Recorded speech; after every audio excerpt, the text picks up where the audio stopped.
pacer is sick. Over to the 7th race. Race 7, Scratch the 2 Classic. Scratch number 2 Classic injured from race 8, Scratch the 1 Wells Fire. The judges scratch 1 Wells Fire in race 8.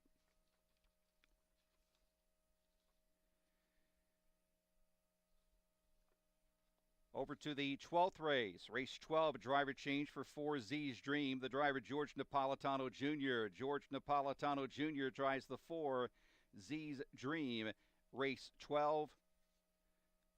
And the final change in race 13, scratch 3, Fantastic Voyage. 6, scratch Fantastic Voyage. The pacer is sick. Feature race of the day, race number 11, the $125,000 Potomac Pace. An outstanding field of 8 will do battle in the Potomac Pace at approximately 6:30 this evening. Inside 6 minutes on the post time for this afternoon's first race at 3 o'clock.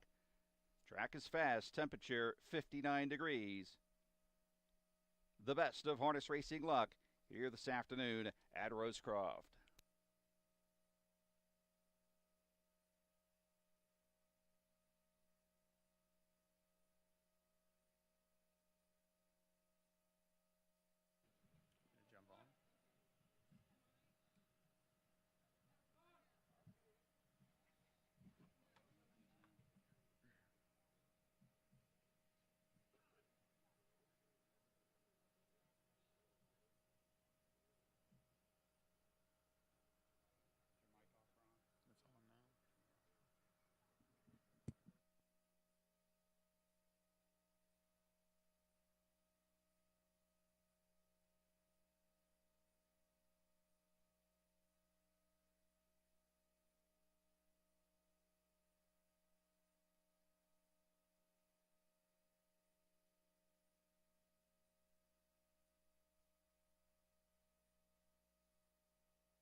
Welcome everybody to Rosecroft Raceway here for Potomac Pace Day 2024. We're starting this card out here in just a few minutes, 3 minutes to post for race number 1, the big one, race number 11, the Potomac Pace, going for $125,000. Mike, we got a pretty good card on tap today. NAHU crew back here at Rosecroft for the Potomac Pace, and this is probably one of the better Potomac Paces that we've seen as far as being ultra competitive. Lots of chances to win this race. Some of the big boys have shown up. Defending champion is in the house. By the Missile comes back to defend the title, but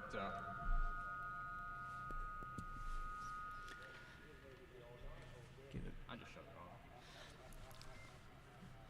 Yeah, By the Missile coming back to defend his title this year, and several other contenders in the race, some world record holders to be exact, and we got some horses that never been in this race, and you know, a lot of these horses you do know from across the country. Charlie May, It's My Show, Buckabat Hanover, Breeders' Crown winners, multiple stakes winners. There's a lot to look forward to in this Potomac. Agreed. I do think lots of big chances in this race.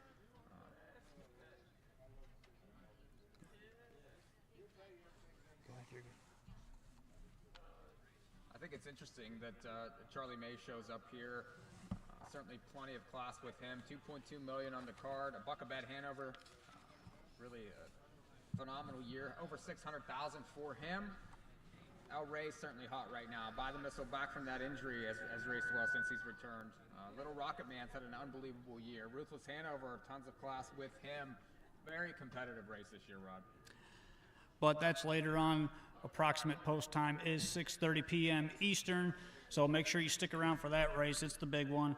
We're going to start the card off here in just a couple minutes. Horses will be coming on the track very shortly. This is now winners of 2, but not more than 4 Parmigiano races, lifetime per 6,500, full field of 9. Mike, where are you going here in this first race? I'm towards the middle of the gate here. The 5 Vodka and Cran looks tough off that last start. Was third time Lasix in that spot. Had the rail, had the 8 post 2 back. Middle of the gate here. Should be forward early, be able to control the race. I think could be tough to catch. Main competition would be the 6, Captain Highlighter. Right now 7-1 on the board, and got a trainer change last time.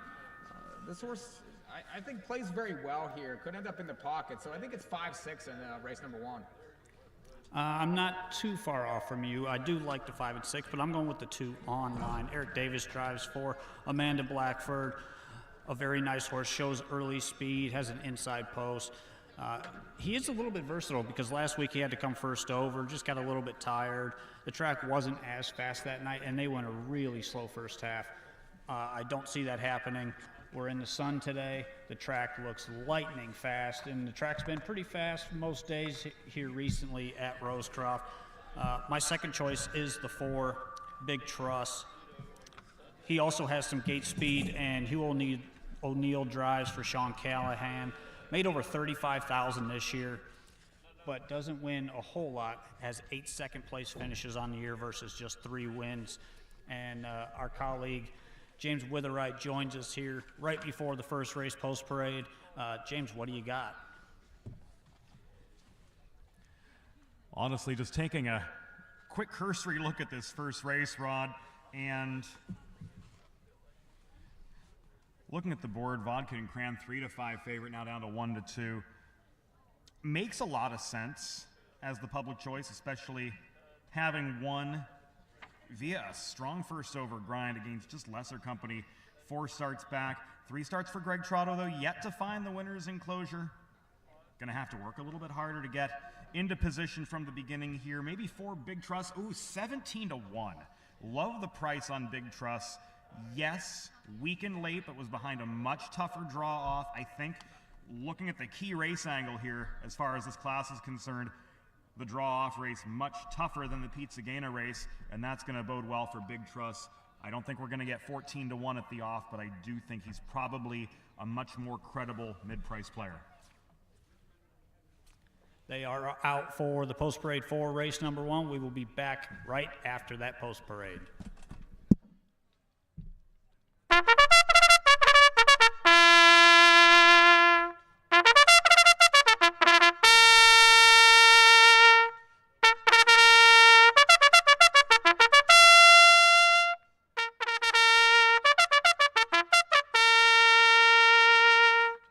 Horses in parade for race number 1. Number 1 is Caribbean Sports, owned to train by Darren Farrell, the driver Frank Milby. Eric Davis aboard 2 online for owner Gary Cressens. 3, Whiskey Breath, owned by the trainer Michael Patterson, William Carter. 4, Big Truss, owned by Breakaway Racing, Hugh O'Neill. 5, Vach and Cran, owned by Trotto, Reedy, Garner Sporer, Russell Foster at the helm. 6, Captain Highliner, owned by J&B Ventures, Jonathan Roberts. 7, Mickey is All In, owned to train by Jerry Knock, Luke Hanners, Between the Wheels. 8, Hunter Green, owner and trainer Brian Burton, driver Justin Walters. And 9, Bobby's Blue Chip, owner, trainer, and driver Michael Daly. First race welcome, the Oxon Hill class of 1965.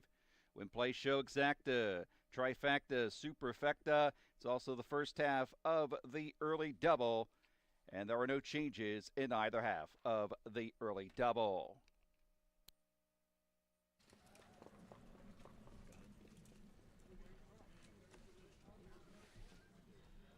Two to 1 on Captain Highliner right now. Second choice, Vodka and Cran, the 6-5 favorite. Online currently 8-1, and I think we've got to give some credit to Online. Rod, I missed what you had said prior to the post parade, but I did catch the tail end that you were making positive mention of this horse, and I think for good reason. Let's look back at that 11-11 line against Pete Sagana. This horse out of fourth into a slow 58 and 4.5, ground first up, made 4.5 lengths in what was a 27-2 third quarter. So this horse went 26-3 in the breeze, kept the pressure on through the far turn before fading. We talked about Big Trust as being a strong value potential play at 9-1, Online at 8-1, now drifting up to 9-1 as Vodka and Cran drops back to 6-5. I think you can make a similarly strong case for Online too, and probably won't have to work as hard from this inside post.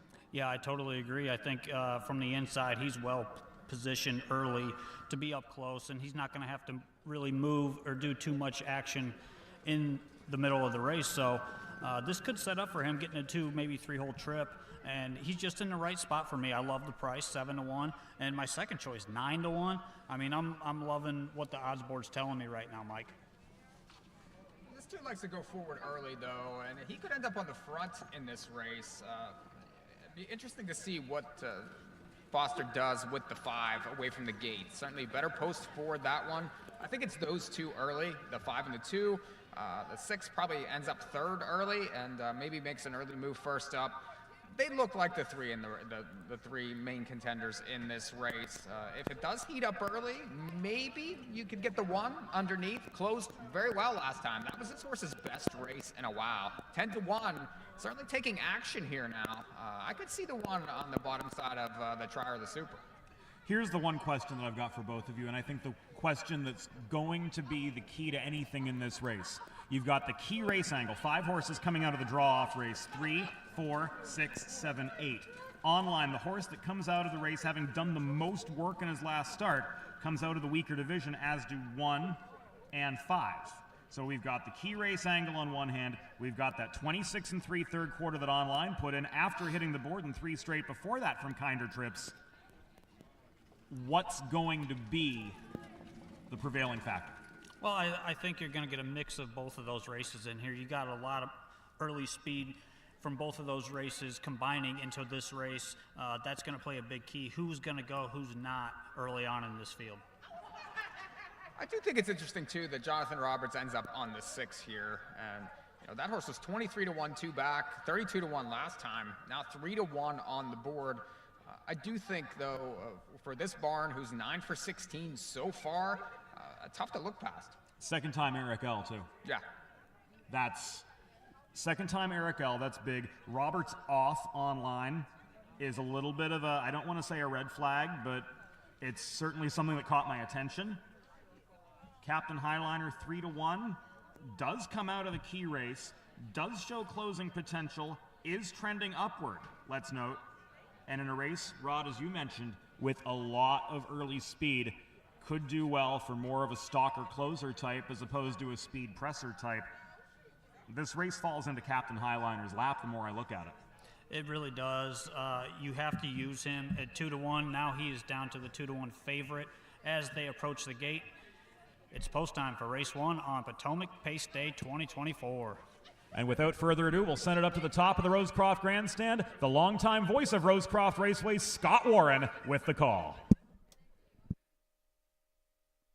Thanks, guys. A field of 9 moving up behind the Express Bet starting gate. On Potomac Pace Day, first of 14. They're at the gate and moving through the turn.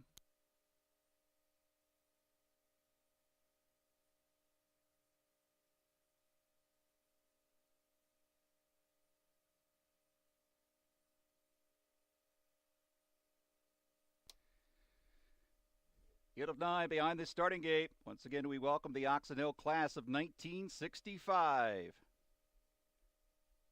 Approaching the start. And they're off. Captain Eyeliner, middle of the racetrack, fires that with Big Trust for the lead. In between horses, that is Online third. Center of the track, Mickey is all in fourth. At the pylons, Caribbean Sports. Between horses, that's Whiskey Breath, looking for a seat in 6. Then we come back 2.5 more, 7 to Vodka and Cran. Back markers are Hunter Green and Bobby's Blue Chip. At the quarter-mile mark, they're there in a time of 26 and 1/5 seconds. Past the fans in the stands. First of 2 times. Up top, Eric Davis online a little more than a length. Captain Eyeliner pacing along in second, followed by Big Trust third. Mickey is all in next in fourth. First to move to the outside, William Carter and Whiskey Breath. To the inside, Caribbean Sports is 6. Up into the outer flow, 7th comes Vakken Cran. The trailers remain Hunter Green and Bobby's Blue Chip, 55 and 1. Out of the turn and down the Henson Creek backstretch.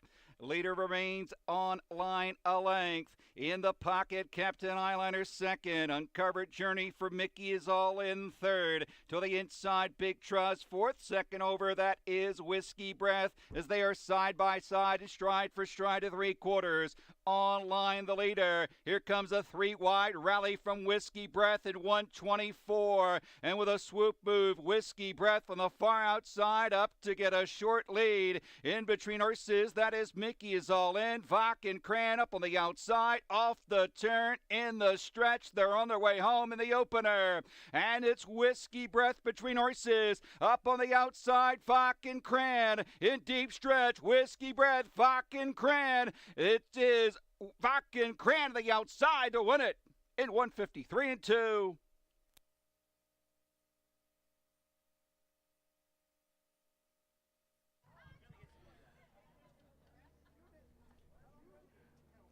Vodka and Cran, who took the early play. The trip that Roberts wanted with Captain Highliner behind pace setter online, but that 3-wide flow proved to be the live path. Whiskey Breath vaults 3-wide with 5/16 to go. Vodka and Cran towed right up with him. Here he comes up the outside just now in your picture as they come to the line. Vodka and Cran reeling in Whiskey Breath as the pace collapsed at the top of the stretch, and Captain Highliner absolutely loaded with pace. You saw him charge up the inside. He was a length and a half off the lead, a quarter from home. Rally from Whiskey Breath at 124, and with a swoop move, Whiskey Breath on the far outside up to get a short lead. In between horses, that is Mickey is all in. Vakken Cran up on the outside, off the turn in the stretch. They're on their way home in the opener, and it's Whiskey Breath between horses. Up on the outside, Vakken Cran. In deep stretch, Whiskey Breath, Vakken Cran. It is Vakken Cran to the outside to win it in 153 and 2. Play mare Vakken Lime, owned by Trotto, Reedy, Garner, and Sport. Trained by Greg Trotto. Reigned to victory by Russell Foster, 153 and 2. 5th win in 22 starts on the campaign. 5 Vakken Cran, the winner. 5-3-7-6. Unofficial. Once again, we welcome the Oxon Hill class of 1965. In the winner's circle, the winning connections of the first race winner, 5 Vakken Cran.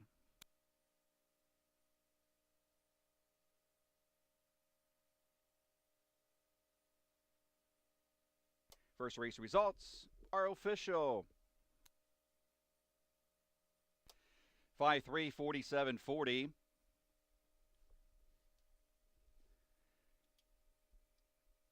10-cent super, $165.88. Try 537, 409.60. 5 Vakken Cran, $6, 382.80. 3 Whiskey Breath, $12.80, 640. 7 Mickey is all in, dividend of $7.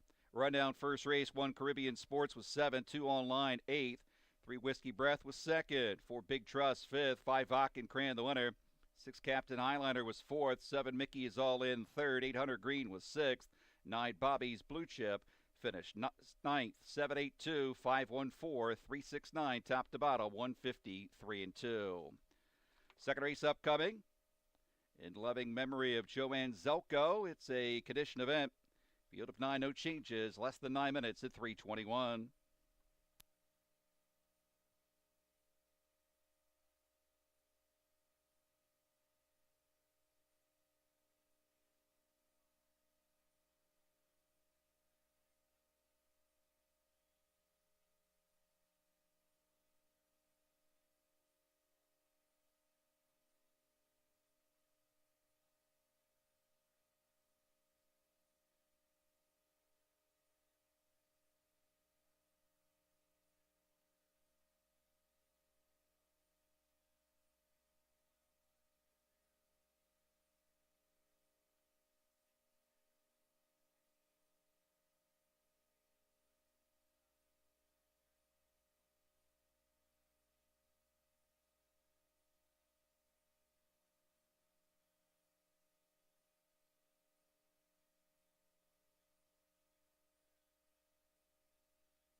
so close in that photograph for third in the first race. Mickey is all in, just holding on to third spot over Captain Highliner. A very unlucky fourth, beaten all of a length and a quarter, length and a half in that race. If he's not compromised on the far turn, he certainly had more than enough horse to win that at 3-2. 2-1 Vodka and Cran, second choice the winner, followed by a pair of 12-1 shots and Whiskey Breath, and Mickey is all in to kick off Potomac Pace 2024 afternoon turning evening at Rosecroft. And we turn the page to race 2, named in loving memory of Joanne Zelko. Bottom level condition pace with exacta, trifecta, and superfecta wagering available. Favorite in the double pool 5, Luck on the Beach. Right now 5-1 with Louisiana, the 6-5 early favorite in the win pool. But Luck on the Beach, Rod and Mike, I think really has the edge in terms of class here. Made 2 moves, 3 starts back in an upper winners event. Left hard from the 9-hole to secure the pocket. Got shuffled back a little bit to third, then made a first over try up the backstretch into a 27-4 third quarter. So left into a 26-4 and then pushed forward into a 27-4. Those 2 quarters together for this horse, 54-4 once we do the math. Did a ton of work out of post 9. Dropped to this level last week. Was a 1-pace third behind a fast Lions Music who won in 153-3.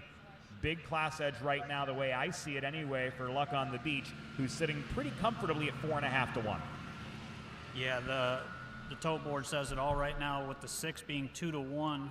I don't mind the 6 here, but like you said, Luck on the Beach, that was a race that he got stuck on the inside. They went pretty good fractions, and he finished up well when he finally found some room. But that is actually going to be my top pick, is Luck on the Beach. Mike, are you going anything different there? No, Luck on the Beach for me. Also, kicked 28-2 back. Really no chance in that race. And then last time, this was just okay and even third. But this horse doesn't win that much, and that's the problem. You're going to take a short price on a horse that's 1 for 17 this year. But it's a bottom race. Somebody has to win this race. He's drawn perfect. I'd imagine he will be forward early. And hopefully he can maybe sneak away on the turn and be tough to catch. 5-2 second choice right now. Tough Old Hickory making the drop from straight first level competition into this softer spot as well. Only missed by 3 lengths to Thor and Dr. Jones, who's won a couple in a row now. Tough Old Hickory does get the benefit of post relief.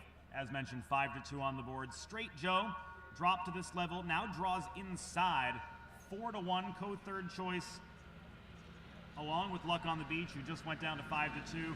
All things equal between those 2, Luck on the Beach, I think absolutely the stronger horse, but now he's favored jointly with Louisiana.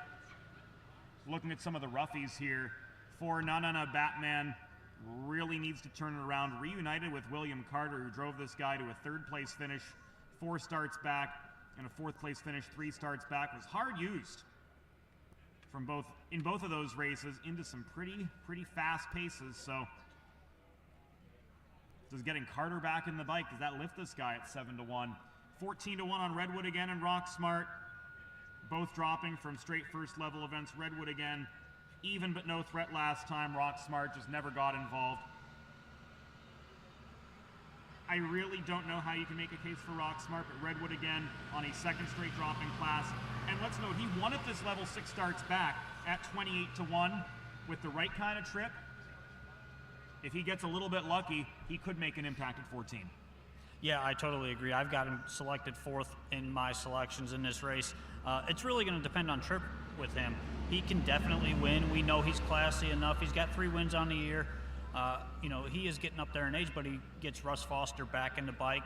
I think this is a good spot for him, and the price is right, 13-1 on the board currently. I don't think you can go wrong betting on him in his 2nd start back in the class, getting Russ Foster back.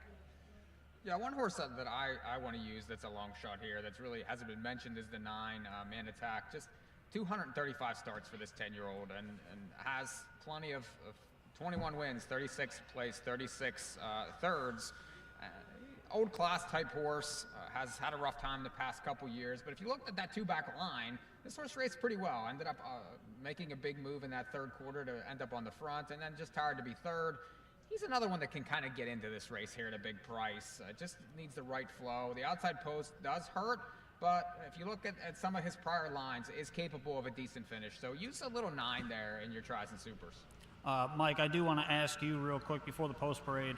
The one, Straight Joe, is currently 3-1 co-favorite on the board with Luck on the Beach. He's over 35 on the year. Do you see that changing today?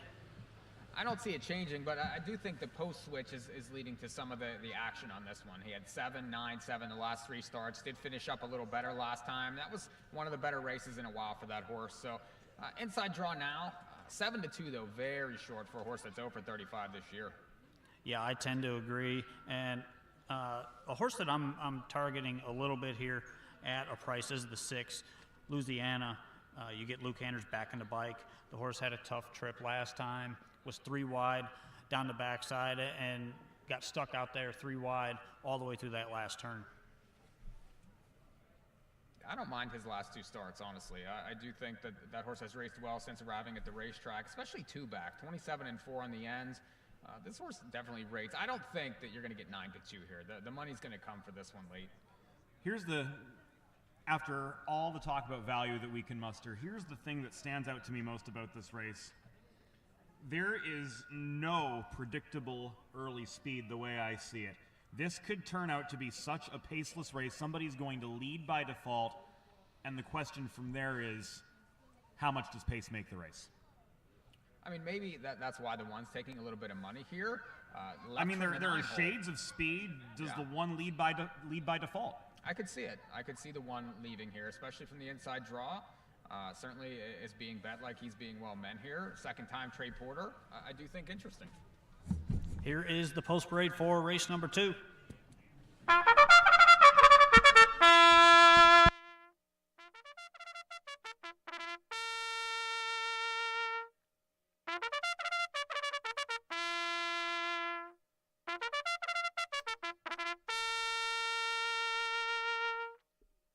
Horse on the track, parading for race 2, number 1, Straight Joe by Robert Pulley, lines to Trey Porter. 2, Tough Old Hickory, owner, trainer, driver, the Warden, Bill Long. 3, Disturbia, owner, trainer, and arrangeman, Trevor Stafford. 4, Na Na Na Batman, owned to train by Kay Gannon, driver this afternoon, William Carter. 5, Luck on the Beach, Justin Walters, the call for owner Mike Cheney. 6, Louisiana, owned by the trainer Brian Tomlinson, Patty Moyer, Luke Anders. 7, Redwood again, owner and trainer Courtney Brooks, driver Russell Foster. 8, Rock Smart, owner driver Ken Weckstein. Rounding out the field, 9, Man Attack, owned to train by Brian Burton.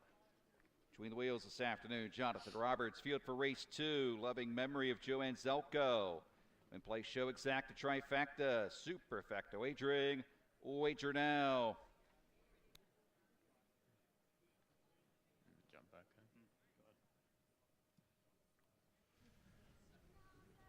in. Race 2 at Rosecroft. Bottom level, non-winners of 1,500, last 4 here. Current pretty even betting board right now. The 5, the favorite, 2-1, Luck on the Beach. Both Rod and I's top pick for this race. But others are taking action for sure. The 2 is 3-1. The 6 is 3-1. The 4, 6-1. I'm not sure, Rod, do you remember this 4, Na Na Na Batman, used to race Up and Running Aces? Yeah, this is a horse that's been around the ring. He's been around this place for a long time now, and he's one, we talked a little bit, we had James talking about him a little bit. He does show early speed, and he draws back inside. The last 2 starts, he's had the 8-hole, so he's tucked toward the rear of the field the last 2 times, but he does reunite with William Carter today and is definitely capable if he gets the front and they don't go very fast. Yeah, and we talked that the pace is not very prevalent in this race. I'd imagine, especially from this post, that he will be forward early, can work on a trip. I mean, he has 19 races. This is his 200th lifetime start. Yeah, the horse I'm targeting currently in the betting is the 7 Redwood, again at 14 to 1. I think that is easily the best value in this field from the 7-hole with Russ Foster driving. He's very consistent. You know what you're going to get out of him week in, week out. I don't think the fractions really matter to him. He's going to go what he goes. And, he's a horse that, with the right trip, is going to be able to get there. Definitely needs a wake up though. Last 4 starts, actually last 5 starts, has been going backwards at the finish. So certainly does need a trip, does need to wake up, but was able to win versus these types back in September. So it's in there. It's just a matter of setting up for him. One we haven't talked about yet, currently 11 to 1 on the board, is the 3 Disturbia. Was getting a great trip last week with Trevor Stafford and just made a break and was out of the race after that. But we know this horse has some back class, over 200,000 made in his career. And with his class and knowing this racetrack, he has won here this year. He won here a couple times last year. Do you think he's going to get involved early, because we've known him in the past to fire off the car? That's possible, and he's taking money here. The last 2 starts, 36 and 43 to 1, 12 to 1 versus these horses. Third back now could be well meant here. Yeah, and if you're looking at the program, those bottom 3 lines at Ocean Downs, that is a slower track than Rosecroft is. So keep that in mind. But they are getting ready to go to the Gate 4 race number 2. A great betting board, a great betting race. If you like it, I would definitely get in here. This is a race I think you got to play trifectas and superfectas, Mike. Yeah, and the track obviously very quick. They went a quick first quarter early in that first race. I do think we're in line for some fast times today, and I do think that we could get some chaos, so jump in on these exotic bets. The track is fast. The sun is out here in Maryland at Rosecroft Raceway. We're just getting started on the day. Potomac Pace 2024, it's here. We're ready to go for race number 2 at Rosecroft.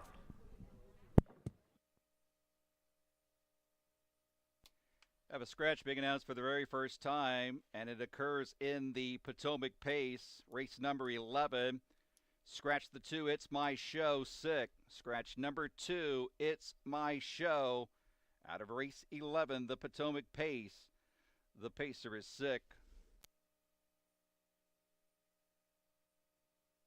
Starting gate is underway.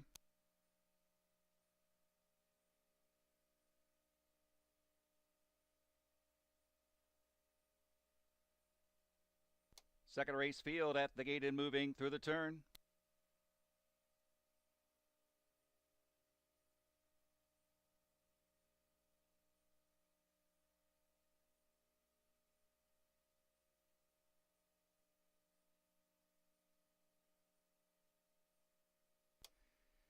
Field of 9, all on gate, race 2, in loving memory of Joanne Zelko.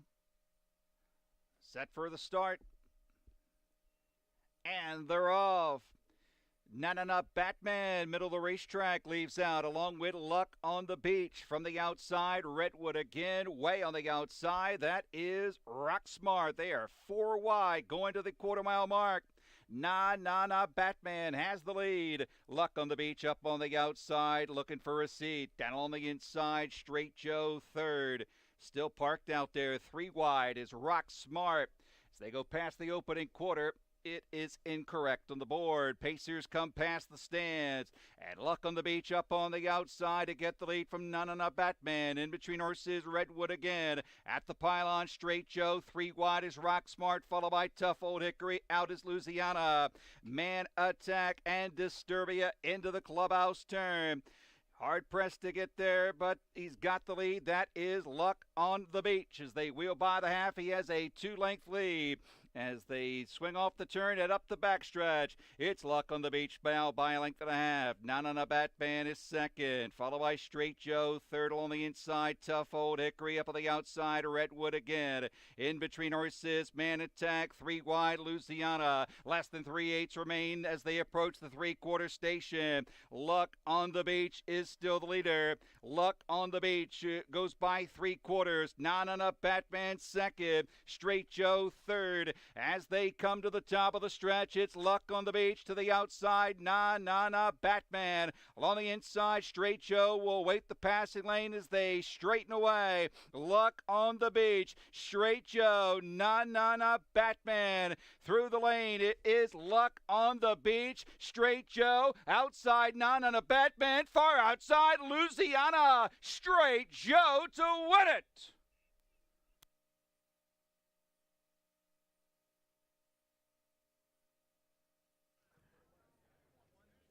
Extremely close photo in the second at Rosecroft.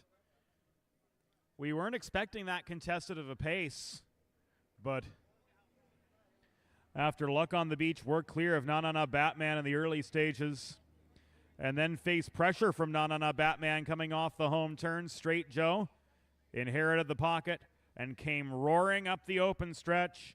Louisiana came closing down the extreme outside. They hit the line together along with Luck on the Beach, but Straight Joe up the inside path, able to conserve his energy in the early stages of the race, and then emerge to narrowly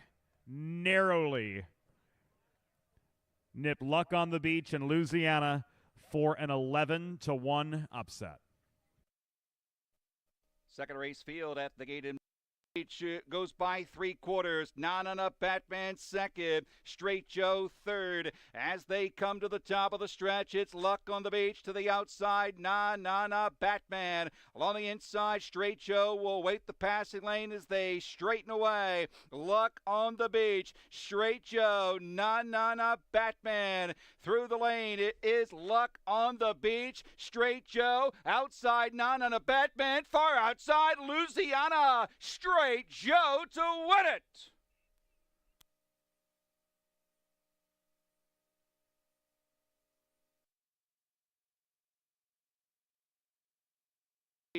Goes by 3/4. Na Batman second. Straight Joe third. As they come to the top of the stretch, it's Luck on the Beach to the outside.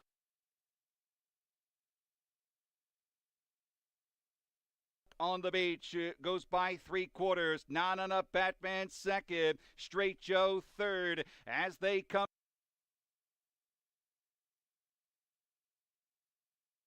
in between horses, Man Attack, 3 wide, Louisiana. Less than 3/8 remain as they approach the 3/4 station. Luck on the Beach is still the leader. Luck on the Beach goes by 3/4. Na Batman second. Straight Joe third. As they come to the top of the stretch, it's Luck on the Beach to the outside. Na Batman. Along the inside, Straight Joe will wait the passing lane as they straighten away. Luck on the Beach. One Straight Joe, $25.60, $10, $3.80.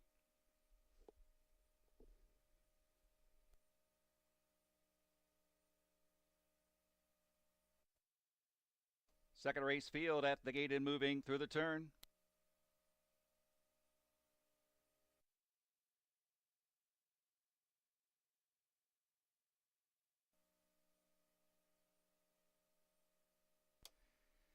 Field of 9, all on gate, race 2, in loving memory of Joanne Zelko. Set for the start. And they're off. Field of 9, all on gate, race 2, in loving memory of Joanne Zelko. Set for the start.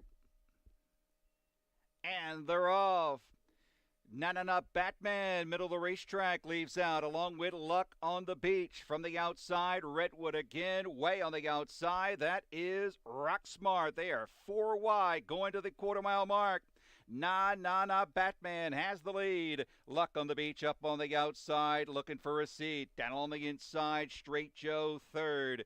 Still parked out there, 3 wide is Rock Smart.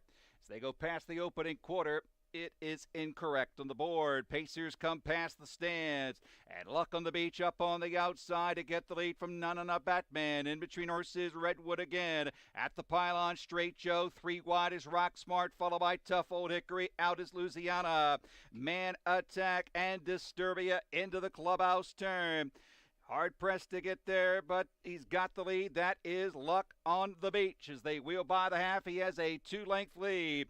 as they swing off the turn and up the backstretch. It's Luck on the Beach now by a length and a half. Nana Batman is second, followed by Straight Joe third on the inside. Tough Old Hickory up on the outside. Redwood again. In between horses, Man Attack, 3 wide, Louisiana. Less than 3/8 remain as they approach the three-quarter station. Luck on the Beach is still the leader. Luck on the Beach goes by 3/4. Nana Batman second. Straight Joe third. As they come to the top of the stretch, it's Luck on the Beach to the outside. Nana Batman. Along the inside, Straight Joe will wait the passing lane as they straighten away. Luck on the Beach. Straight Joe. Nana Batman. Through the lane, it is Luck on the Beach. Straight Joe. Outside, Nana Batman. Far outside, Louisiana. Straight Joe to win it.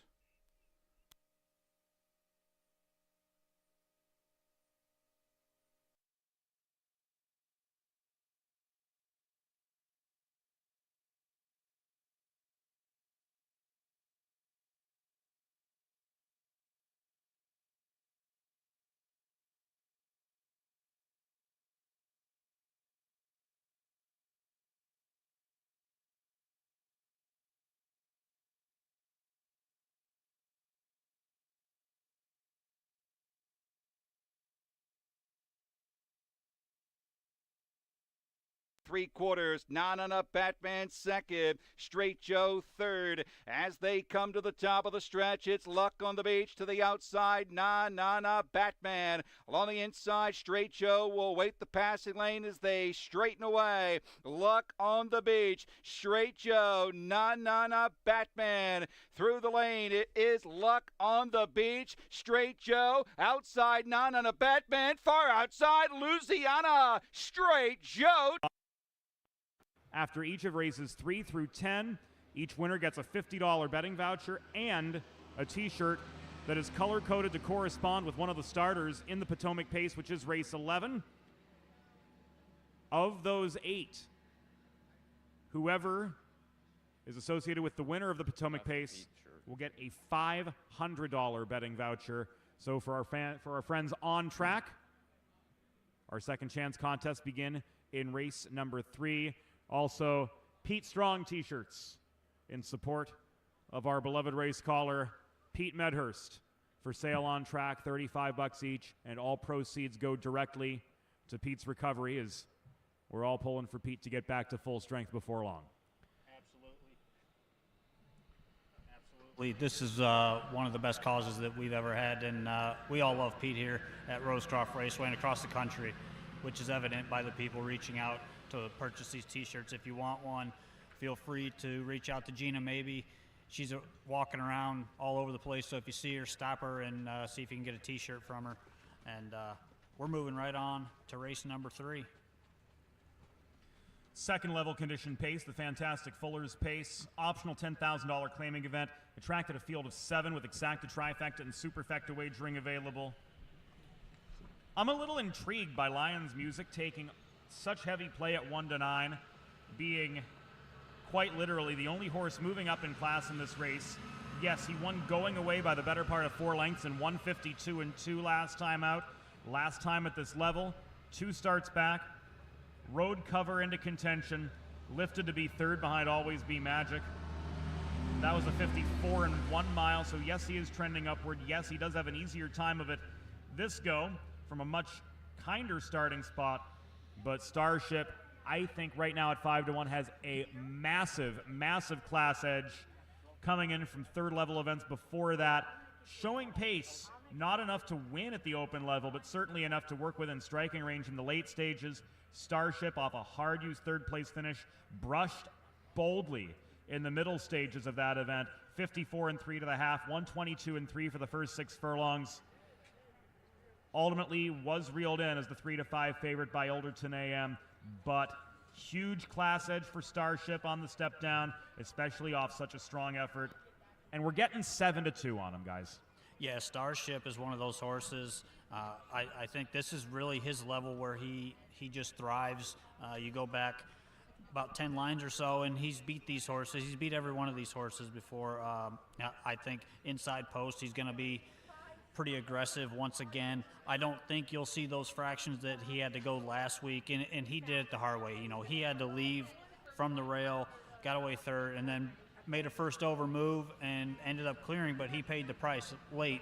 I do think this is his race today on the class drop, Mike. Yeah, he's supposed to win this race. He was 3-5 versus Tougher last time and had the worst of it. Now drops another tick inside post. He's just faster than these horses. I do think he'll win. Yes, she is.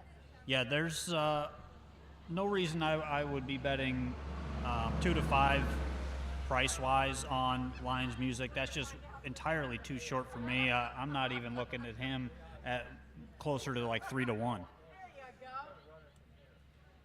And even to me, Rod, 3-1.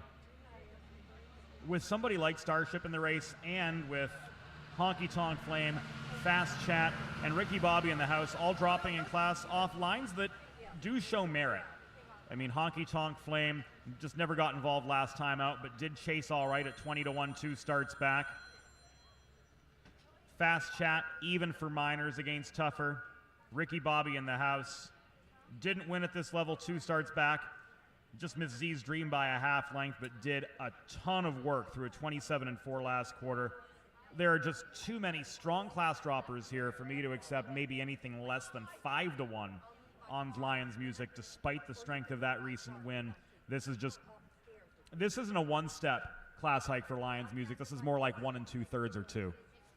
I agree with that, and I haven't picked fourth in the race. I do think that there are others, like you said, just too many class droppers, too many consistent types that end up in here. I think the 4 Fast Chat is worth a look off a couple even efforts, but if you look, this horse has 24 starts in the money this year. Now, another one that doesn't win a whole lot, but certainly shares a ton, I think should get a decent trip in this race. I mean, I do think that they're all sort of going for second here with the 1 in the race, but the 4, the 5, and you mentioned the 2, all have, I think, exacta and trifecta possibilities. Yeah, and the prices on the board right now just don't make any sense to me. The 4 Fast Chat 24-1. I mean, that's entirely too high for a horse. 9-2 morning line. Had a good 4th place finish last time out, and a class level above this. The longest shot on the board, I just don't see it right now. But again, like we said, the 3-5 on Lions Music is just entirely too short.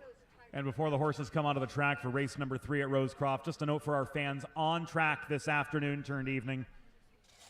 The Pete Strong t-shirts are available for sale at the guest services window on the first floor of the clubhouse. So if you'd like to pick up a Pete Strong t-shirt while you're here, head to the guest services window on the first floor of the clubhouse. They're $35 each, and all the proceeds go to our good friend and colleague Pete Medhurst, whom we hope to see back at full strength here before long.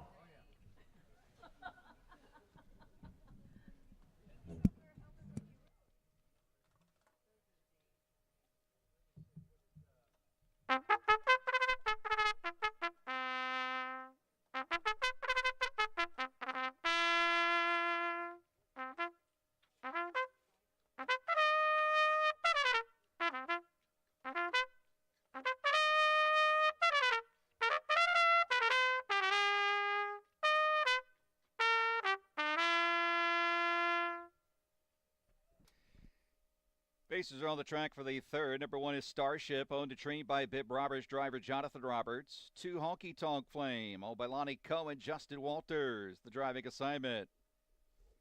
3, Lions Music, owned by Rodney Long, Russell Foster.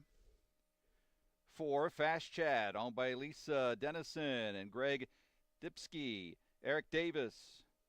5, Photo Bomber Hanover, owned by Leonard Hubbard, Hugh O'Neill. 6, Ricky Bobby in the house, owned by Johnny Kreitz Jr., Trey Porter. And rounding out the 3rd race field, number 7, Crush Hanover, owned by the trainer Eugene Robinson, driver Steve Robinson. Field for race 3. Turn your program back to race 2. Here are the correct fractions. The quarter was 27-2, half 55-4, 3 quarters 124-4, final time 154. 27-2. 55-4, 124-4, final clocking of 154.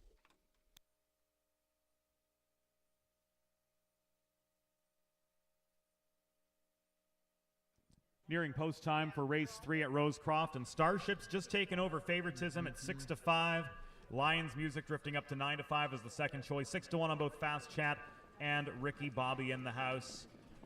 So Starship, we expected him to emerge as the favorite, especially given his pillar-to-post win. 7 starts back, a level above this.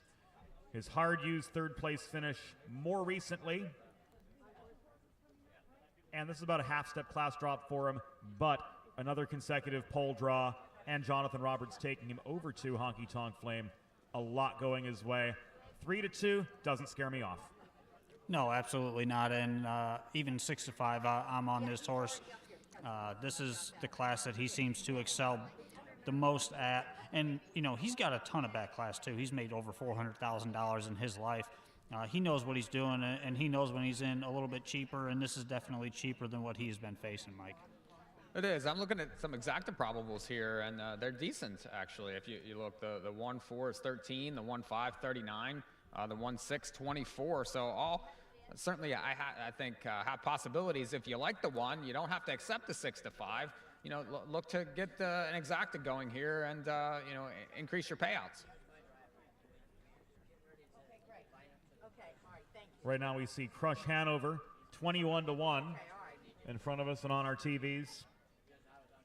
Really tough effort last time out. Was parked the mile, drove on, pushed into a 28-2 third quarter, ultimately faded, finished with broken equipment. I think we've got to draw a line through that race. Words are hard, Rod. Yeah, they are. But 3 and 4 starts back against lesser company. Was put into play a little bit more ambitiously. Does get Steven Robinson this time round.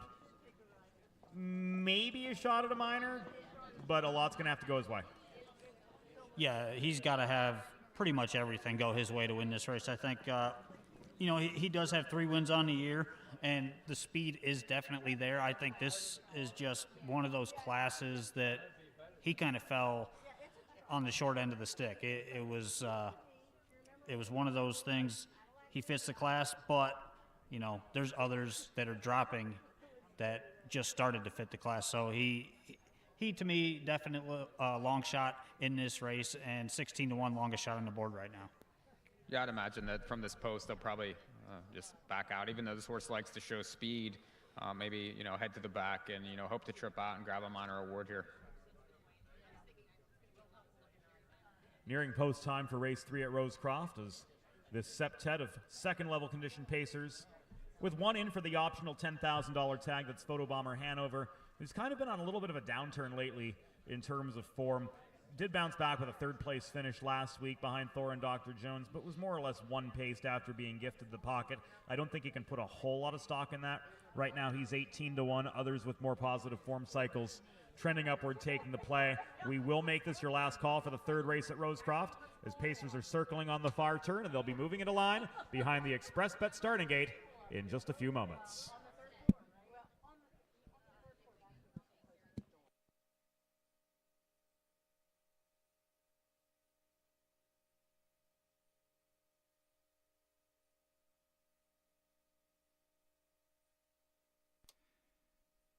Starters called, the Pacers to the gate for race number 3. It's post time.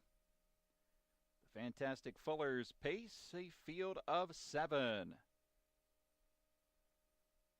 Slight favorite is the 3 Lions Music at 3-2. 1 Starship 8-5. 4 Fast Chat at 6-1.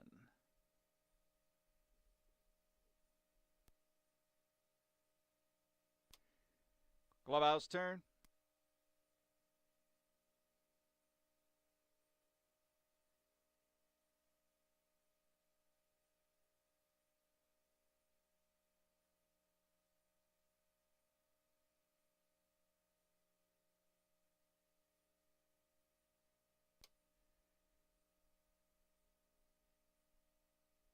Field of 7 on gate for race 3, set for the start. And they're off. Lions Music from the inside. Matching strides to Starship for the early lead. In between horses, that's Honky Tonk Flame third. Length and a half back to Fast Chad fourth. Followed by Photo Bomber Hanover in fifth. Ricky Bobby in the house is away in sixth. And 2.5 more to the early trailer, Crush Hanover. Lions Music, Russell Foster up to get the lead. It'll be a give and go up top as Jonathan has pulled the right line to retake with Starship, and Starship from the outside. Favoritism at 1-2. Opening panel 27-4 past the stands. It's Starship, a length and a half to the good. Lions Music is second, length more to Honky Tonk Flame third, followed by Fast Chat fourth. To the outside, Photo Bomber Hanover from fifth.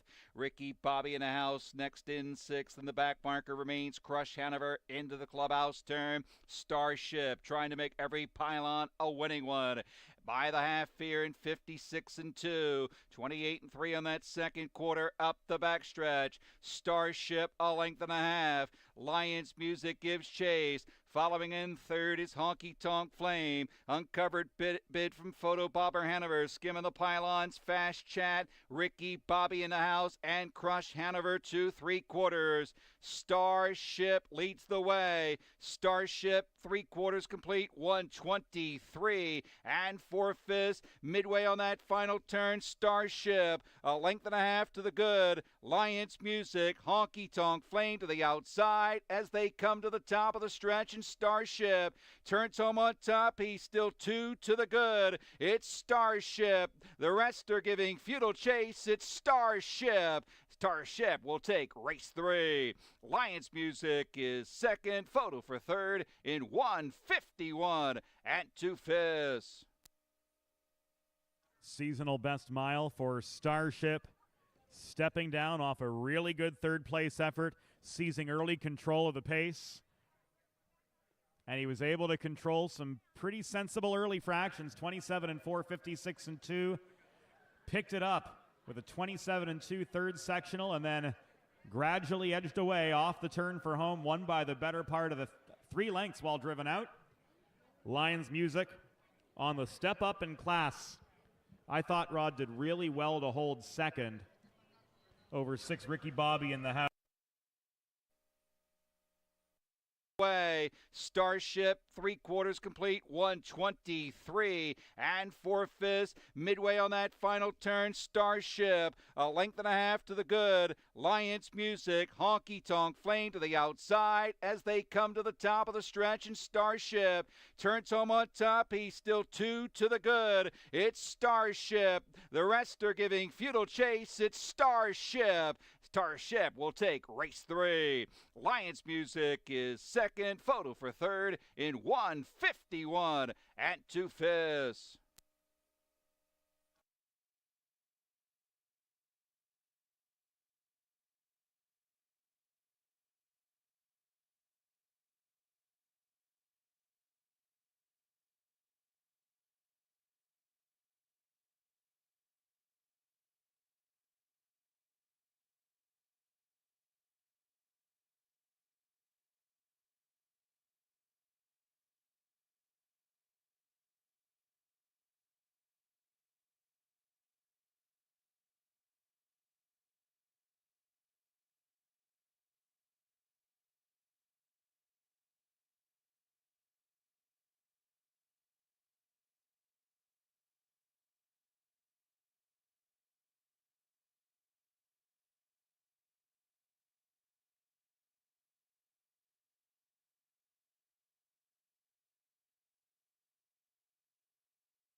Five Photo Bomber Hanover 6. 6 Ricky Bobby in the house third. 7 Crush Hanover was seventh.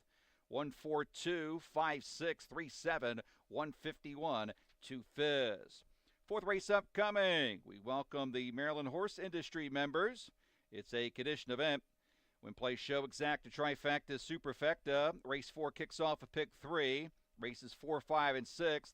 In the upcoming fourth, scratch number 7, Crosswinds Bobby G. Scratch 7, Crosswinds Bobby G in the fourth. Fifth race, take out 5, One Cool Cat. 5, One Cool Cat out of race 5.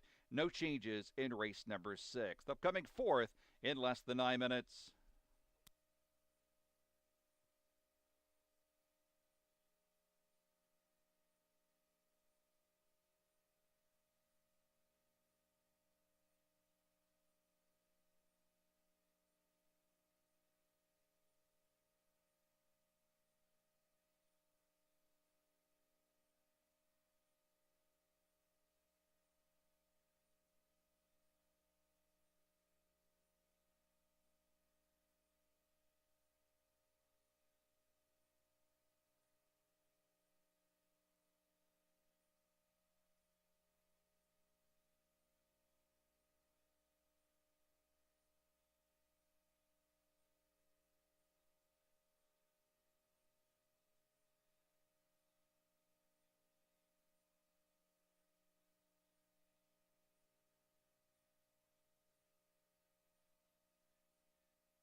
Six minutes to the upcoming fourth race at Rosecroft, post time 4:03 Eastern time as we take a quick look at the third race order of finish. Starship prevailing as the twos-on favorite. Here in the fourth, Crosswinds Bobby B is out, leaving a field of 7. Thread the needle at this level last time out. Got away last, or second last I should say, in a field of 9. Made strong late inroads at 19-1 to hit the board behind Brother Jim. Looking at the current odds, thread the needle to 2-1. Second choice behind Poor Parker, who's been tabbed the early favorite. Picks up Roger Plant today. Poor Parker, never involved from the back of the pack in the Brother Jim race last time out, beaten 5 lengths. But if we go back 5 starts, got away in midfield, made late inroads to just miss at 8-1. 5-1 then on a trio of them, the Marshall, Pierre Hanover, and Phil's Lucky 7. Frank Milby opts on, won the Marshall over 6 Lake Erie Lou. The Marshall returned to Rosecroft 2 weeks ago, was a gradually closing third in 155 flat at 9-1. That was out of the 9 hole, by the way. He shouldn't have to do nearly as much work for early position this time round, and that can put him more readily within striking range, as while he is 0 for 20, while he is 0 for 12 this year, he is starting to show more concrete signs of improvement. Yeah, for sure. The 0 for 20 does concern me, but at the same time, this is a horse that he's got the inside coming from that outside post last week. He's showing form improvement week after week, and I think he's starting to get the hang of this whole racing thing, and this is a field that he can definitely beat, especially from the inside post, and you're getting a nice mutual right now, 10-1.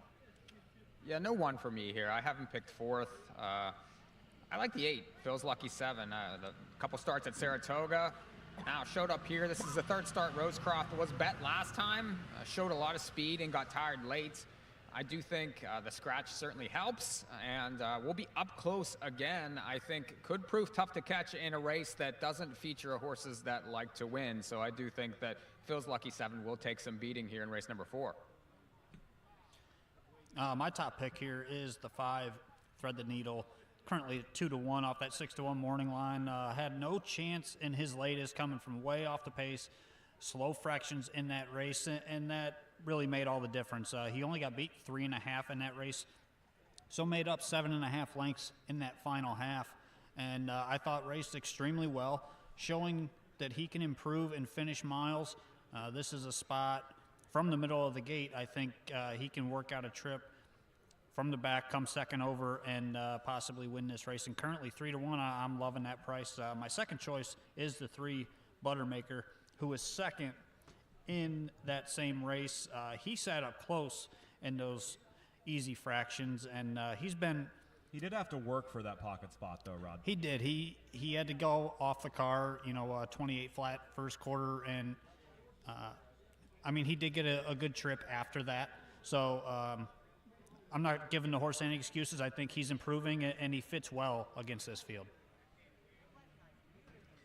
Going back to Thread the Needle, who right now is the 3-1 second choice. Looking back at that line 3 starts back when Archie Buford drove him, secured the 3-hole into a pretty quick 27-1 first quarter, and then got shuffled. Didn't lack pace late. Whenever he was able to show that pace more readily, more recently, albeit from the back of the pack, he put it to good use at the end of the mile. More upside than not for Thread the Needle right now. Buttermaker taking the play 5-2 off that second place finish. A no-match second to Brother Jim, but a good second to Brother Jim. The start before that ran into traffic behind Pete Sagana in a much tougher event. And then looking to the other 7-2 joint second favorites, poor Parker, we touched on him briefly. And then 8, Phil's Lucky 7. He does move in a spot, keeping Jonathan Roberts after being beaten as the 2-1 favorite last time out. Does he control the pace? He's the only one on the page to show ones in a recent start, but he's going to have to work mighty hard to get there from the outside. I just think that he does get there, though. He's the 6 doesn't show anything forward. The 5 doesn't show anything forward. The 4 struggles to get away from the gate. He shouldn't have any trouble getting over from that outside post. I think it's going to be 3-8. I agree. I do think it could be 3-8 early. But, the 3, that was the first time that this horse showed anything last time, maybe early from the gate. So, I don't know. I could see the fact that they were intent on getting the front. Last time with the 8, and the horse did take money in that spot, that they would be forward again and attempt to control this pace.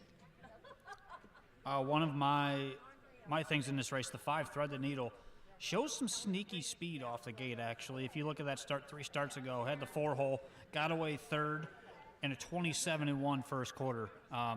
That first quarter bodes well against any of these horses in this field. So William Carter, who we did see earlier in the day, fire one right off the car. I think he might go ahead and try to do it again here with Thread the Needle. Much easier spot to leave from. We were talking off air before we came on for this race. 7 crosswinds, Bobby B scratched from this field.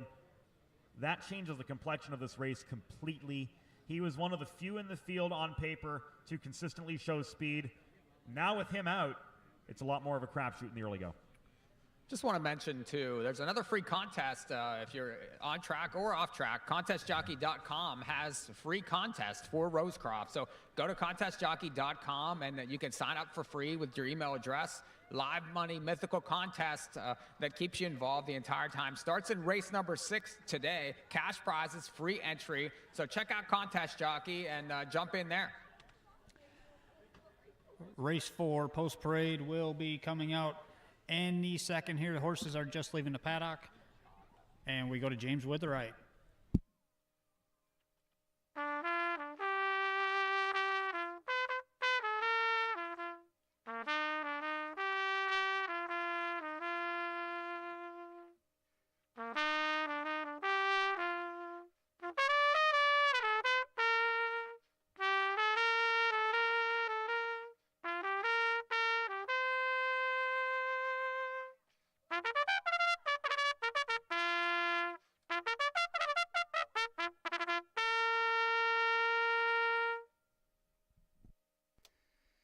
Horses on parade for race 4. Welcome the Maryland Horse Industry members. Exacta, Trifecta, Superfecta, pick 3 wagering. Number 1 is the Marshall by Mary and John Bear. Frank Milby is the driver. 2, Pierre Hanover by Joe Offit, Michael Offit, Trey Porter. 3, Buttermaker, owned by Brett Swartz, Dylan Faget, Eric Davis in the sulky. 4, Poor Parker, owned to Trey McKinney Slotzauer, Roger Plant Jr. 5, Thread the Needle, owned and trained by Michael Patterson, William Carter. 6, Lake Erie Lou by Franklin Gannon III, Elizabeth Gannon, Susan Clark, Hugh O'Neill. Scratch 7, Crosswinds Bobby G. 8, Phil's Lucky 7, owned and trained by Ron Dixon, Jonathan Roberts in the sulky. Field for race 4, Maryland Horse Industry event. Scratch 7, Crosswinds Bobby G. Wager now.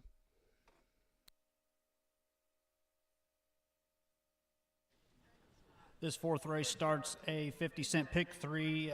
Mike, field of 7 here. Thread the Needle currently 9-5 favorite on the board. And your second choice is Phil's Lucky 7, your top pick at 3-1.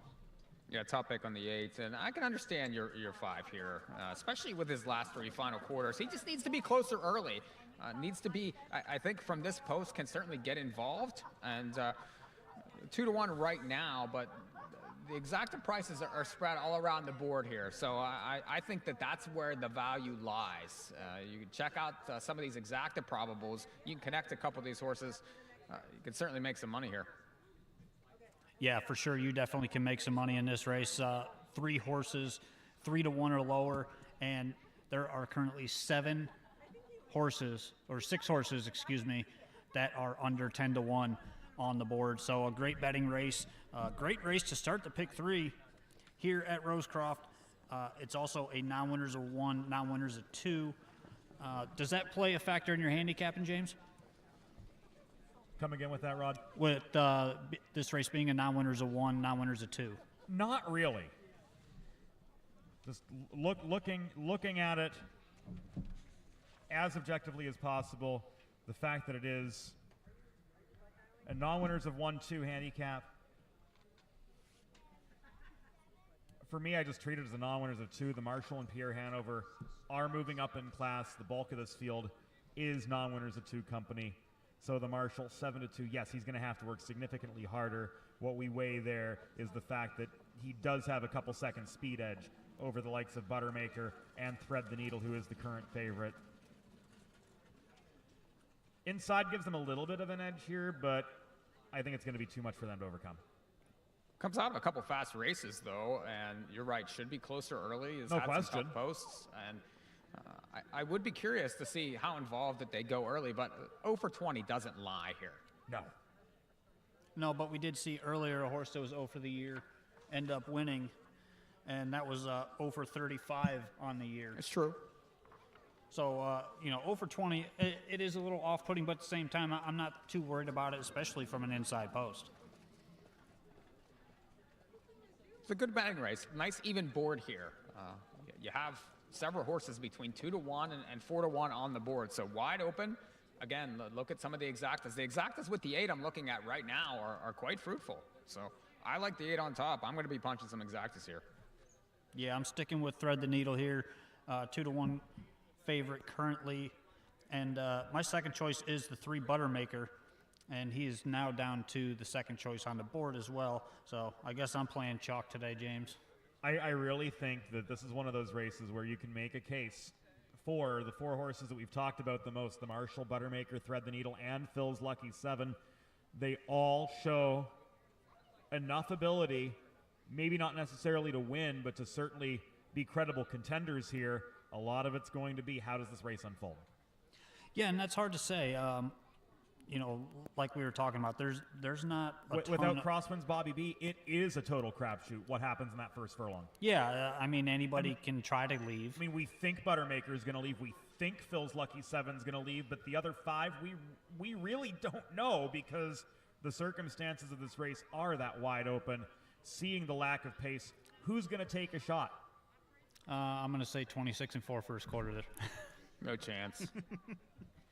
Post time for the 4th at Rosecroft coming up. If you're playing the pick 3, last chance to get those 50-cent pick 3 tickets in. Changes in the pick 3 sequence here in the 4th race. 7 Crosswinds. Bobby B is scratched.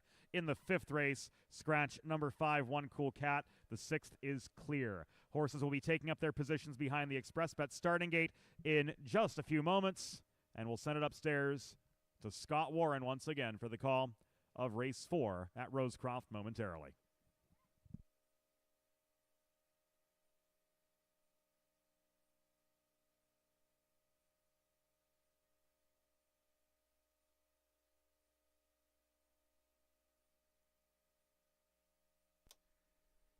ExpressBet.com starting gate, moving into position. Scratch down to a field of 7 here for race number 4. 5 Thread the Needle has returned to the paddock.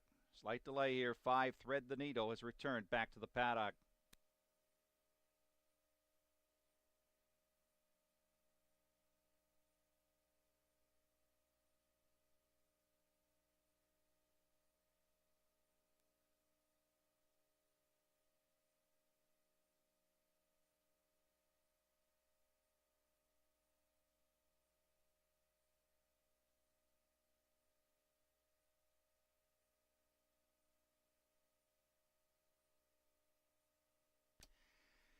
Five Thread the Needle back onto the track.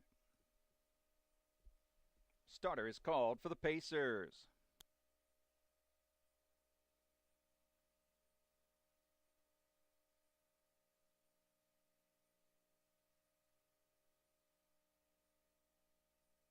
Starting gate is underway.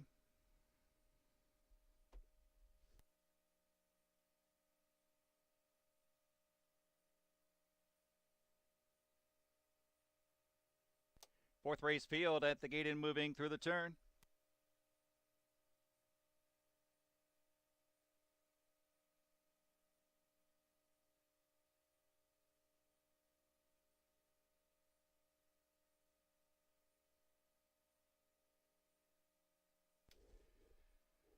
Scratch down to a field of 7 here for race 4. They're on gate.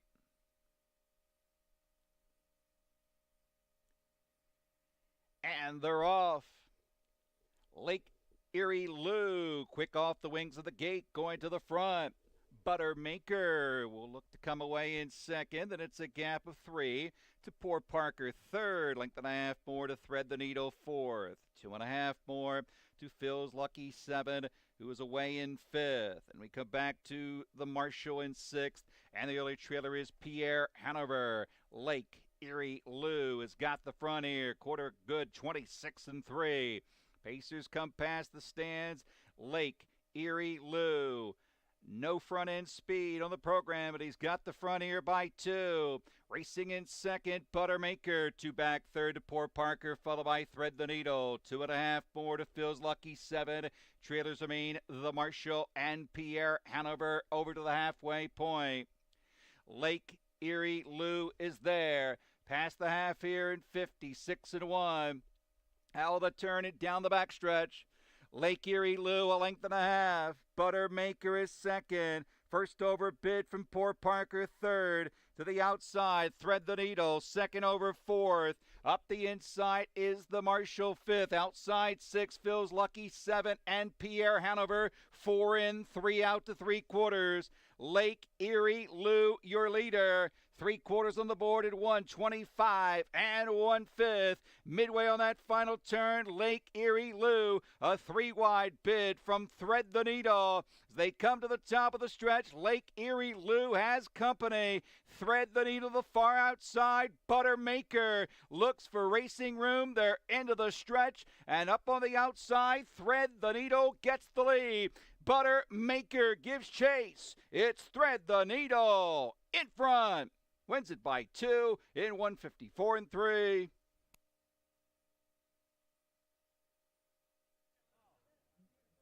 Those late gains that Thread the Needle showed on Monday. A little bit closer to striking range in the early stages.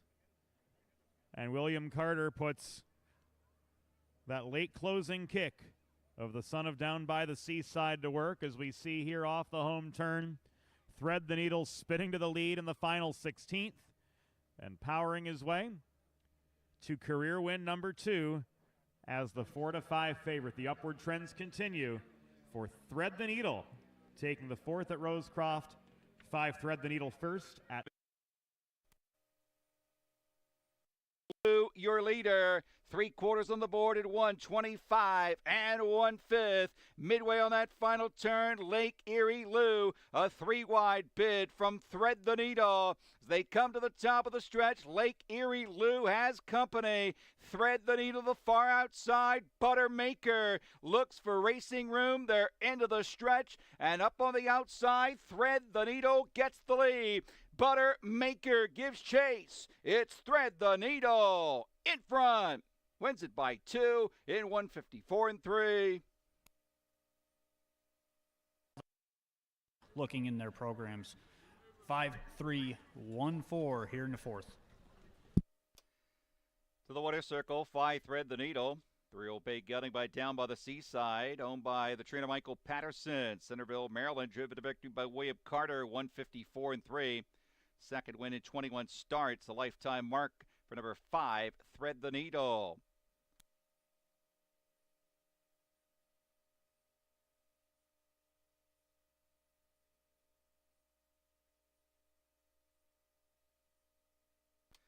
Fourth race, we once again welcome the Maryland Horse Industry members to the races here at Rosecroft today.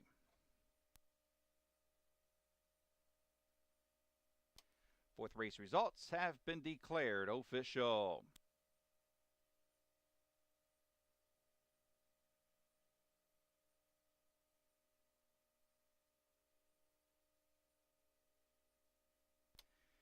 Exactify 3/1860, $2 try 531, $76.60. 10-cent super 5314, $15.63. Across the board prices, 5 Thread the Needle 382, 82.20. 3 Buttermaker $463, 1 the Marshall $320. Run down for the 4th, 1 the Marshall 3rd, 2 Pierre Hanover 5th. 3 Buttermaker was 2nd, 4 Poor Parker 4th, 5 Thread the Needle. The winner, 6 Lake Erie Lou was 6th, 7 Crosswinds Bobby G a scratch, 8 Phil's Lucky 7 was 7th, 352 416 scratch 7, circle the 5 Thread the Needle. Upcoming race number 5, welcome the Prince George's County Council members to the races here today. Scratch the 5, 1 Cool Cat. Scratch 5, 1 Cool Cat. Exacta trifecta superfecta wagering. 9 minutes 4:26.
Race 5 just 7 minutes away, and that is 8 9-winners of 1,500 last 4 starts. But before we jump into race number 5, race 4, Thread the Needle, winner off the pace, which I want to talk to you about. We got Dan Noble here, who is driving Charlie May in the Potomac Pace from post number 1. Danny, thanks for coming on. Appreciate coming out. So Charlie May, give us a little bit of a backstory on him, how you got involved with him, driving him, any part of him when he was a 2-year-old. Yeah, I started Charlie out in the big race as a 2-year-old and got to drive him the first few starts, and then I had a little interference with another horse that I had actually owned, Hard Chabak, and I lost him for about 3 years there, and now we're back reunited. So you've been driving him for the most part here for the last 3 to 4 months pretty regularly. What's it like to drive a horse like Charlie May in some of these bigger races? Oh, it's really nice. You know, the horse is such a professional, great athlete, and can't take nothing away from him. No, and he's a horse that, you know, he's pretty versatile. He's been able to come from off the pace, be on the lead. There's a lot of different tactics you can use with him. What are you thinking from post 1 today with the scratch of It's My Show? Do your tactics change at all? I don't think tactics change at all. You know, just hoping for a good trip there, and hopefully things work out. How is this horse on the 5/8 versus, say, the half? Because we've seen him on the half over at Delaware. You were 3rd beat and neck in the Ohio Breeders' Championship, and you've raced him on the mile track as well. Actually, 2 starts ago in the Breeders' Crown Elimination. What happened there that he didn't race very well? And the breeder, I just think he just had a rough trip there. He just things didn't work out for him in the elimination, but he bounced back very well after that. Yeah, I was going to say that bounce back race, it kind of a prep for this race over at Dayton Raceway. You got a perfect trip there and got up by a neck. Is that kind of his MO, is getting those trips up close, or is he just as good from way back? I think he's just as good from the back if all works out, but he likes to be in mid-flow, I believe, and up pretty close. So outside of Charlie May, you drive primarily in Ohio at Dayton Raceway, the Southern Circuit in Ohio, Miami Valley, Scioto, and Dayton Raceway. How did you get involved in harness racing? I grew up in it, and it's just in my blood. Can't stay away. Yeah, I think we're all kind of like that. Pretty much everybody here and in that paddock back there. That is one thing that I think all of us share. With your family being involved in harness racing, was it tough kind of getting in outside of working with your family, going on your own? No, you know, I think when you're involved as much as a lot of us are, it's pretty easy to break in. It's a little tougher, I think, from an outsider unless you stick with, you know, somebody that's well-known and learn all the ropes. And you own quite a few horses. Your wife, Christy, trains some horses, and you primarily drive horses now. Where all have you been a regular as a driver outside of that Southern Circuit in Ohio? I did a little Buffalo, Batavia for a little bit, and then pretty much just stayed right there in Ohio. So, Dan, one more question for you. If you had an ideal setup for this Potomac Pace, what is it for Charlie May? It'd be nice to have a 2 or 3 hole trip and see how things would fan out. That's Dan Noble. He's driving Charlie May in the Potomac Pace from post position 1, 6-1 mooring line. Dan, we thank you for coming on the show, and good luck today. Thank you.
Also the track for the fifth, 1 KJ Michael, owned by Scott Wogan, driver Jared Moyer. 2 Reading Hanover, owned by Howard Burney, also trains, William Carter drives. 3 Drowns the Whiskey, owned and conditioned by Eric Foster, Russell Foster in the sulky. 4 Red Mustang, Trait Porter up for Joe and Karen Offit. Scratch 5-1 Cool Cat, 6. 6 is Capital Builder, owned and trained by Bib Roberts with Eric Davis. 7, Legal Power, owned by the trainer Winston Williams, Luke Hanners. 8, White Rose, owned by Tammy Crescent, Jonathan Roberts. And rounding out the field, number 9, Always on Top, owned by Brian and Jason Burton, Justin Walters in the sulky. Field for race number 5, scratch 5-1 Cool Cat. There's Win Play Show, Exacta, Trifecta, Superfecta wagering. Let's get to welcome the Prince George's County Council members to the races here on Potomac Pace Day. Wager now. Wide open betting board here in the 5th at Rosecroft. Joint favorites at 3-1. The bookends, KJ Michael and Always on Top. Both dropping from second level races. Always on Top did a good bit better in terms of finishing position. Was 3rd last week.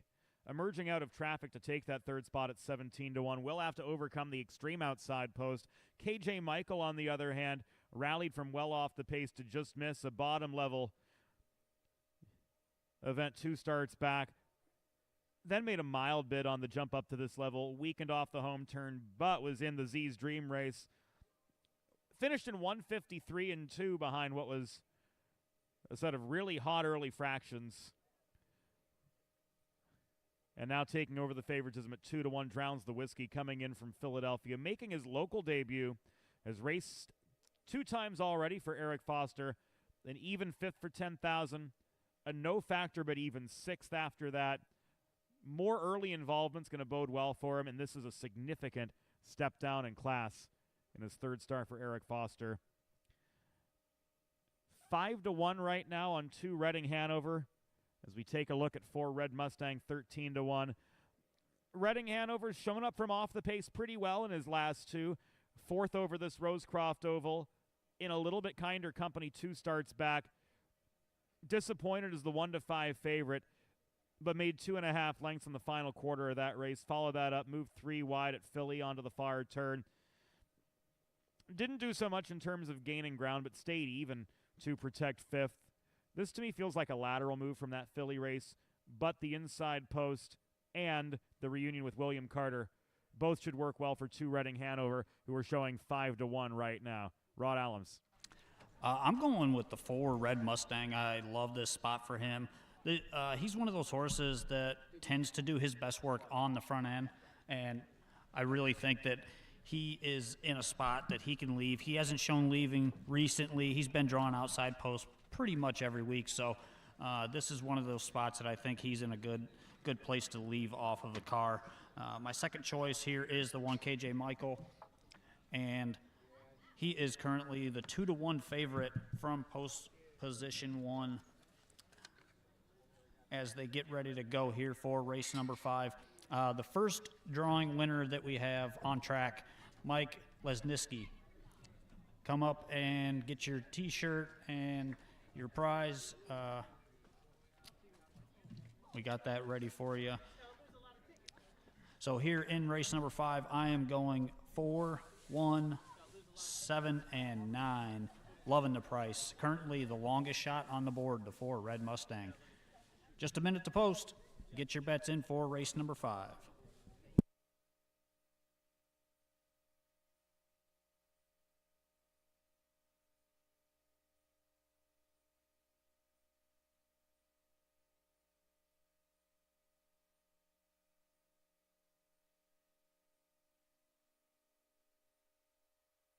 Still time to wager for race 5. Mutual windows remain open.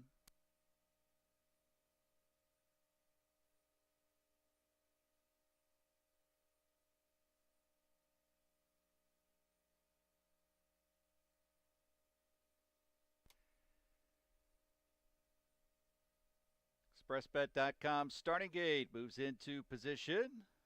Field of 8 now with a scratch of 5. One Cool Cat. Moving up to the starting gate. The gate is in motion.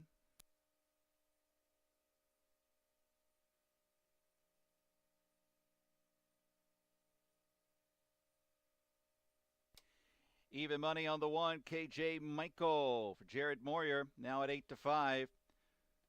To the outside, always on top, Justin Walters 4-1. Stay on the outside, the gray white rolls at 9-2. Field of 8 into the clubhouse turn.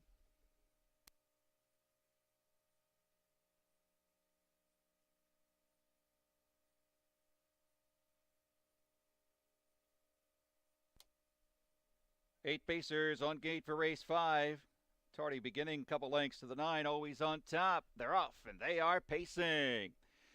Middle of the racetrack, there goes Legal Power out for the lead. In between horses, Drowns the Whiskey with white rolls on the far outside.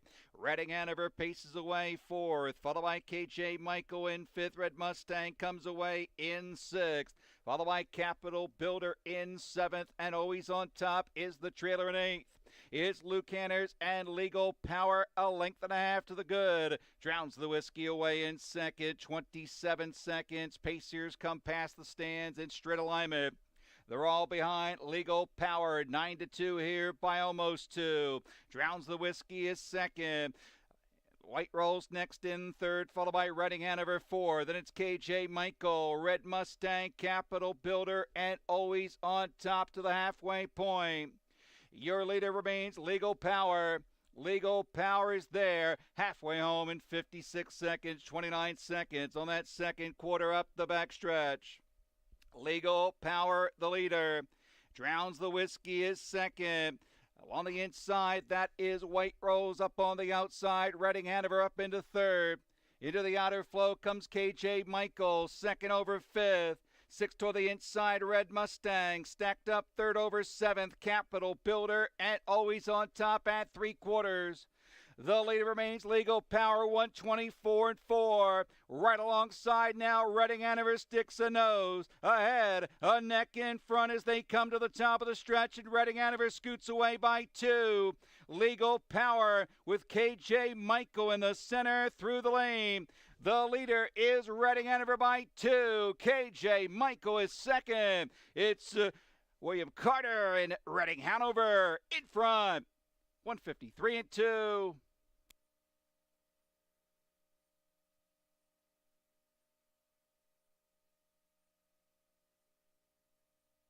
William Carter strikes again. Taking the 5th with Redding Hanover. Emerging off the home turn. Driven to a clear lead at the furlong pole and coasting at 6s to evade 5. And always on top at 3/4. The leader remains Legal Power, 124-4. Right alongside now, Redding Hanover sticks a nose. Ahead, a neck in front as they come to the top of the stretch, and Redding Hanover scoots away by 2. Legal Power with KJ Michael in the center through the lane. The leader is Redding Hanover by 2. KJ Michael is second. It's William Carter and Redding Hanover in front. 153-2.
Fifth race results are official.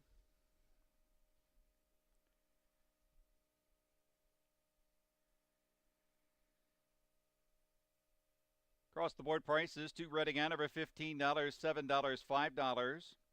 1 KJ Michael, $3.60, $3.40. 6 Capital Builder, $5.40. $2 Exacta, $2.1, $57.20. $2 Try, $2.16, $251. 10-cent Super, $50, 2 cents. Rundown for race 5. 1 KJ Michael was second. 2 Reading Hanover the winner. 3 Drowns the Whiskey fourth. 4 Red Mustang was fifth. 5-1 Cool Cat a scratch. 6 Capital Builder third. 7 Legal Power 8. 8 White Rose 6. 9 Always on top 7th. 2-1-4. 5 Scratch 3. 8 6 7. 153 and 2 for number 2 Reading Hanover. Upcoming 6th race. Welcome the Maryland House of Delegates to Rosecroft. It's a field of 8 exacta, trifecta, superfecta. No changes in the upcoming 6th race. 9 minutes until post time at 4:47.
Welcome back to Rosecroft. 7 minutes until race 6 at 4:47 Eastern, 1:47 Pacific. James Witherite, Rod Allums, Mike Probozzi joining you trackside at Rosecroft, and we welcome the Maryland House of Delegates in this upcoming 6th race. A second level pace opened up to non-winners of 6 races lifetime as well. Exacta, trifecta, and superfecta wagering. Current 5-2 favorite from the inside is Velocity Gator. Just no chance from outside posts in a pair of third level races. Cuts back to a more manageable level. Caveat emptor, though, as far as I'm concerned, with this 5-2 favorite. Was gifted a pocket ride 3 starts back and didn't really do much with it. No, and he's a horse that fits this class. You know, he does drop back down a little bit, but he has needed 2 old trips in his previous 2 efforts at this level. And that to me is a sign that he's just not really on top of his game. Despite having the outside posts the last 2 weeks, I think he fits. I'm just going to use him underneath, Mike. I like him on top. I do like this horse. I thought the last 2 efforts with those outside posts are more just get around there, get back to the right class. Now you get an inside draw. I'm sure the speed is coming. Can get another pocket tight trip, and William Carter full of confidence off 2 straight wins. The other thing to consider, not all second level races were created equal. This one feels to be a little bit on the softer side. Mm-hmm. Leonard's Legacy dropping in class. Velocity Gator, as mentioned, dropping in class. Virgin Boy number 6 right now 4-1. Won powerfully in a bottom level event just last week. Drew off at will off the home turn. I really like his chances at 4-1. Another one worth considering. Jack Roger, who has come out of $10,000 claiming events. Didn't finish up all that well in his last two, but you can attribute that to sustained effort in the early stages of his last couple starts. I don't think he'll have to work nearly as hard this time round. Eric Davis back in the bike. He teamed up to win with this one in a beaten first level event 5 starts back in 152 and 3. So if he gets his way in the early going, we know he's capable of significant raw speed. A lot of moving parts in this race. Derby Dog Hanover stepping up after a second place finish to Lions Music.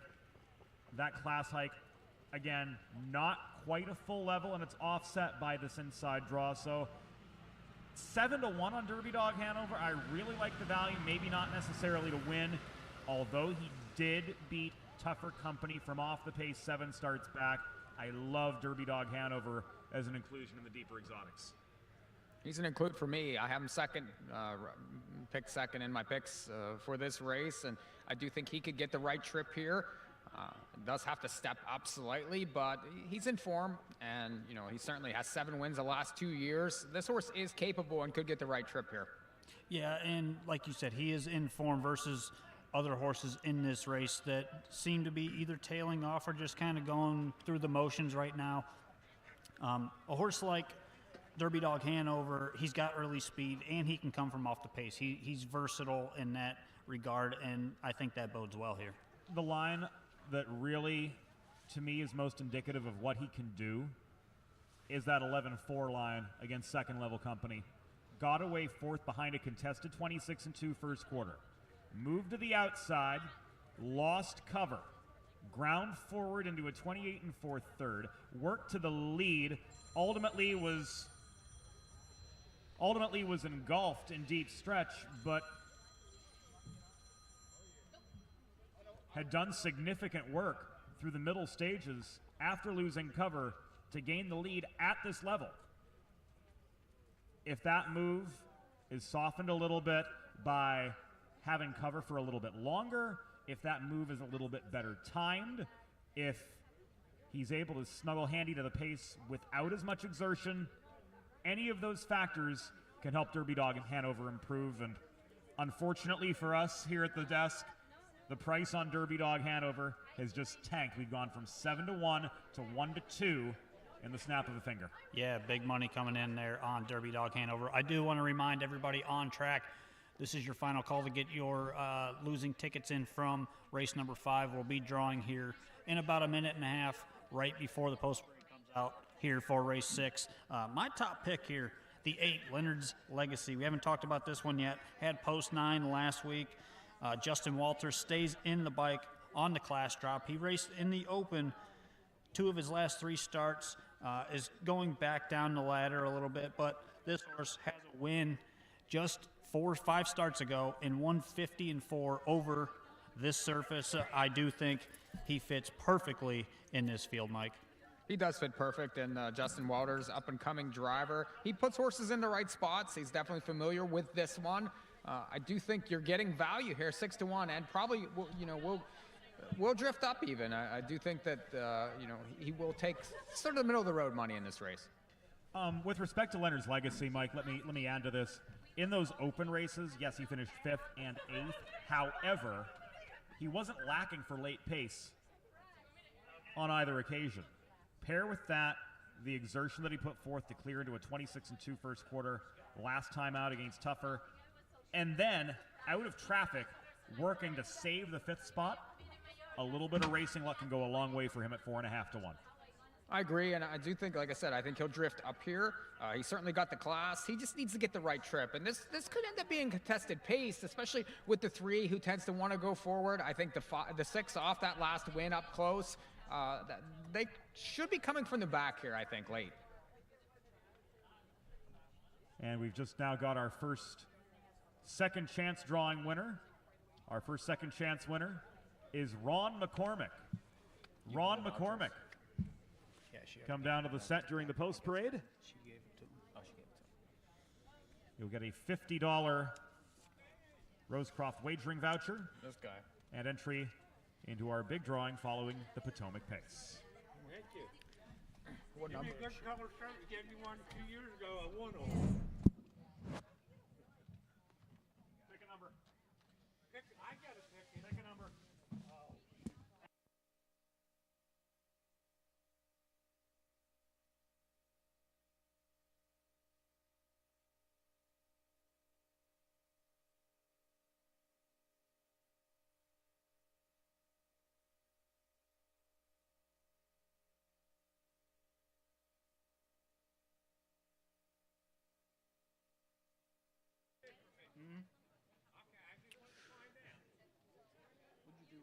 Horses are coming out here, but don't forget, contestjockey.com. It's a free contest. It starts here in race number 6, so go to contestjockey.com and sign up for free.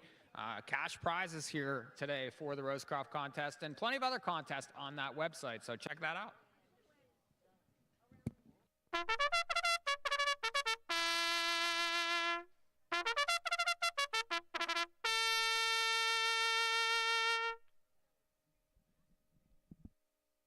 Horse on the track for the 6. Welcome the Maryland House of Delegates. Number 1, Velocity Gator, owned to train by Johnny Kreitz Jr. William Carter between the wheels.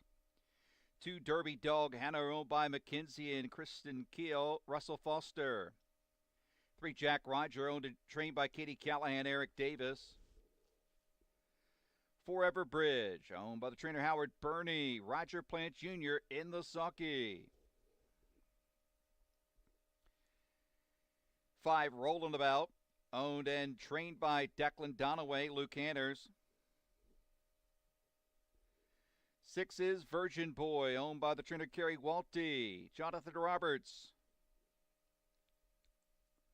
7, Do You Think, owned by Daniel Chansky, Corey Brayton. Rounding out the field, 8, Leonard's Legacy, owned by Leonard Hubbard, Justin Walters. The driving assignment, field for the 6th.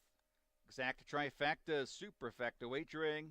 Welcome the Maryland House of Delegates to Rosecroft for race number 6. Wager now. Favoritism shifting again here in race 6 at Rosecroft. Leonard's Legacy off those open and third level lines, dropping now to 4-5 favoritism. 3-1 on Derby Dog Hanover, 7-2 on Virgin Boy, stepping up off an open length win. Rod, a horse that you'd mentioned during the post parade that we haven't talked a whole lot about. I think I touched on him briefly. It was 3, Jack Roger.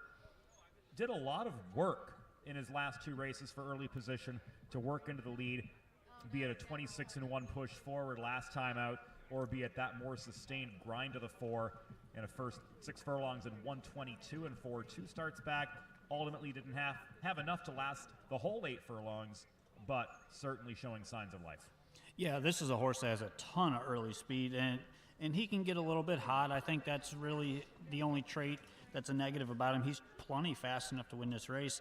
He's just got to be able to be controlled early on, and if he can rate the mile on the front, because you know he's going to the front. If he can rate that mile up there to manageable fractions, I do think that he's in a good spot to be able to outlast the rest of these horses late in the mile. 12-1 currently on the board. A distinct overlay for this one. I mean, if you look at his last 5 starts, always takes money, and was the favorite 5 back, 4 back, and then was sub 4-1 in those other 3 starts. This horse is not getting much action here. For as speedy as he is, I do think 8-1 right now, you could do a lot worse.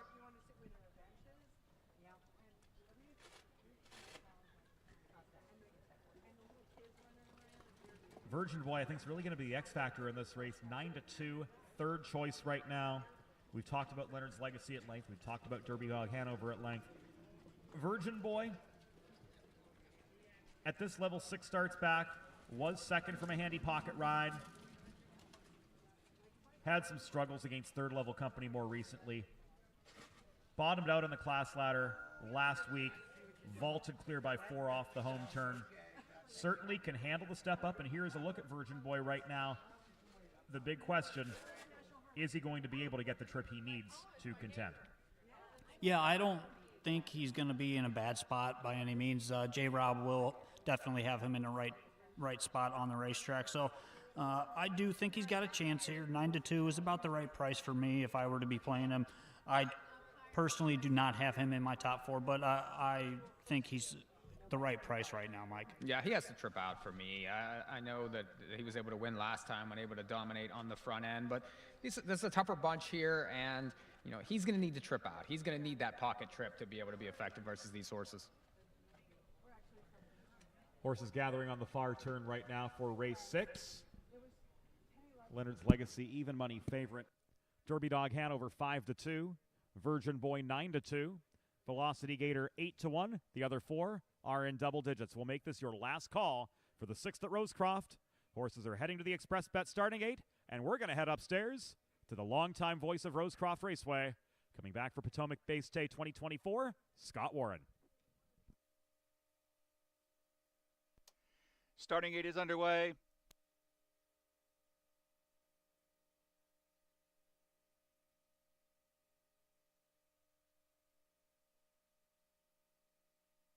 Six race field at the gated, moving through the turn.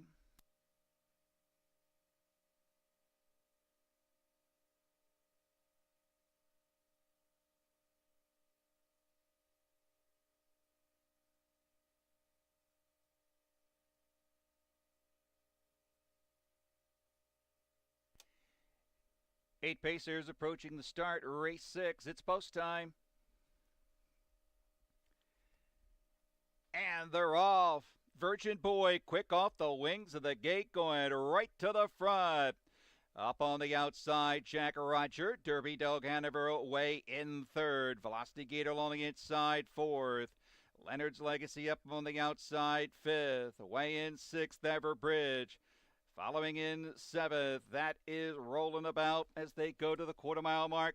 Come back to the trailer, Do You Think? At the opening quarter, 26-4. Jack Roger to the front by 2. Virgin Boy away in 2nd, followed by Derby Dog Hanover 3rd. A length and a half back to Velocity Gator next in 4th. Then it's Leonard's Legacy comes to the outside from 5th. Everbridge follows that move in 6th. Racing in 7th, Rolling About, and the back marker remains Do You Think into the clubhouse turn. It's Eric Davis and Jack Roger leading the way past the halfway point, 55 and 4/5 seconds. Out of the turn, it down the backstretch. Jack Roger, the leader. Up on the outside comes Derby Dog Hanover, an uncovered journey.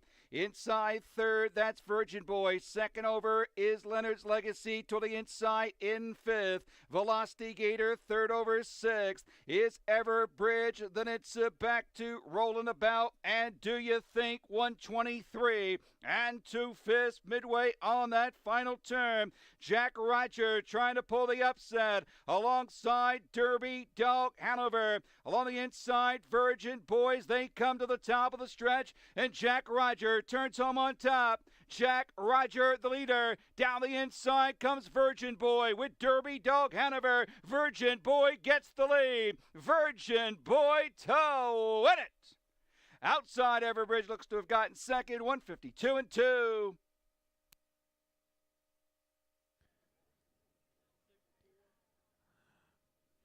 Jack Roger at 18-1 made front, couldn't sustain again, and Virgin Boy perched in the pocket. Takes the inside route to a going-away win, his 2nd in a row.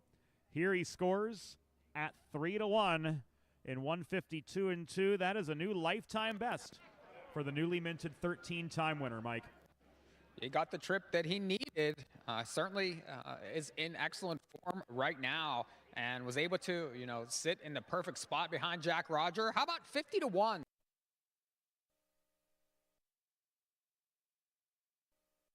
Back to Rolling About and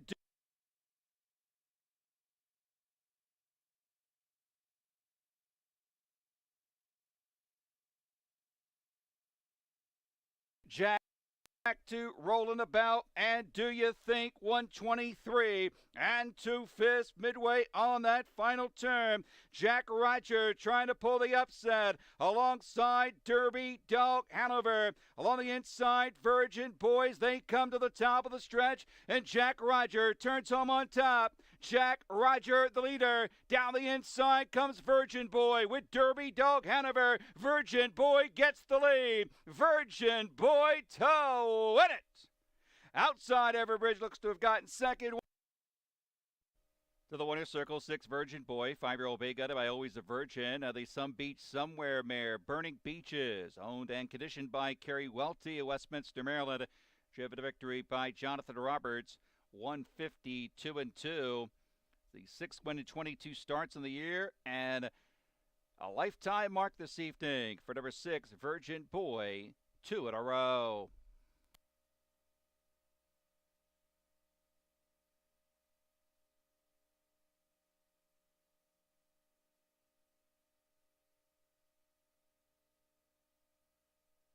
Sixth race has been declared official.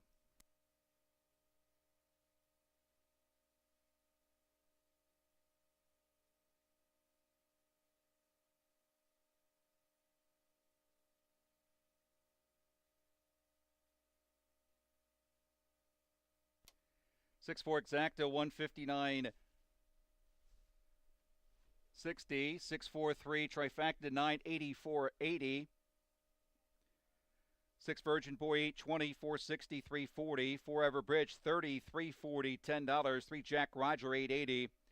10 cent Super 163.30.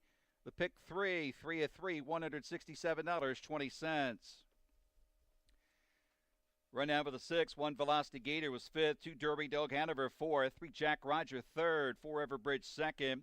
5 Rolling About 7th. 6 Virgin Boy the winner.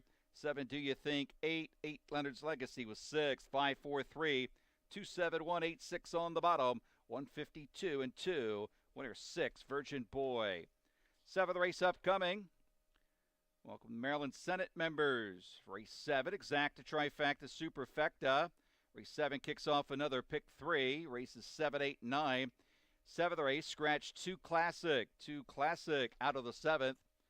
8th race, scratch 1 Wells Fire. Scratch 1 Wells Fire out of the 8th. No changes in race number 9. 7th race in 9 minutes at 5:08.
Coming up to 7th race post time at Rosecroft, 6 minutes away at 5:08 Eastern.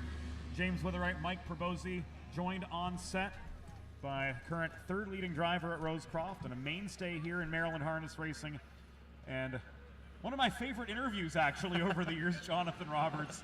Jonathan, we haven't gotten the chance to share a whole lot of air lately. Now with me at Hoofbeats Magazine and only making sporadic appearances on the broadcast, but always great to catch up and great to see you doing well here in the Free State. Thank you. We appreciate you coming down as well.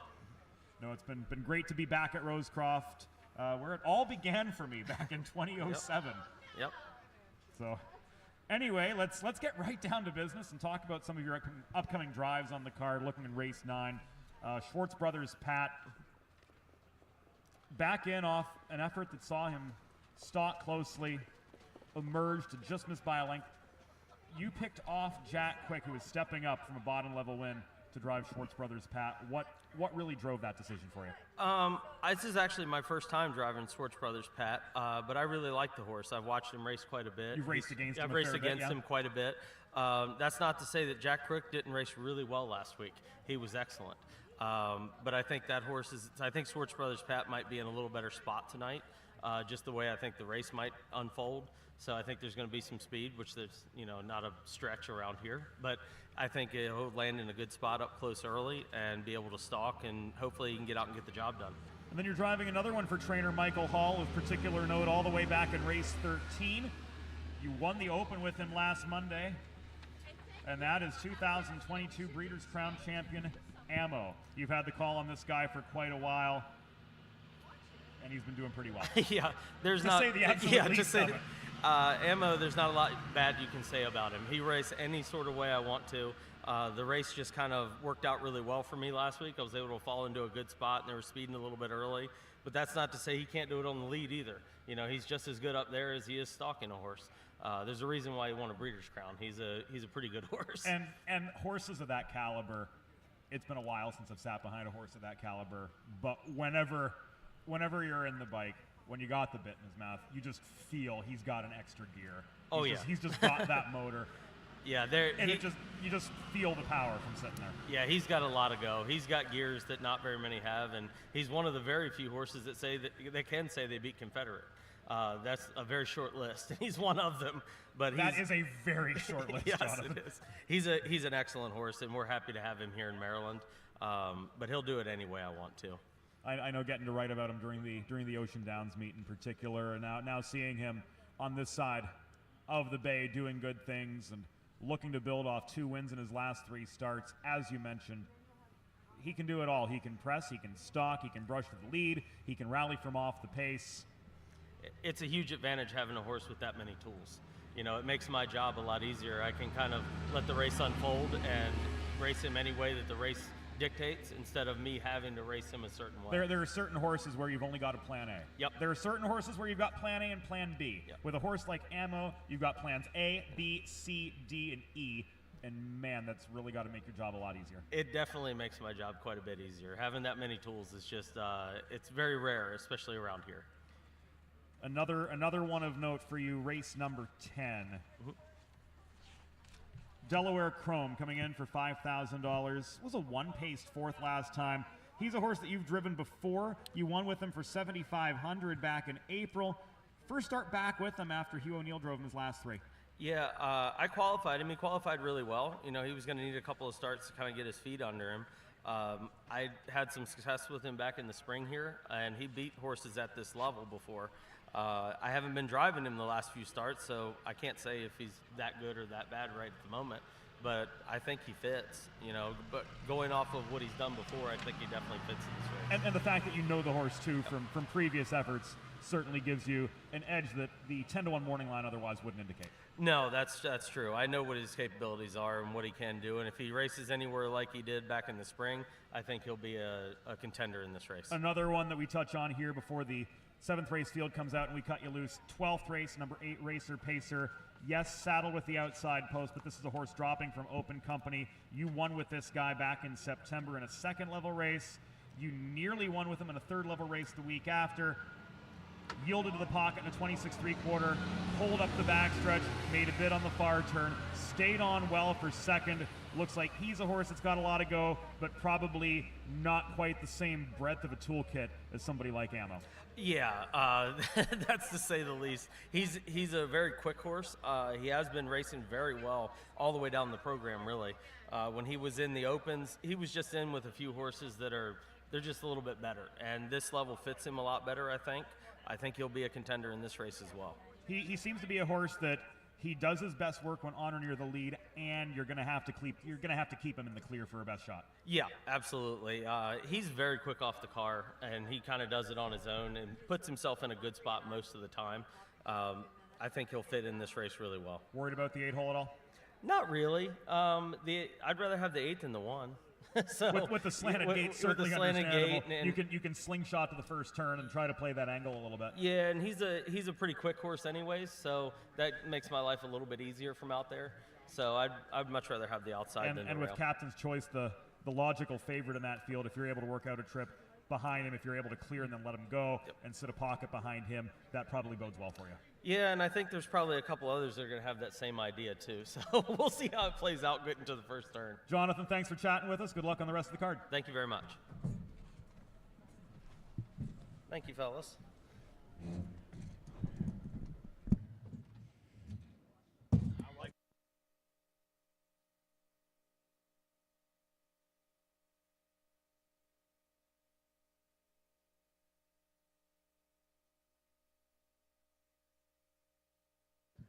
I'm off.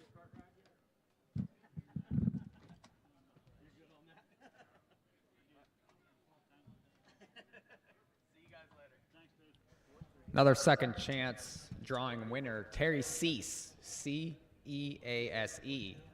So come down to the booth here and collect your prize.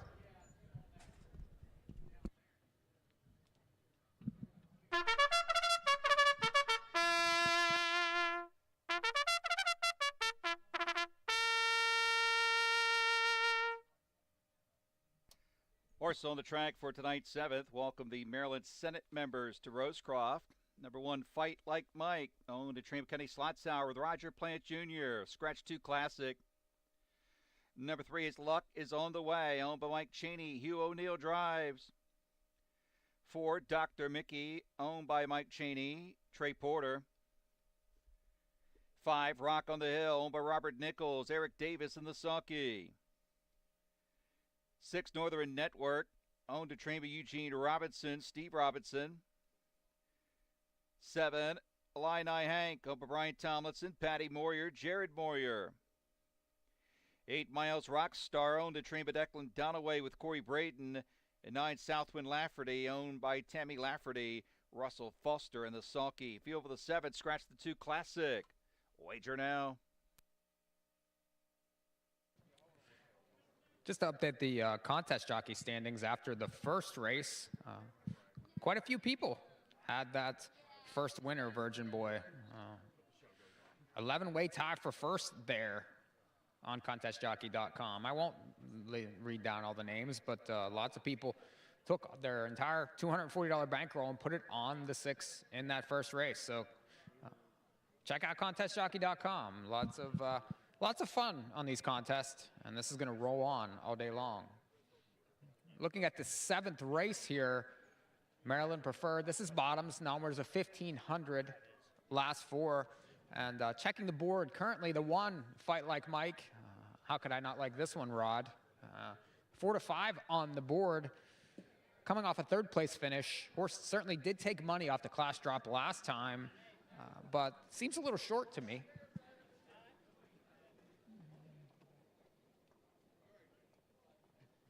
Yeah, Fight Like Mike, he's also my top pick here. 3 to 5 currently on the board, which is a little bit of a short price. But, you know, I don't really mind the 3 to 5 on him because he's a horse. He's got 5 wins on the year. He's in the bottom level condition race, and last week got stuck inside, just a bad spot to be in. And tonight I see Roger Plant firing off the car. There's really no other early gate speed, so I think he's going to be able to get away up close and probably, if he's not on the lead, make a quarter move to get to the lead pretty early. I like the 3 here. Luck is on the way. Came out that qualifier on October the 30th and just had an even race there on the 11th of November. The source is in a good spot here on an inside post. And I do think that can be closer early. And right now you're currently getting 25 to 1. So lighting up the board here with the 3.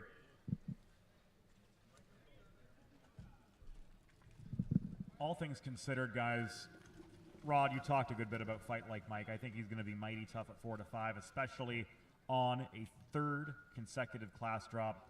Didn't get involved in 3rd level company, didn't get involved in 2nd level company. Was just outpaced, but had ample speed, 53 and 4. He repeated that 53 and 4 mile on 11:11, passing tired foes off the home turn behind Virgin Boy, who, if we look back just a race ago, from the pocket, 1 going away in a 2nd level race. So Virgin Boy coming out of a 1st level race, stepped up, 1 going away on the jump. Fight Like Mike dropping from 1st level to beaten 1st level, gets the pole.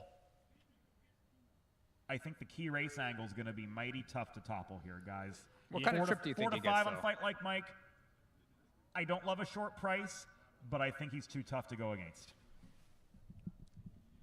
Well, the Pacers are heading to the Gate 4 race number 7 here at Rosecroft. We're going to send it right up top once again to Scott Warren.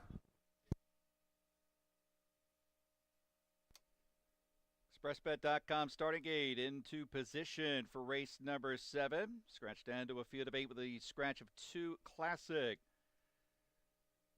Money is on the 1, Fight Like Mike, 4 to 5 favored as they make their way to the clubhouse turn.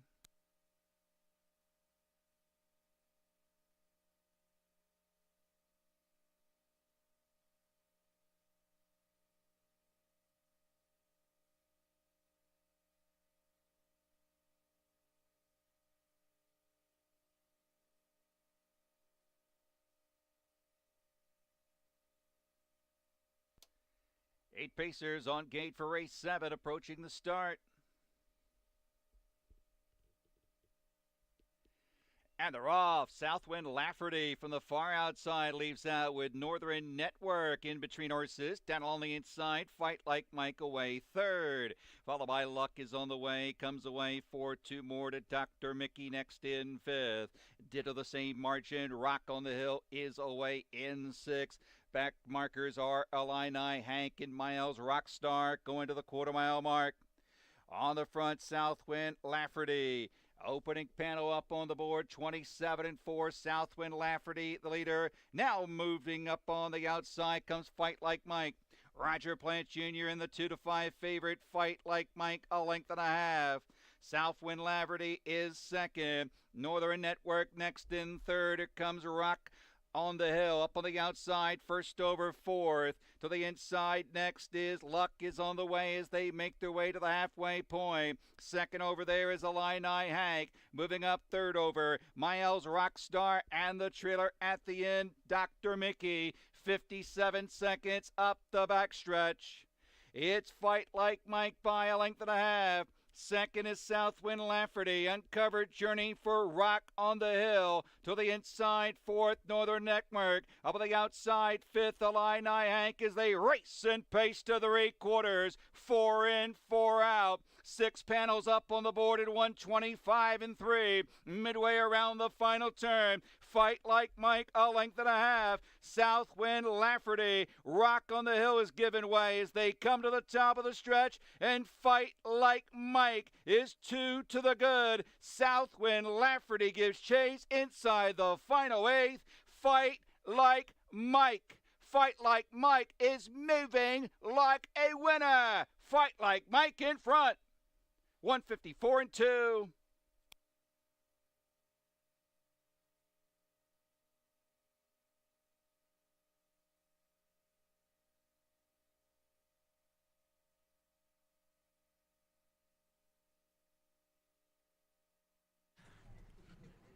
Unlike Saturday or Friday night, Fight Like Mike wins this time at a very, very short price, 2 to 5, but was an easy winner here after making that quarter move. Yeah, 2 to 5, the best. He looked it on paper and delivered with that early move.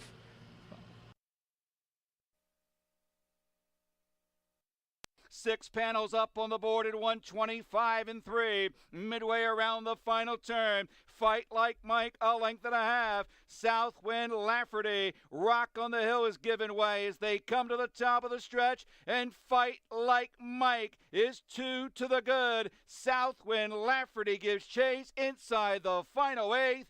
Fight Like Mike. Fight Like Mike is moving like a winner. Fight Like Mike in front. 154 and 2.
Like Mike, 280, 220, 210. 9 Southwind Lafferty, 1480, 620. 7 Illini Hank, 480. Rundown race 7. 1 Fight Like Mike, the winner. 2 Classic was scratched. 3 Luck is on the way, 4th. 4 Doctor Mickey, 7th. 5 Rock on the Hill, 6th. 6 Northern Network was 8th. 7 Illini Hank, 3rd. 8 Miles Rockstar was 5th.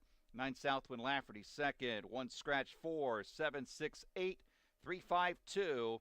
Race winner 1. Fight Like Mike. Turn the programs to race number 8.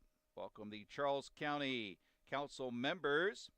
In the 8th race, Scratch the One Wells Fire. Scratch One Wells Fire, race 8. Exacta, trifecta, superfecta wagering. 8 minutes at 5:28.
Turning our attention to the second half of the card, race 8.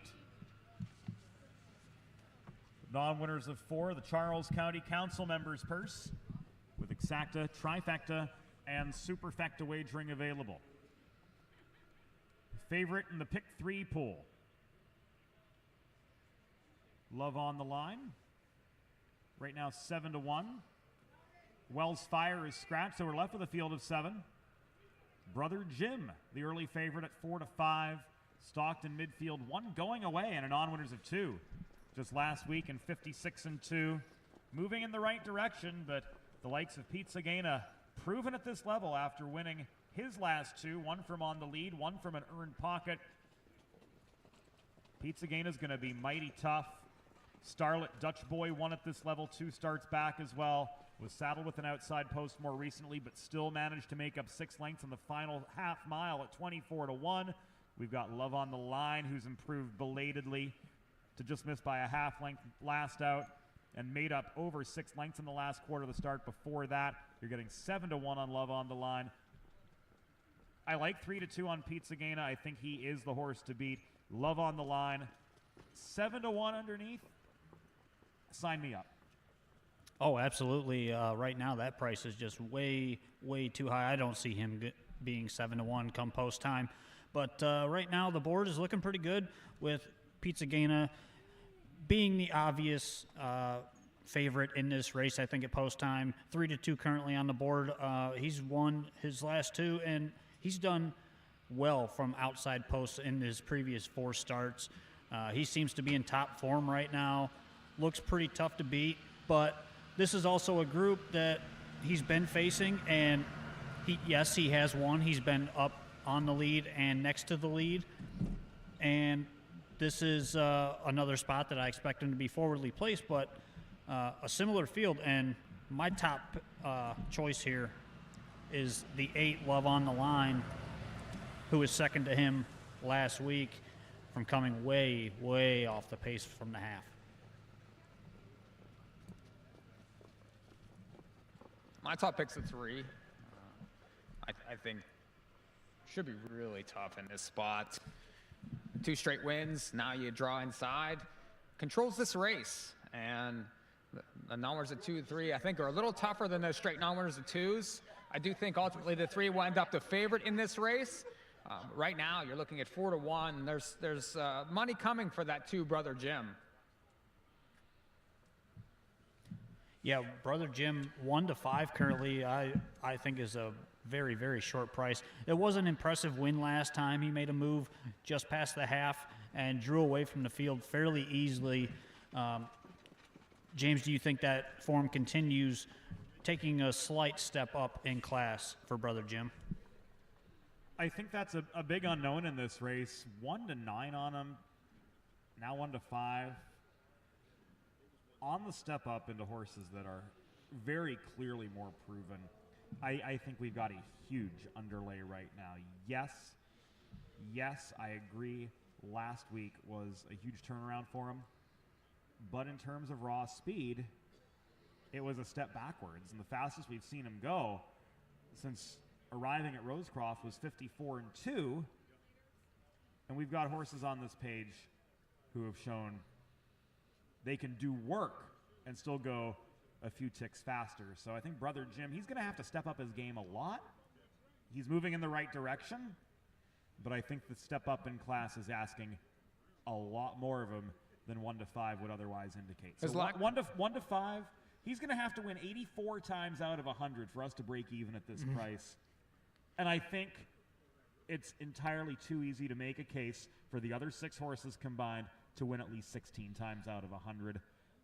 Brother Jim could surprise us. He could deliver at 1-5, but if we're going to play the percentages, this is a bad bet. His lack of speed is concerning also. Where's he going to come from here? And, right. That's the big thing. Whereas, the 3 is going to be up front controlling the pace against a field that really doesn't show a lot of early speed. I think if you can get any sort of value on the 3 here, like this 3.5 to 1, just run to the window.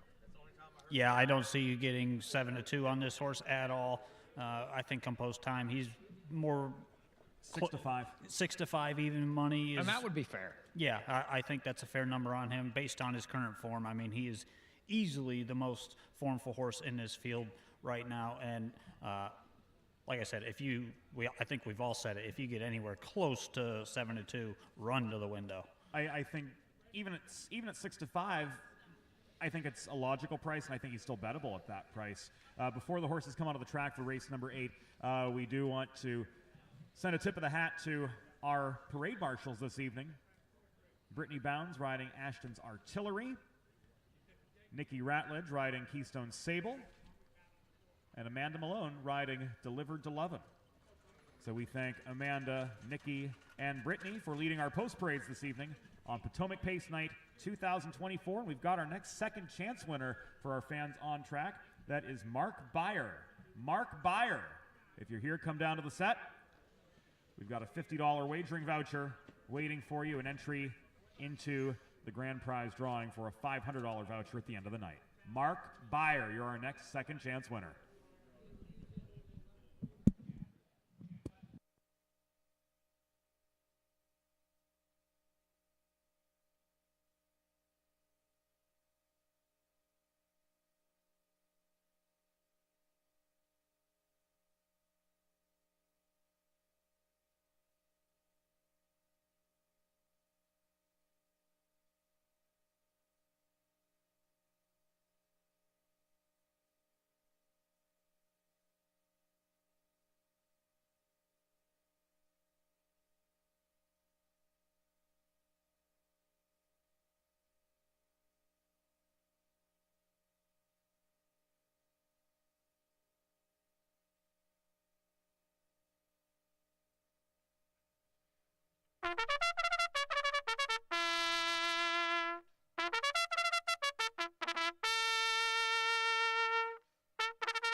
Horses parading for race number 8. Charles County Council members event. Scratch the 1 Wells Fire. 2 Brother Jim. Owner driver Corey Braden. 3 Pizza Gaina. Owned by Mike Cheney, Hugh O'Neill. 4 Blissful Dragon. Owned by Mr. Richard Dillon at Havens. Eric Davis in the sulky. 5 Slick Fella. Owned by Lisa Dennison. Greg Dipsky. Trey Porter. 6 DP Royalty. Owner driver William Carter. 7 Starlit Dutch Boy, owned by Casey Bendix. Virginia Marvel, Justin Walters in the sulky. Rounding out the field, number 8 Love on the Line, owned by Kayla Moyer. Jared Moyer in the sulky. Field for the 8th, exacta, trifecta, superfecta. The one is out. Wager now.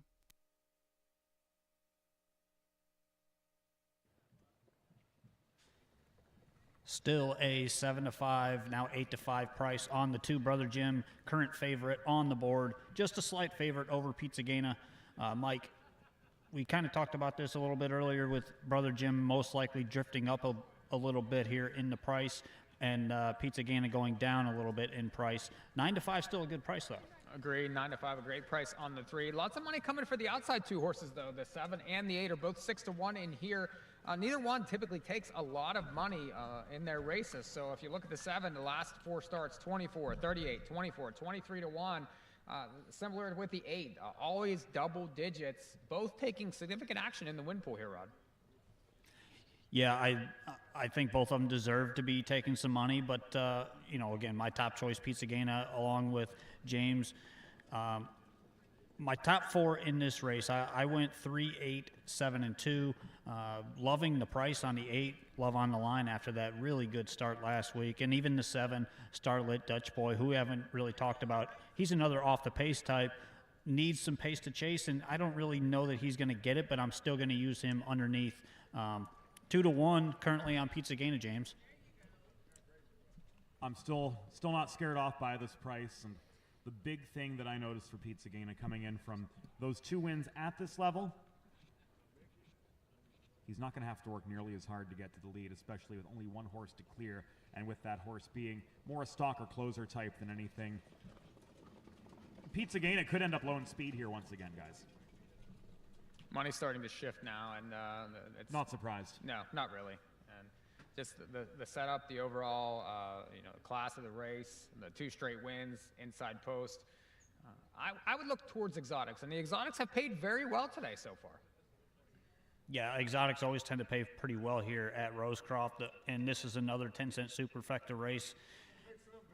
I do think leading into this race, the three, Pizza Gaina has the slight edge. Did take that big hit about a minute and a half ago and drifted up just a hair to even money. But if you're playing this race, James, are you doing the same thing we are, just playing exotics based on a favorite as your top choice? Me, I'm playing Pizza Gaina to win, straight up. I mean, even money. I think this horse has proven himself. He's got more than a 50% chance of winning this race the way I see it. So for me, this is a smart play. Maybe win place, but I'm putting it on Pizza Gaina's nose here. This is his race to win or lose. Now, Mike, if you're playing exactas, what are you going to be using with Pizza Gaina here? Are you just going with the two, or are you going elsewhere? Right now, a 3-2 exacta is $12, so I do think that's value for the two best horses in the race. I'd be curious to see what kind of trip the 2 does get in the race. So I might be more interested in a 3 with a 7-8 here. I do think that right now the 3-7 was $49. 3-8 was close to $40 there on the board. That is value in this race, especially with a horse that you think is greater than 50% to win. I feel underneath, too, you might be able to make a case for 6 DP Royalty, who's drifting up toward 20-1. That ground loss last week at this level due to traffic trouble. Finished even. If he's got clear sailing, he showed 4 starts back, he can win. He showed good late pace at this level, 2 starts back. A little bit of racing luck. He could crack the exotics, too. Last call for 8th race wagers. Horses are in behind the Express Bet starting gate. To the top of the Rosecroft Grandstand we go to Scott Warren. 8th race Pacers at the gate and moving through the turn.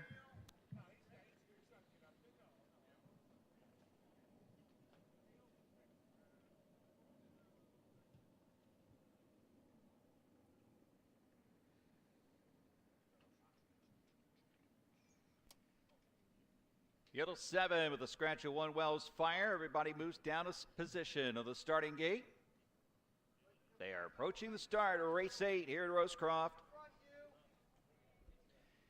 And they're off. Pizza Gaina from the inside leaves out for the lead. In between horses, that is Slick Fella with DP Royalty up on the outside third. Coming away in fourth, that is Brother Jim, followed by Starlit Dutch Boy. Next in fifth. And we come back to Love on the Line, who is sixth. As they move to the quarter-mile mark, the trailer at the end, Blissful Dragon. Pizza Gaina, Hugh O'Neill, the leader, 27-3. Pacers come past the stands. Pizza Gaina a little more than a length.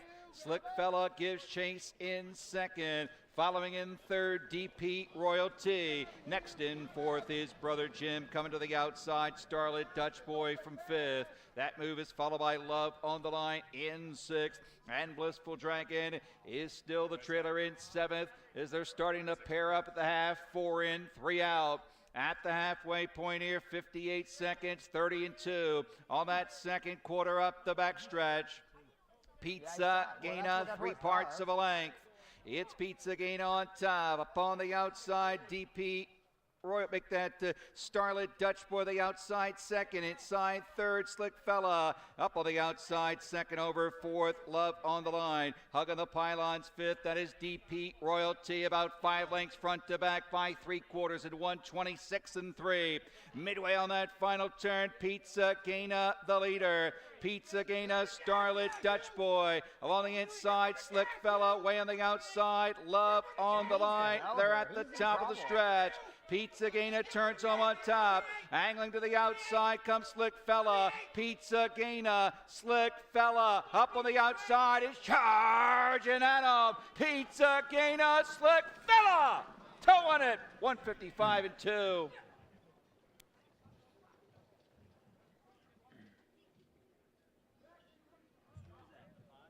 Slick Fella gets the pocket trip. Starlit Dutch Boy turned up the pressure on the backstretch for us to 28-3 third quarter from Pizza Gaina. And right here coming off the corner, Trey Porter with room to slip Slick Fella to the outside.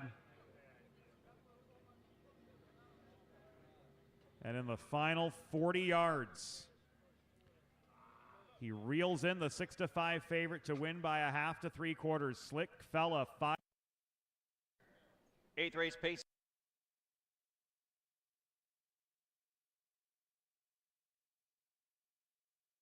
State here at Rosecroft. And they're off.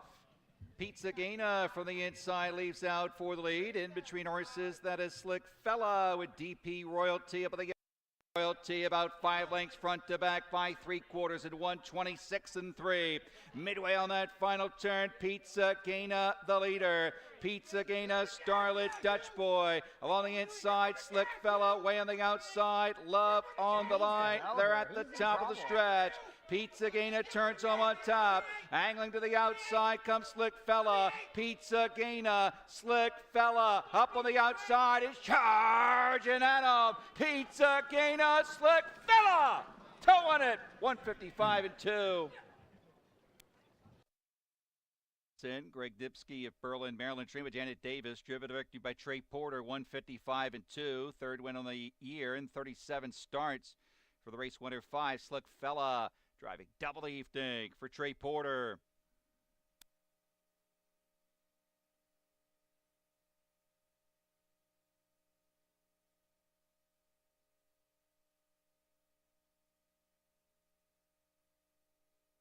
Results are official.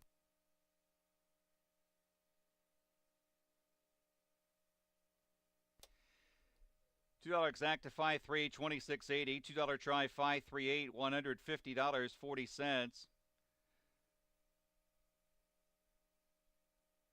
10-cent super, $50.70. Across the board prices: 5 Slick Fella, $12.20, $5.40, $3.40. 3 Pizza Gaina, $2.40, $2.20. 8 Love on the line, $4.60. Order finish race number 8. 1 Wells Fire Scratch. 2 Brother Jim was 5th. 3 Pizza Gaina 2nd. 4 Blissful Dragon 7th.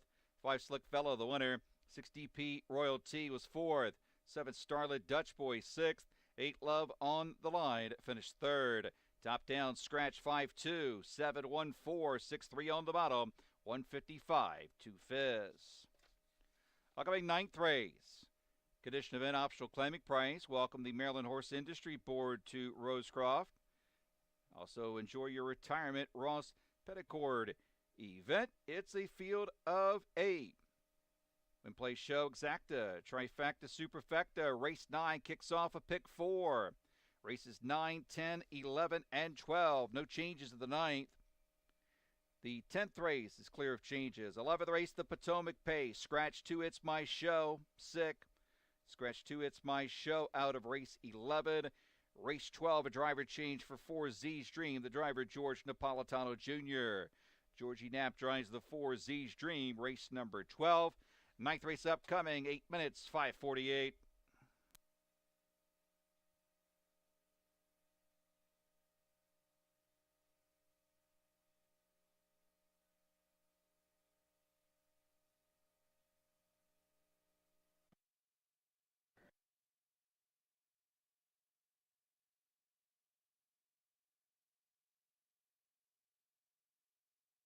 Race 8 here at Rosecroft. And they're off. Pizza Gaina from the inside leaves out for the lead. In between horses, that is Slick Fella with DP Royalty up on the outside 3rd. Coming away in 4th, that is Brother Jim, followed by Starlit Dutch Boy. Next in 5th. And we come back to Love on the Line, who is 6th. As they move to the quarter-mile mark, the trailer at the end, Blissful Dragon. Pizza Gaina, Hugh O'Neill the leader, 27-3. Pacers come past the stands. Pizza Gaina a little more than a length. Slick Fella gives chase in 2nd. Following in 3rd, DP Royalty. Next in 4th is Brother Jim. Coming to the outside, Starlit Dutch Boy from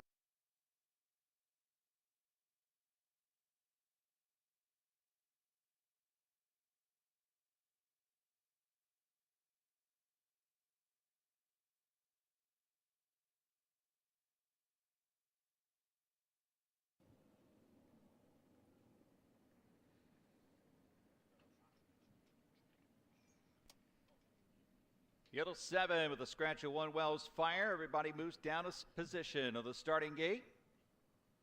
They are approaching the start of race 8 here at Rosecroft. And they're off. Pete Zagina from the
Race 9, numbers of 3,000. Last 4 starts. Starts the pick 4 here, and there's a couple pick 4s here tonight. There's one in the 9th race. There's also one starting with the last 4 races in the 11th race. So get in on that pick 4. These multi-leg wagers have certainly been paying well here. I went to the 3, Dancing on a Star, as my top pick here.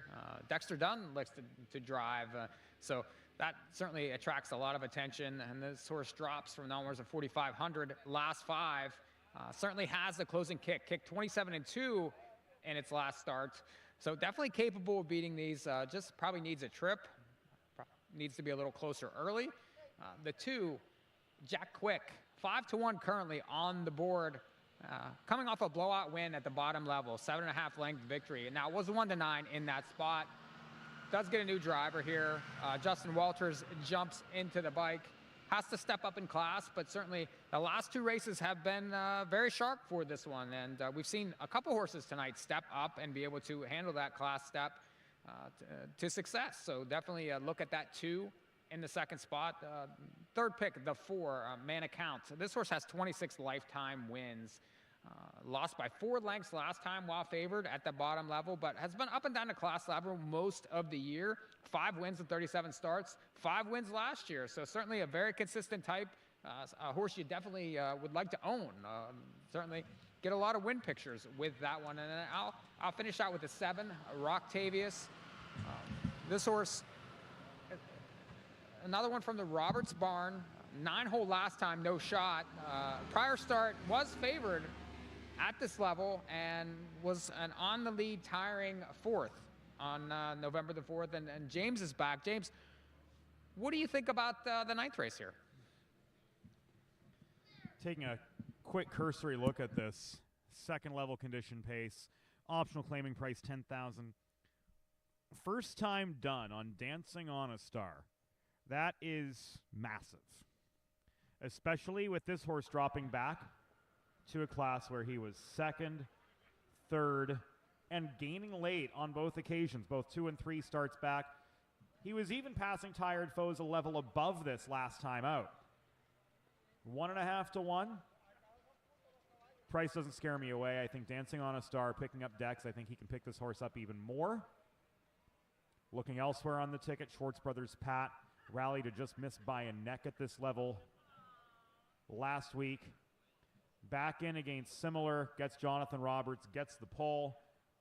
Jonathan's choice over 2, Jack Quick, who is, as we mentioned, making a double jump in class to a level where he made a middle move 3 starts back, but then just spit the bit off the far turn.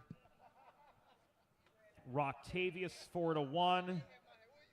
Did hard work 2 starts back early to secure a 26-4 first quarter lead. Rated a 58-4 middle half. Weakened late under pressure. More recently, improved from the back of the pack. Closed in 28-3. Didn't make up much ground, but passed tired rivals steadily through the final 3 furlongs. Better trip can help him out. 4-1, I don't know. I think Turn Me Loose might be the value play in the exotics right now at 7s. 2 starts back, brushed, yielded, re-emerged to just miss by 3/4 of the length behind Z's Dream, a horse that we've talked about quite a bit through the course of the day. Followed that up with a 3-wide push into 4th at this level. Lost a little ground on the stretch, but didn't cede the 4th position. A little bit of trip help for Turn Me Loose, and he's proven versatility.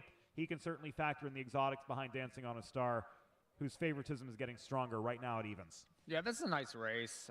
Dexter's going to take the bulk of the money here, though. Also, Not surprised. I mean, not at all. Dexter hasn't been able to do any wrong in the last couple months, Mike. No, he's at absolutely the top of his game. I would say within the last few years, there was a point where that he was the absolute top driver, and then maybe that wasn't the case the last year or two. But within these last 9 months, he has reemerged, and I think is at the top of the list. 6 Breeders' Crowns, say no more. Yeah, I mean, his record, his reputation speaks for itself.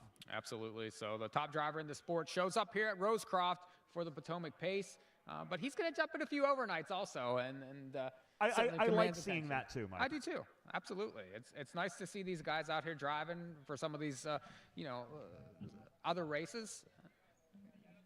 They're getting in and.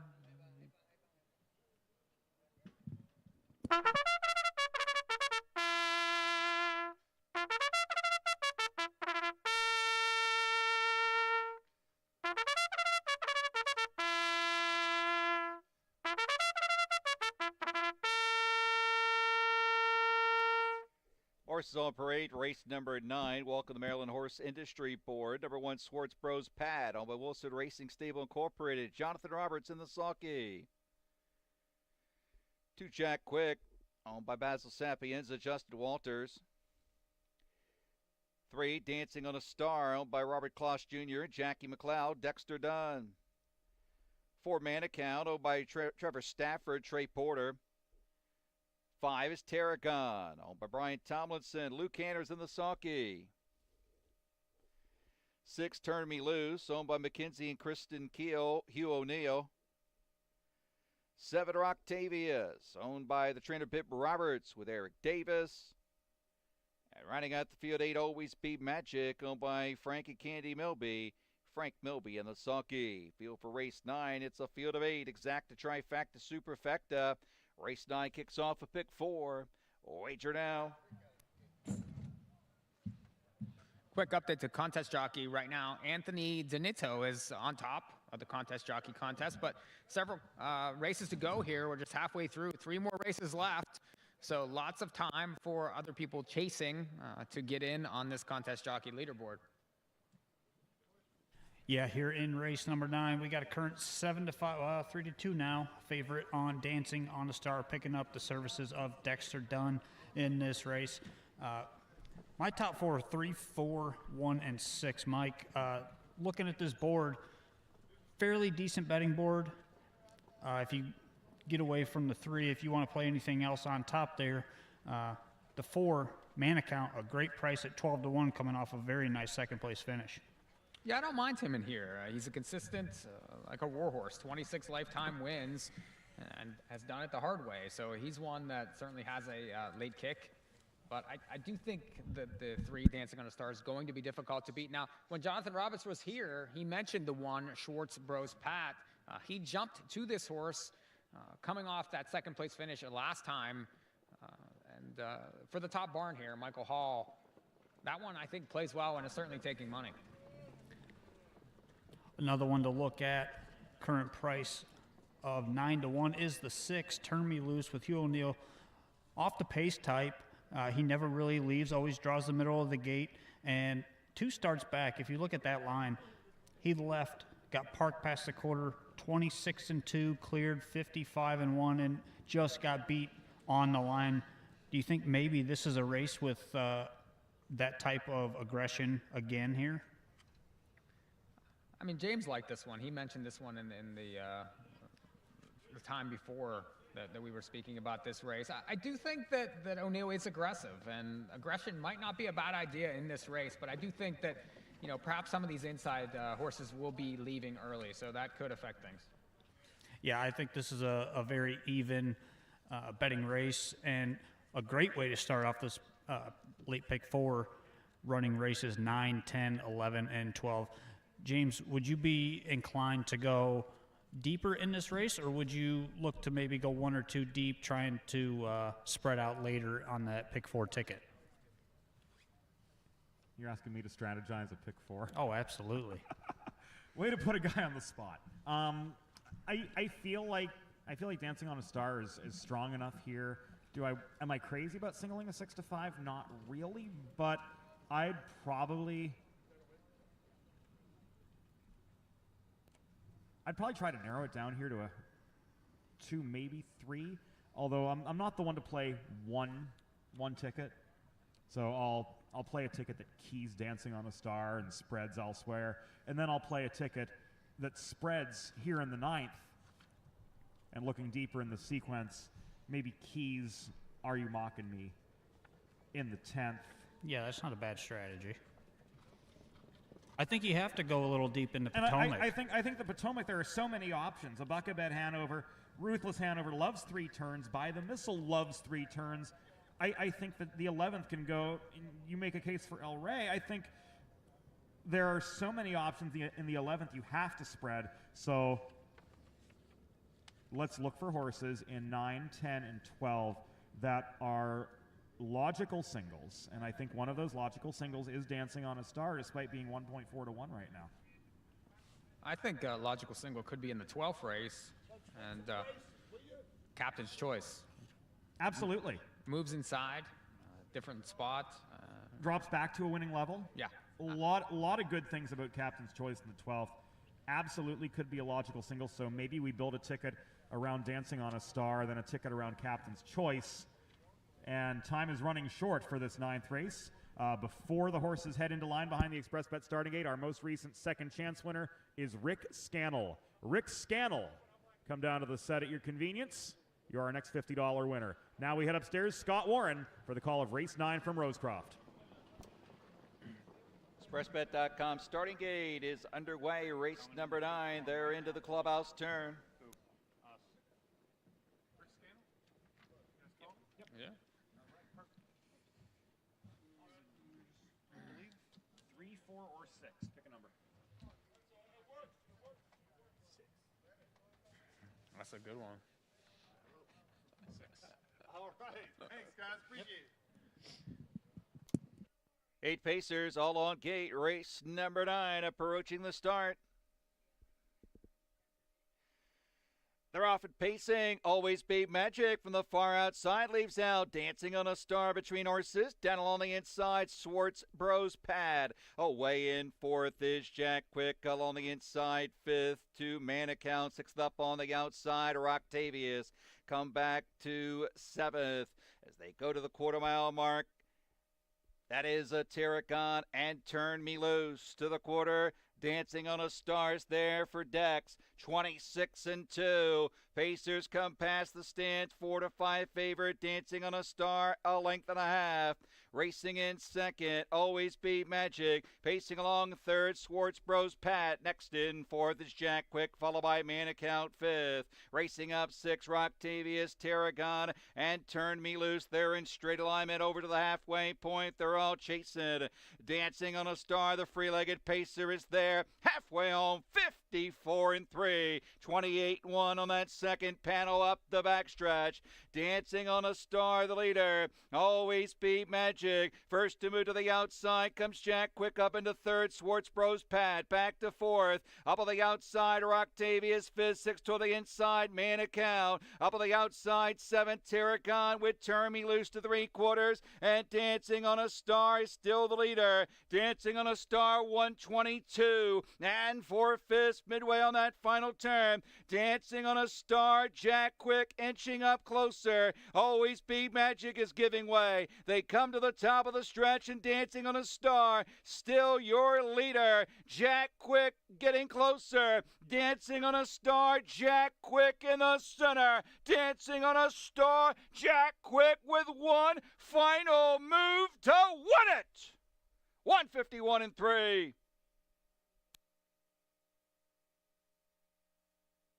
The favorite goes down in defeat.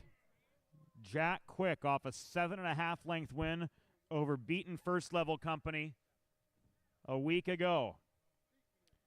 Handles the double jump in class, and he does it via a sustained, uncovered grind. Dancing on a Star, first 3/4 in 122 and 4. It looked like Jack Quick leveled off a little bit, cornering for home, but he found more in the final 16th and just prevails at 4.5 to 1. To Jack Quick, 9-2 first. On a Star is still the leader. Dancing on a Star 122. And for fifth, midway on that final turn. Dancing on a Star, Jack Quick inching up closer. Always Be Magic is giving way. They come to the top of the stretch, and Dancing on a Star still your leader. Jack Quick getting closer. Dancing on a Star, Jack Quick in the center. Dancing on a Star, Jack Quick with one final move to win it. 151 and 3.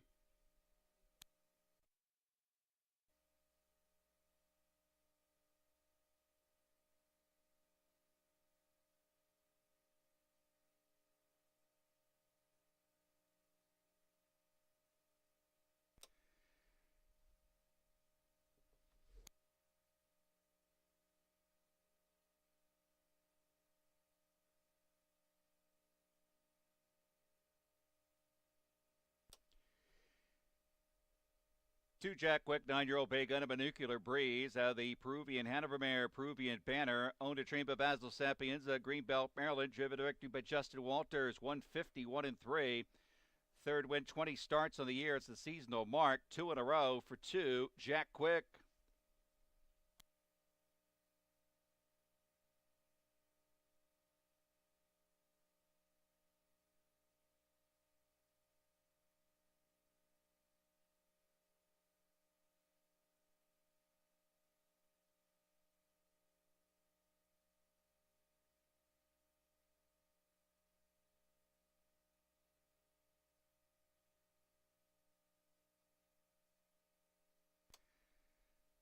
Ninth race official.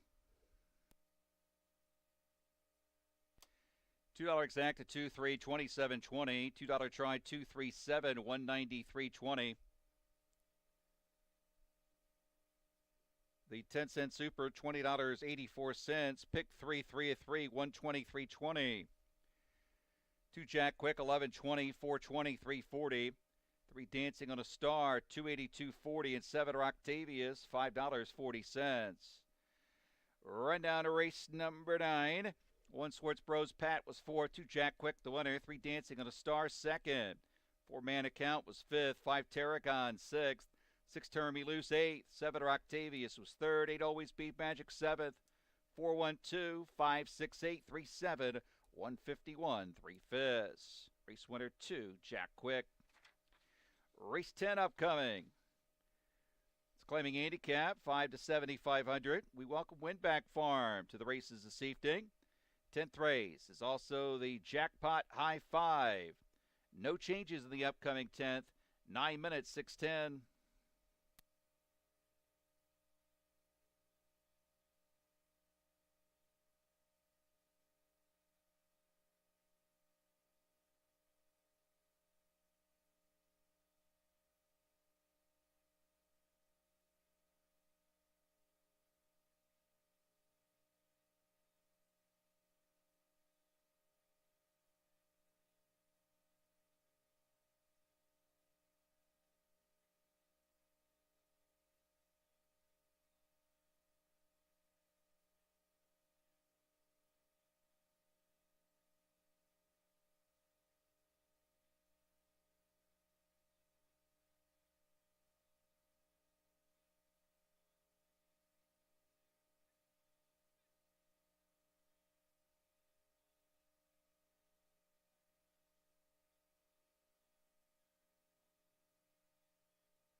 with it? Fuck him.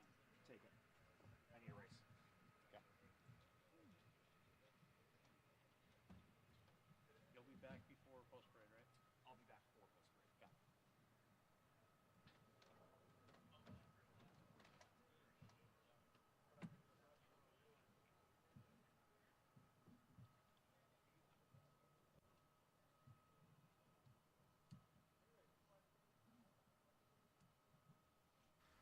Race number 9 in the books. Moving on to race number 10. One more before the big one, Mike, the Potomac Pace, which is race number 11.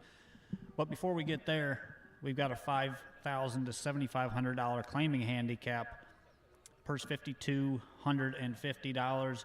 Big early favorite, early money on the 6. Are You Mocking Me? Dexter Dunn taking all the money again. No surprise, and jackpot high 5 here with a nice carryover, 15,543 to shoot for. If you can have the only ticket, you will take that home. Probably have to beat Dexter Dunn to get that ticket. Are You Mocking Me? Figured to be the favorite. 4 wins this year in 13 starts. But this is, I thought, a pretty wide open race. I don't mind the 8 try line, and we were talking prior to going on air here. You obviously like this horse also. Yeah, I like Tri-Line. I think the 8-hole is really the only bad thing about him in this race. And the 8-hole is not bad, but he did have a very tough trip last week. Just got tired on the end of that mile after being parked the entire way and battling to a 124 and 1/3. Tonight, I don't see that type of pace. There is some early speed. I just don't see him going like he did last week. Starting on the inside with the 1 Phil Sun, this horse has had the 6-hole his last 2 starts, and last week tucked into 3rd, actually tucked into 2-hole, and he raced very well. Beat only a length and 3/4 in that race. I think he's got a fair shot to be right there once again. Yeah, it's a nice race here. I'm sure Dexter's going to take all the money, but I'd imagine he's going to mix it up just like he did the last race. So could create some off-the-pace possibilities. Maybe horses like the 5, the 3's another one that likes to come from off the pace. Maybe Justin Walters 2 in a row. Very possible. Another horse that I want to look at, a lot of bold lines in his program, and he's a 7-time winner this year. Shows 0 wins in his last 7 starts. The 2 American Rock with Trey Porter driving. He's 2nd and 3rd his last 2 starts at this level and fits perfectly once again with his early speed. Well, we got 4 minutes to this race, Rod, but we really haven't talked about the Potomac Pace at all. Do you want to switch and talk a little Potomac Pace here with a couple minutes to post? Yeah, we can do that. Let's do that. Yeah, we're only about 23, 24 minutes away from post time for that Potomac Pace. So what are your thoughts looking at it? Starting with Charlie May, I know you're a bit biased for Charlie May, but take that bias out of it. What kind of trip do you see him getting? We talked to Dan Noble earlier, and he's kind of hoping that he's going to get a 2-hole trip in there. His last couple starts, he has been able to leave despite the posts. Now, the 1-hole at Rosecroft is difficult, but I think It's My Show being out does help him a little bit, especially if a buckabat takes back like he normally does. I could see Charlie pushing away from the gate, getting up close early, and hopefully getting a trip. Another one, the 2 It's My Show is scratched in that Potomac Pace. The 3 A Buckabat Hanover has had posts 8, 8, and 7 his last 3 starts, but been racing very well that previous start. He was used and abused very hard in that Breeders' Crown Final. Yeah, he just blasted off there, 53 and 2/2, and just wasn't able to sustain it. That race was won by a horse that was last early. This is a different spot here. It certainly appreciates the 5/8 mile track. He can do it any which way. He just has so much class to him. A horse that's 11 for 35 lifetime to 4 Vucephalus. Jordan Stratton drives for Michael Russo. His first trip down here to Rosecroft and his first eligibility really as a 4-year-old. He's going to need some things to go his way. He does, but like you said, 4-year-old. He just makes money. $300,000 the last 2 years. Certainly has speed. Needs a trip, but he fits with these horses. He's been facing them all his life. The 5 El Rey, a horse that shows gate speed in only his previous 2 starts. I think he's got a big chance and a big early morning line. Yeah, 25 to 1 morning line. He won't be anywhere near that, but he's in good form. He has some recency over several of these. He's been racing in that MGM series over at Yonkers. A lot of these horses have been out since the Breeders' Crown, so the recency, the closing kick, there's a lot to like about El Rey at a big price. And the defending champion from last year, the 6 by the Missile, 8 to 5 morning line favorite. You think he can defend his title? He can. I mean, hard to argue with the Missile. He's just so classy, so fast. But, you know, he's had an injury to overcome this year, and, you know, that could be an issue. In the last race, he struggled. Little Rocket Man and Ruthless Hanover close out that Potomac pace. In race 11, we're about to post parade here for race number 10. Take it away, James.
Horse is getting ready to step onto the track for race number 10. It's a claiming handicap 5 to 75. Win place show exacta, trifecta, 50-cent jackpot high five wagering.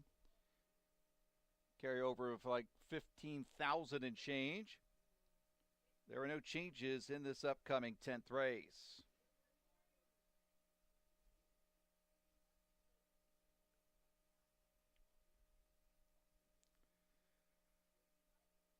Number 1 is Phil's Son, owned by the trainer Brittany Bounds, Russell Foster in the sulky. 2, American Rock, owned by Derek Gerton, Trey Porter. 3, Make Some Waves, owned by the trainer Jason Walters, lines to Justin Walters. 4 is Delaware Chrome, Jonathan Roberts up, for owner trainer Johnny Crunch Jr. 5, Freddie Faves, owned by James Davis, William Carter.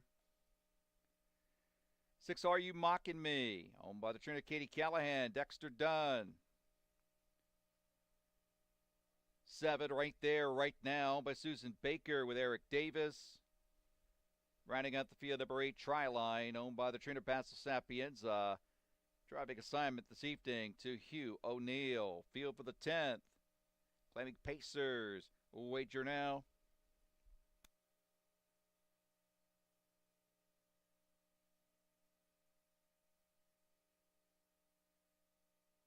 Back here for race number 10.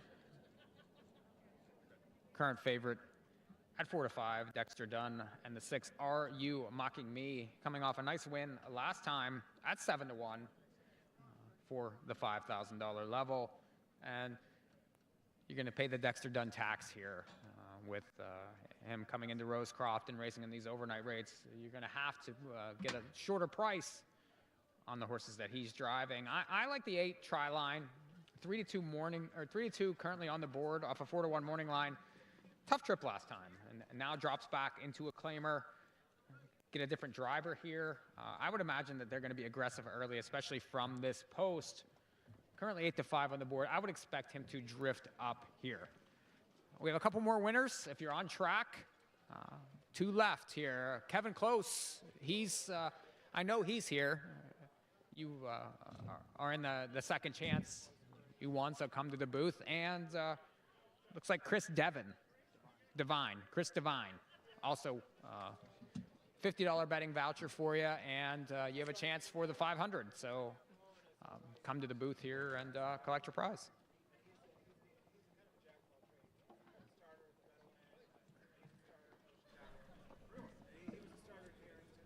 Just a couple minutes to post here in race number 10. The final race before the Potomac Pace. And still 4-5 on the 6. Are You Mocking Me? With Dexter Dunn in the bike. Horse coming off a 3 1/4 length win last time out and a winner of 3 of his previous 5. Old class horse, almost $250,000 on his card. I think he fits well. 4-5 is about what we expected here, Mike. Agree. And a couple other horses taking action. The 3 Make Some Waves. Closer. 7-2 currently on the board. 15 wins the last 2 years. This is a nice horse. Yeah, and it's his 4th start for trainer Jason Walters. And he has a win and a second last time out. Just didn't really fire, but was in a tough race there, and they went a little quicker than I think he expected. He draws inside again, and I think he's got a good shot. Currently 5-1 on the board. A lot of late money coming in on the 8 try line. Now 6-5 favoritism on him for driver Hugh O'Neill from post 8. Do you think he's going to be firing off the car again? I do. I do think he fires here. He can't get a worse trip than he did last time, and this is definitely a drop in class for this one. So I do think that they will take a shot. The question is he going to end up mixing it up with the 6 here? Well, I just think there's so much speed inside of him. He could get himself in trouble if he tries to go again. We'll see what happens, but, he's a horse. He's made $26,000 this year. The early money has kind of gone away on the 1 and the 2. 10-1 and 13-1 on them. I'm going to use both of them underneath. Are You Mocking Me? My top pick in this race, I'm going to go 6, 2, 1, and 8 for my top 4. And they are approaching the starting gate. We'll send it up to Scott Warren.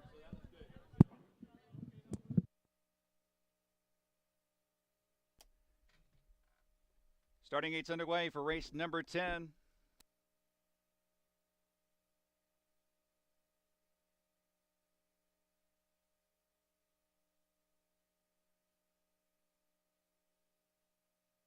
Heavy favoritism to the 6, Are You Mocking Me? And Dexter Dunn, 2-5 favorite as they go to the clubhouse turn.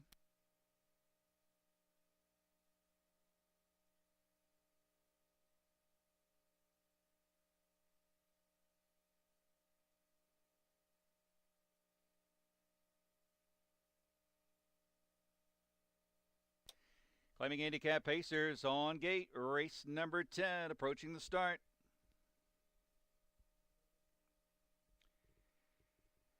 And they're off. Middle of the racetrack, there goes Freddie Faves out for the lead. Also in the center, Are You Mocking Me? Phil Sun at the pylons, 3rd. To the inside, American Rock, 4th. Bladed Move from Triline up on the outside, 5th. Delaware Chrome, the outside, 6th. Racing away in the 7th spot, Make Some Waves. And right here, right now, is at the end as they go to the quarter-mile mark. Quarter time up on the board, 27-4. Pacers come past the stance. Are You Mocking Me? On the front here by a length. Parked on the outside is Tri-Line. In the pocket, Freddie Faves. Second over there is Delaware Chrome. Fit to the inside, Phil Sun. American Rock is 6th. Make Some Waves is 7th. And the trailer remains right here, right now, over to the halfway point. It is Are You Mocking Me? 2-5 favorite, halfway home here, 57-3, 29-4 in that second quarter up the backstretch. Are You Mocking Me? A long night for Tri-Line. On the inside is Freddie Faves with Delaware Chrome. To the inside next is Phil Sun. 3-4 wide. From the back of the pack comes Trey and American Rock to 3/4. Are You Mocking Me? A length and a half. To the inside, second, Freddie Faves, 3/4 at 126. Midway on that final turn, Are You Mocking Me? The leader, Freddie Faves. Phil Sun angles to the outside. Next in 4th is Make Some Waves. They're at the top of the stretch. They're going to turn for home. Are You Mocking Me? The leader, Are You Mocking Me? Freddie Faves down the inside. Make Some Waves in deep stretch. Are You Mocking Me? Are You Mocking Me? Would Make Some Waves. Those two are noses apart, 154-2.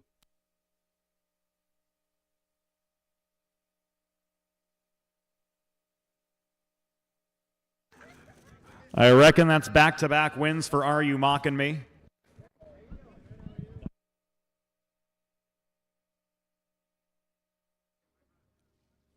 Turned aside, pressure off the home turn.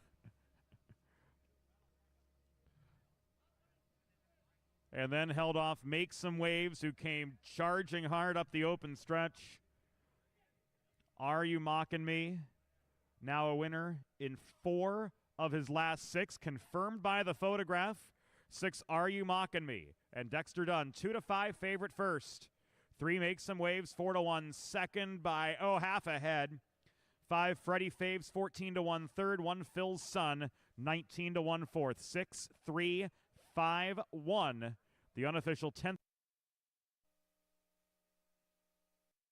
Freddie Faves, 3/4 at 126. Midway on that final turn. Are You Mocking Me, the leader? Freddie Faves, Phil's Son, angles to the outside. Next in fourth is Make Some Waves. They're at the top of the stretch. They're going to turn for home. Are You Mocking Me, the leader? Are You Mocking Me? Freddie Faves down the inside. Make Some Waves in deep stretch. Are You Mocking Me? Are You Mocking Me would Make Some Waves?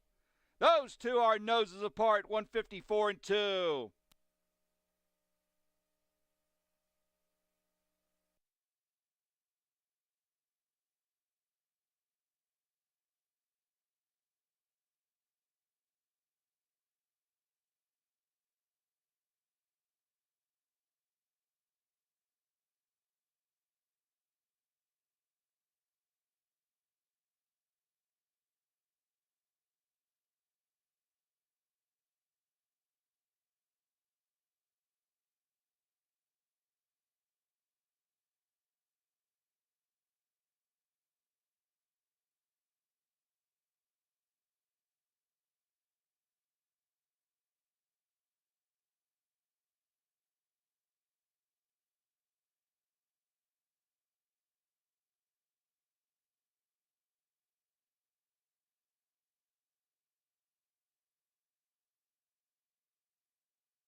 So order of finish.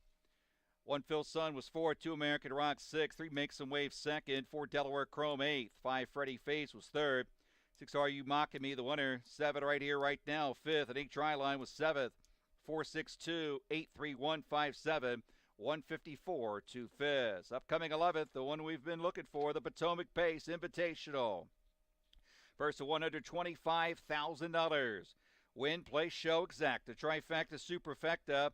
Race 11 kicks off a pick 4. Races 11, 12, 13, and 14. In the 11th race, scratch 2, It's My Show, sick. 12th race, George Napolitano Jr. drives 4, Z's Dream. 13th race, scratch 3, Fantastic Voyage, sick. 14th race, there are no changes. The Potomac Pace coming up in 14 minutes at 6:36.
Welcome back to Rosecroft Raceway. It's the one that we've been waiting for, the $125,000 Potomac Pace, and it's the start of a special late pick 4 tonight.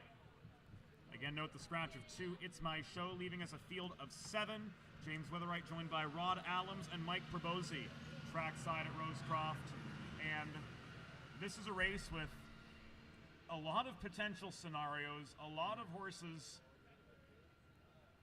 that have credible chances of competing and winning here. By the Missile, 5-2 current favorite. 3-turn specialist. Ruthless Hanover, 3-turn specialist. Took his lifetime mark of 146-3 in the Joe Osier Memorial at Philly last season. Paced in 47-1 earlier this year. By the Missile, $2.3 million earner. He's the richest in the field. Charlie May, in from Ohio, after an open win there, $2.2 million.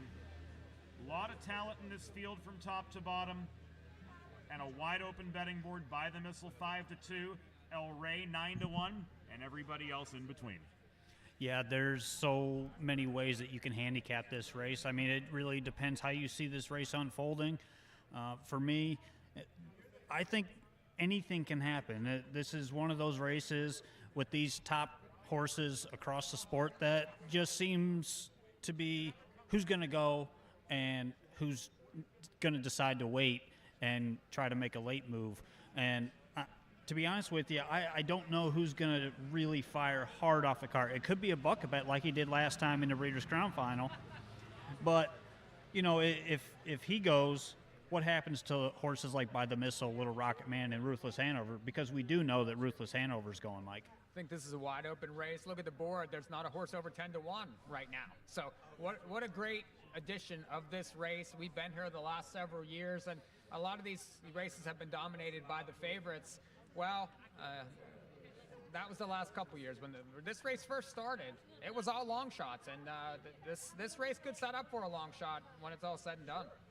And a tip of the hat to race secretary Peter Hanley for putting together a quality field, not just a quality field, but a super well-matched field. You can make a case for every single horse in this race. And as you said, Mike, nobody in double digits right now.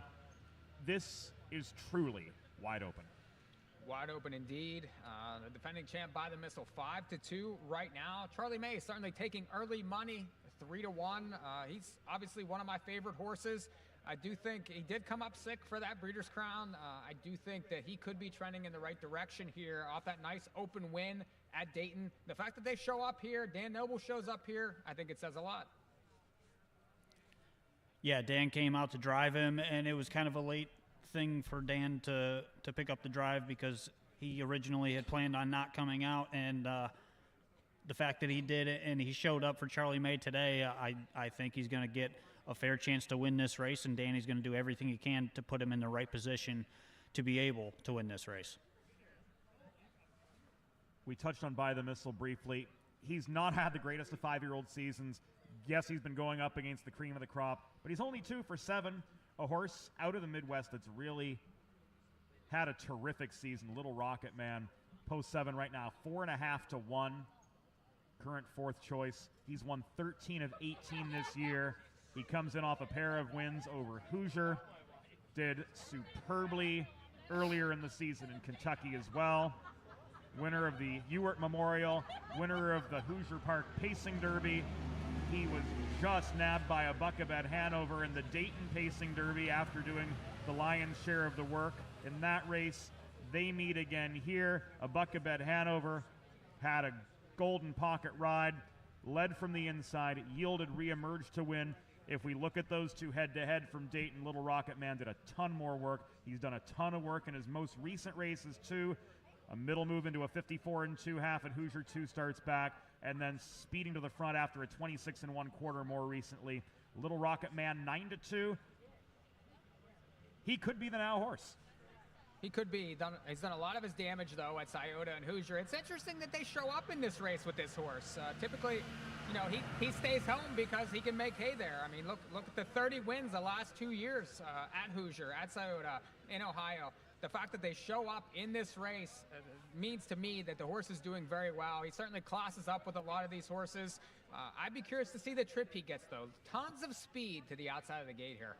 Yeah, and Little Rocket Man has beaten these horses before, like you alluded to, James.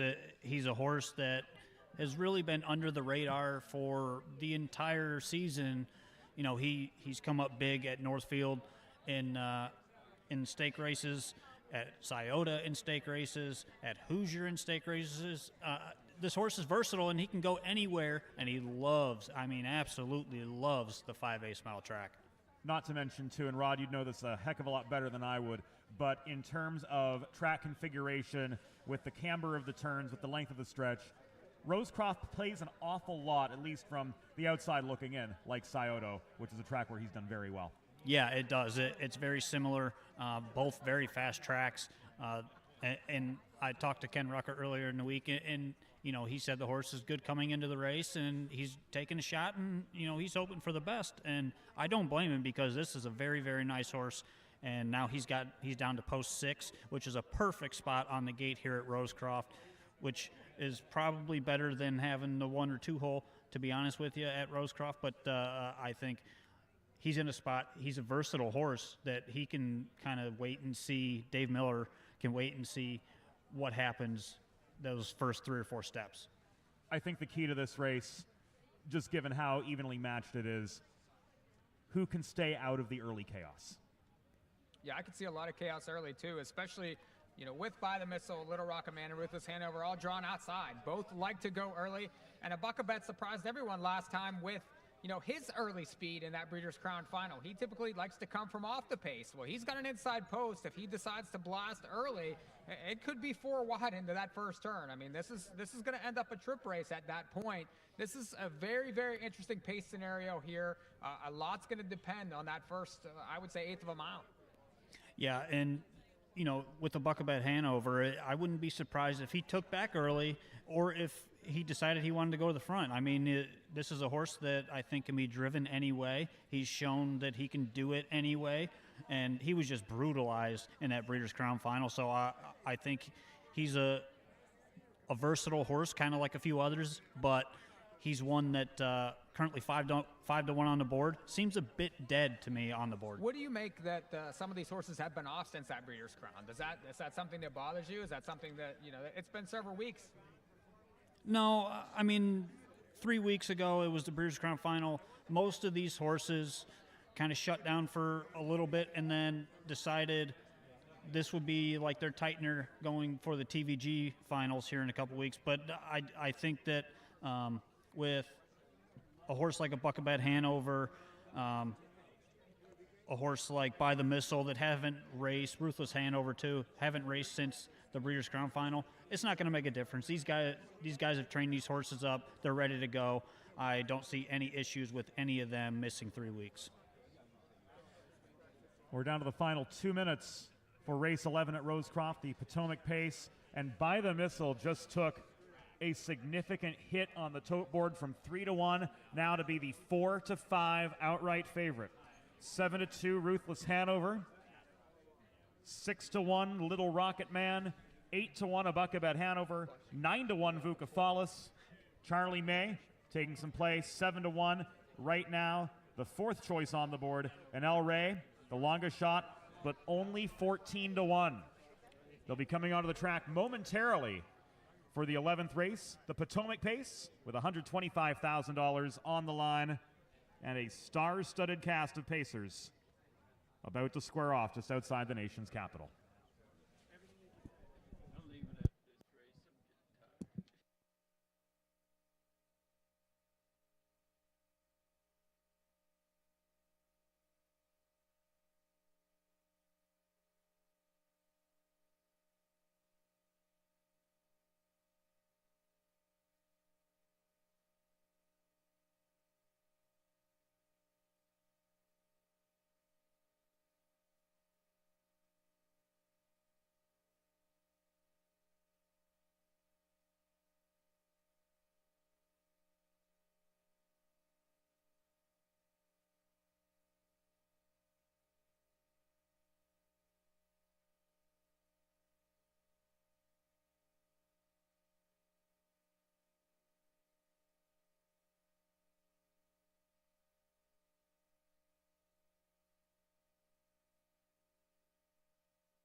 Horses are on the track in parade for the Potomac Pace, $125,000. Number 1 is Charlie May, owned by Don Tiger, trained by Tim Twatto. The line's to Dan Noble, a winner of $2.2 million and 30 of 81 lifetime. 1, Charlie May. Scratch 2, It's My Show. 3, A Buck About Hanover, owned by William Pollock, Bruce Airman, Andrew Harris, Andrew Trains, Dexter Dunn drives. Winner of $1.8 million lifetime, a mark of 147 and 2. 3, A Buck About Hanover. 4, Vuka Fallas, owned by Michael Pagonis, trained by Michael Russo, Jordan Stratton at the helm. Vuka Fallas, a lifetime mark of 147 and 3 at the Meadowlands.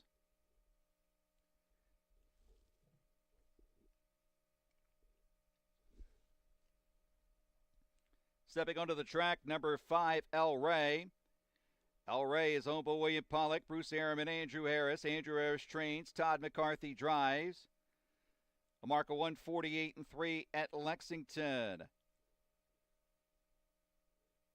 5, El Rey, Todd McCarthy. Number 6 is By the Missile, owned by Burke Racing Stable, Eric Good, Richard Lombardo Racing, Weaver Buscemi, Ron Burke trains, Yannick Gingras drives. Mark at the Meadowlands, 147 and 1. Winner of $2.3 million, 27 wins and 40 career starts. Number 6, By the Missile, currently your 8-5 favorite.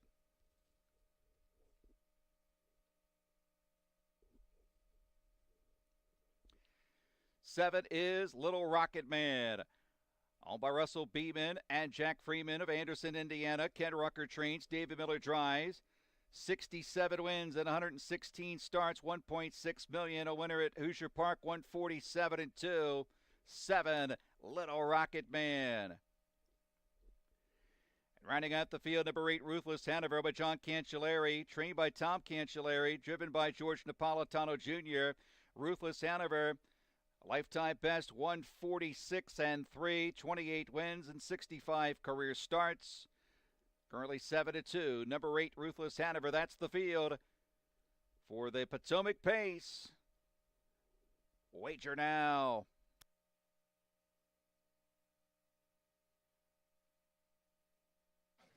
Just a couple minutes to post here for Race 11, the Potomac Pace Invitational. Start of the late pick 4 running the final 4 races on the card. Races 11, 12, 13, and 14. Get your bets in for that as well. Watching the post parade right now, Charlie May on your screen. Mike, are you still on board with playing Charlie May at 7-1? Absolutely. 7-1 as value on Charlie May. Tim Twatto takes over the training, one of my good friends. And, certainly Tim his stable has flourished with the stable.ca and all the horses he's had with the Meadows. He's shipping all over with a lot of his good horses and winning races. This horse could definitely get it done here. He's so classy. $2.2 million.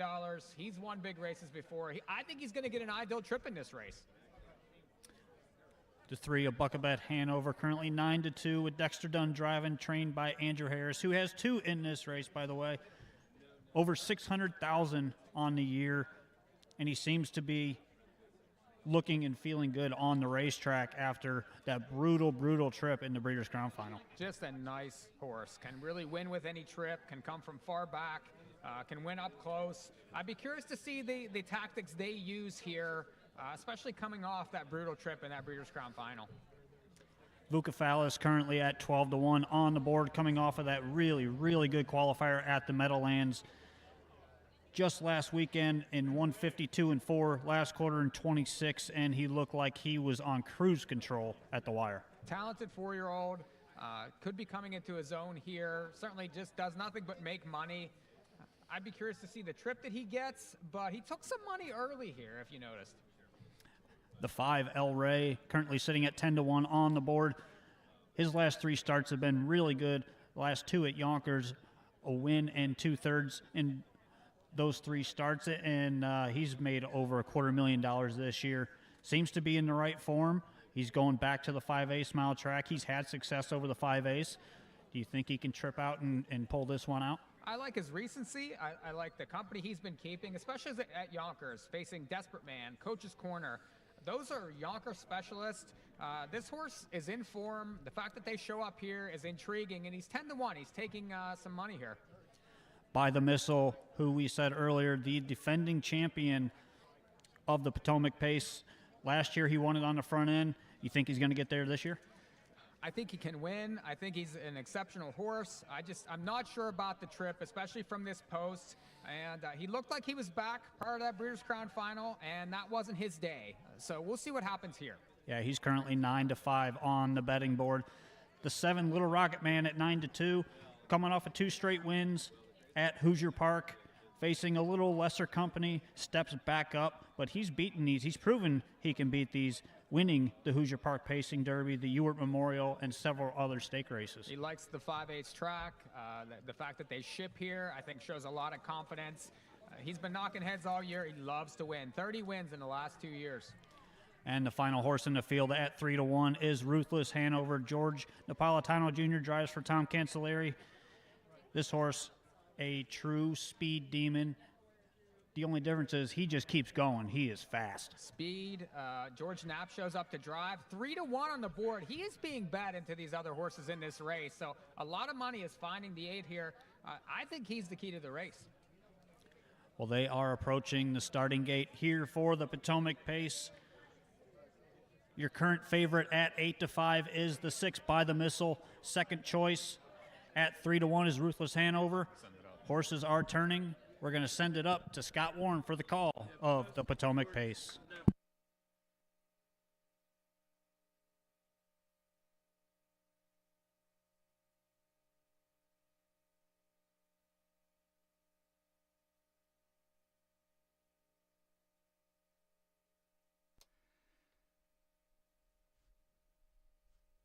The wings of the Express.com starting gate have opened, and the field for the 2024 Potomac Pace is approaching the ExpressBet.com starting gate, and the gate begins to roll.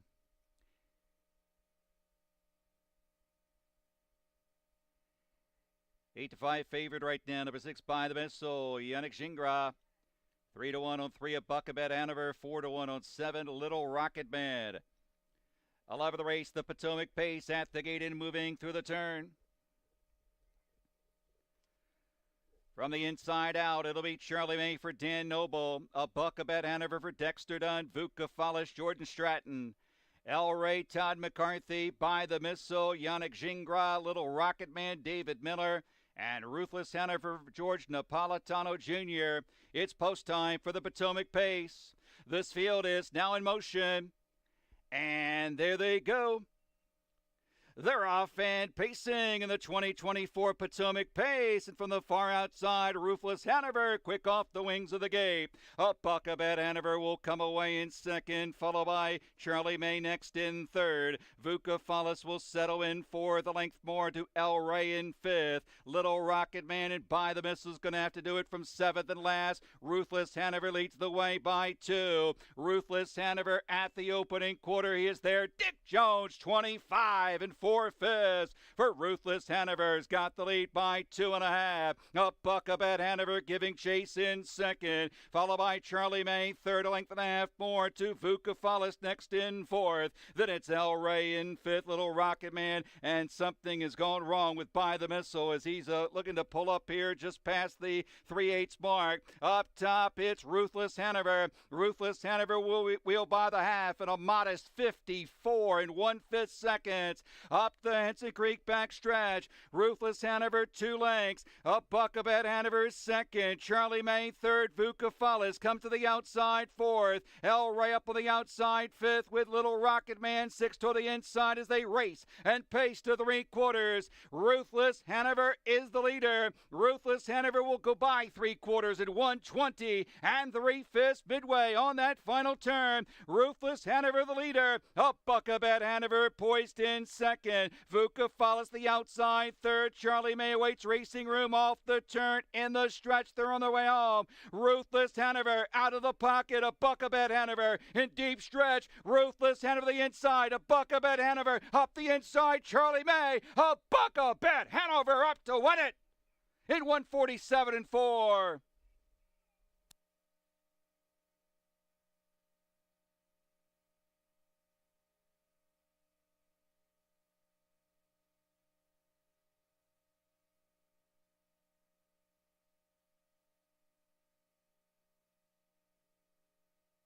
For a Buckabet Hanover gets the trip, gets the win with Dexter Dunn over a game Ruthless Hanover who led from start to near finish, and then Charlie May ended up a very close third there. So 3:8:17 and a wickedly fast Potomac pace, 47 and 4 on a chilly night here at Rose. Favored right now, number 6 by the missile, Yannick Gingras. 3-1 on 3 at Buckabet Hanover, 4-1 on 7 Little Rock.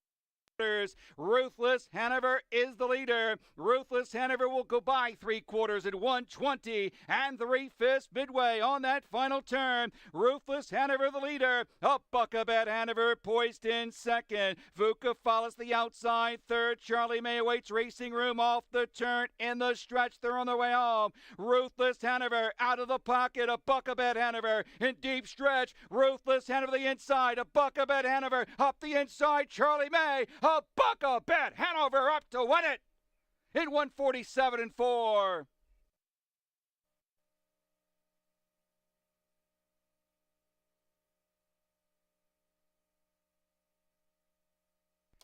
Getting back to the winner's circle, winner of the 2024 Potomac Pace, number 3, a Buckabet Hanover. A 6-year-old bay horse by betting line to the Western Ideal Mare, all tucked up.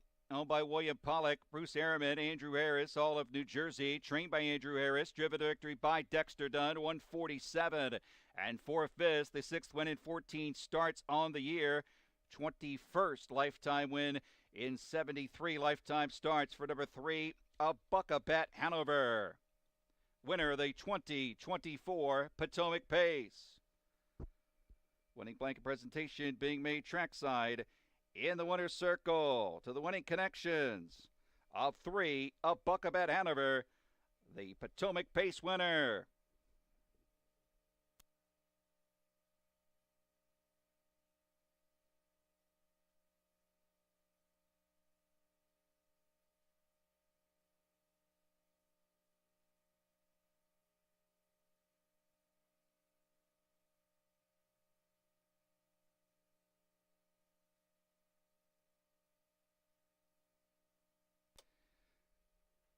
Live of the race results are official.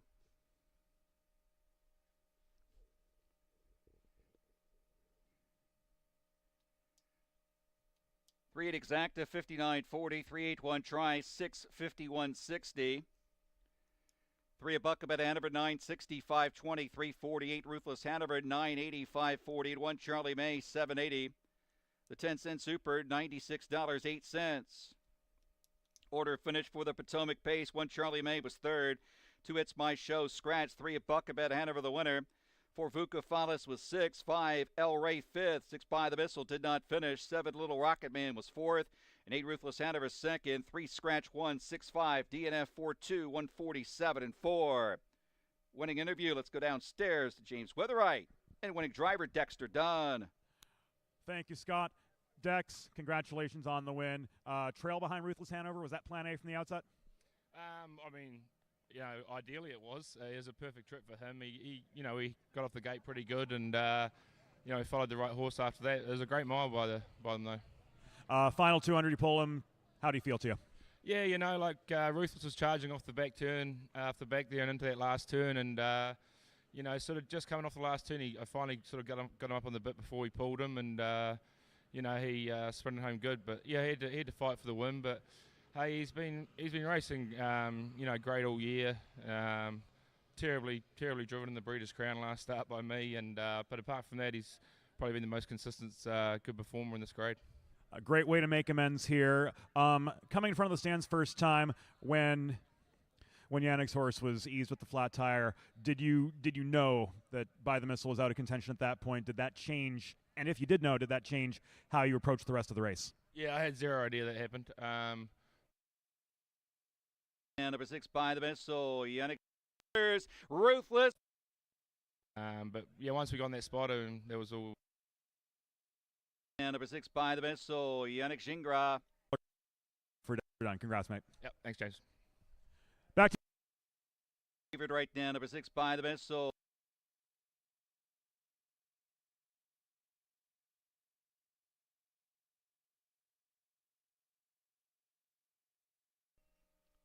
They're off and pacing in the 2024 Potomac Pace. And from the far outside, Ruthless Hanover, quick off the wings of the gate. A Buckabet Hanover will come away in second.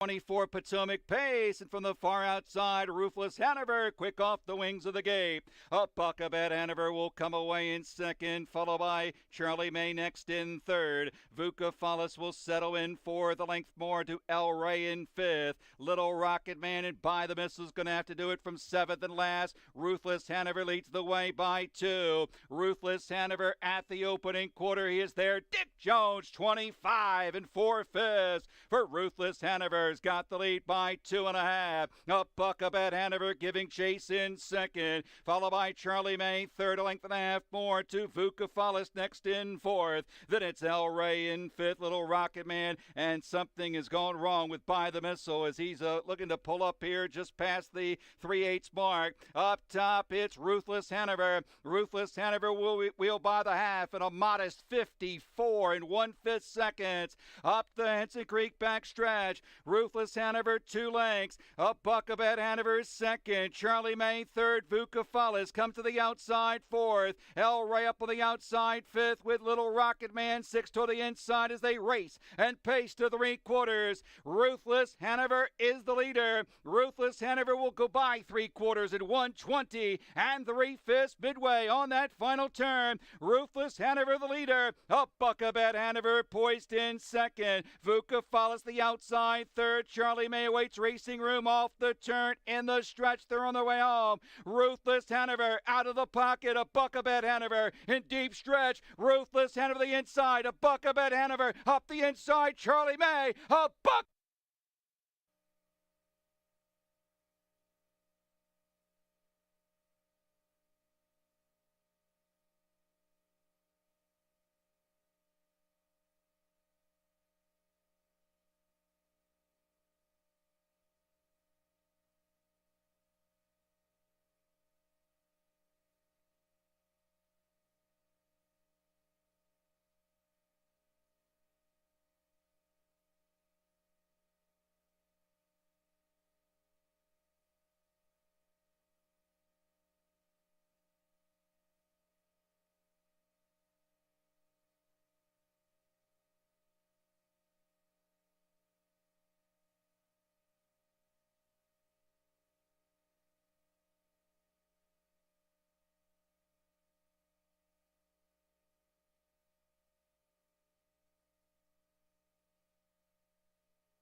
Still 3 races left here at Rosecroft on Potomac Pace night, and Mike, it lived up to the hype.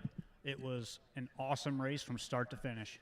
Awesome race. Unfortunate that By the Missile could not finish the race. Certainly had an issue during the race and was pulled up as the favorite. But the top three raced very well. You got that typical Dexter Dunn perfect trip drive to win it, but I think the top three were just fantastic in a very, very quick mile on a chilly night here at Rosecroft. Yeah, and Little Rocket Man, once again, from off the pace, he raced extremely well, just ran out of racetrack. But we move on to race number 12. This is the Maryland Racing Commission pace. Now winners of $47.50 in the last 4 starts, or $31,000 this year. Current favorite on the board is the 6, Rocket Mac, coming in off of a 3rd place finish over at Woodstock. He has missed 3 weeks since his last start, and even money on him currently with Trey Porter in the bike. Your current second choices, I should say, are the 1, Captain Mikey, and the 4, Z's Dream with the driver change to George Napolitano Jr. Here in race 12. Please note that driver change. Mike, where are you going handicapping-wise here? Top choice for me, the 2, Captain's Choice, and we had spoke earlier that I thought this horse could be a potential signal in that late pick 4. This horse gets an inside draw now. This is a different bunch here. This is a drop in class for this horse. Has shown speed in the past. I do think we'll be up close early, and that has been a pretty good formula here these past few races. I think you want to be closer now. This horse should get a trip in the race and could be tough to beat. My top choice in this race is the 8, Racer Pacer, who gets Jonathan Roberts in the bike, dropping from open company in his last 4 starts. The last time he faced this type of group, he ended up with a 2nd place finish behind Captain Awesome. The 8-hole doesn't bother me at all in this spot. I think the price is right. Currently 14-1, your second longest choice on the board. And if things work out his way, he's got early speed. I think he can get off the car and be able to cut the fractions here, or maybe even get a 2-hole trip at a nice price. I would agree that the price is right. 17-1 on this horse is too high and should come down from that. I'm not sure what kind of trip he gets in here, especially given some of the speed inside of him. He was overmatched at those open levels, but drops back to a more reasonable spot. I do agree that Jonathan Roberts could have him up in the mix early, and that would certainly improve his chances. Another one that just took a big hit on the tote board, the 7, Baltimore Jack, New Zealand bred for Scott Warnick and Corey Braden in the bike. Last week was just kind of flat in the open pace, drops down in class here, was facing similar company over at Woodstock prior to that. I think he's got a good shot. I mean, he shows some pretty quick miles over the Woodstock track. Racing well at Woodstock, and that's a tough place to race. Certainly a deeper track, and you can see horses that come from there ship and do well other places. So, this horse has some back class to him, 23 lifetime wins. Wouldn't be a surprise for me. I just think that maybe is going to have to attack from off the pace. One horse I want to talk about from the middle of the gate with the driver change, the 4, Z's Dream, George Napolitano Jr. in the bike here, 6-1 on the board currently. 2 starts ago was extremely good. Left 26-2, got to the lead, battled all the way around there 3 quarters in 123, and held on for the win. Was actually drawing away at the wire with Russ Foster driving. Now you get George Napolitano Jr. I see similar tactics to that start. Speed coming. Look at the last race. George was on top almost the entire race, so he can get one to the front. This one likes to be up front. They could inject some pace into this race, and certainly I think makes this horse a lot more interesting. They are coming on to the racetrack for race number 12. You got just a couple minutes, and you have the final pick 3 starting here in race number 12. Take it away, James.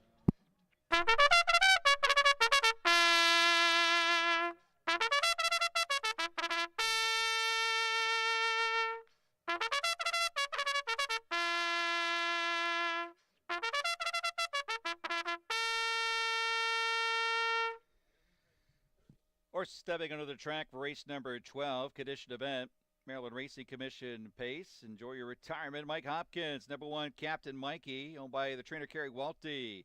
Lines to Jared Moyer. 2, Captain's Choice, owned by Gary Ewing, Vicky Kappa, Frank Milby. 3, No Better Joy, owned by Russell Foster Racing LLC. Russell Foster drives.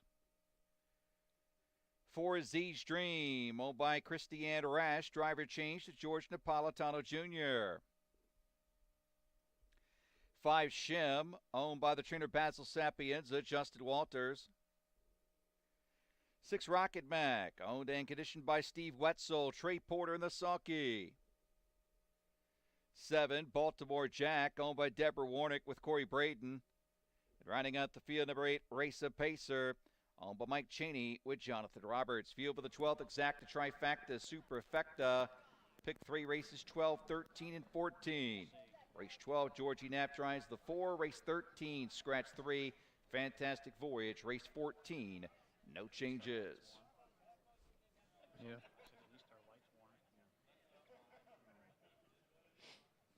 Jumping on.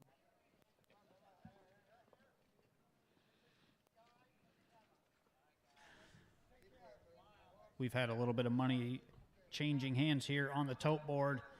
Now your current 2-to-1 choice is the 2 Captain's Choice.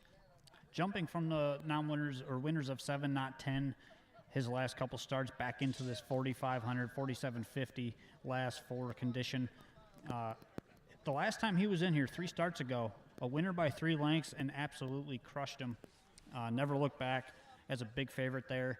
Right now pointing toward favoritism once again, and I think he could easily repeat my second choice. I do like him a lot in this race. He wanted this class at 2 to 5, 3 starts back, and then has been second. He's holding his form right now in fast races. Look back, that was a 50-4 mile there on October the 21st.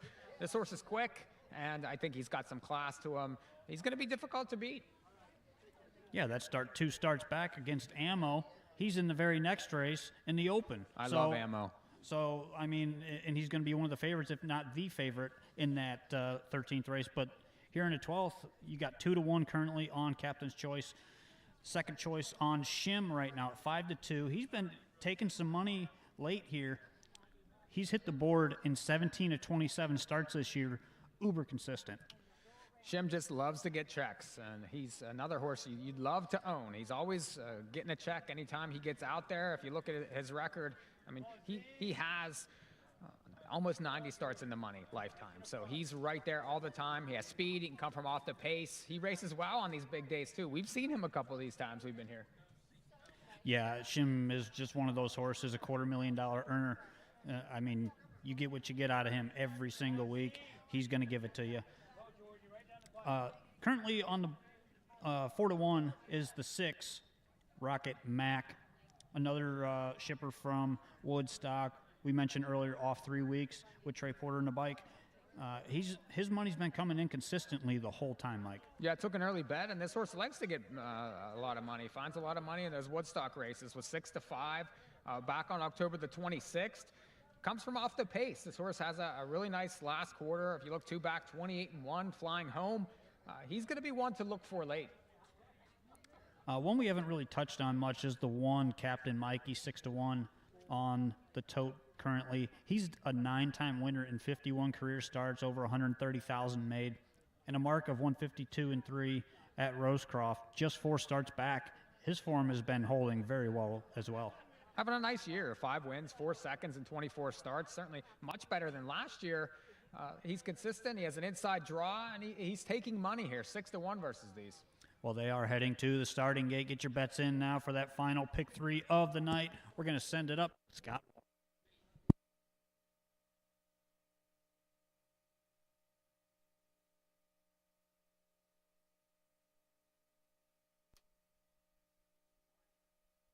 ExpressBet.com starting gates in motion, race 12.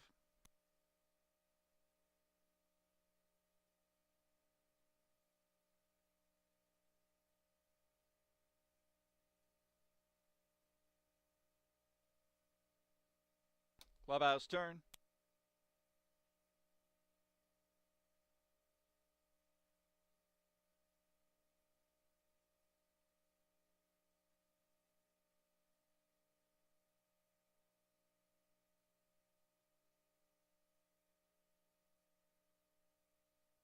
Eight pacers on gate for race 12, approaching the start.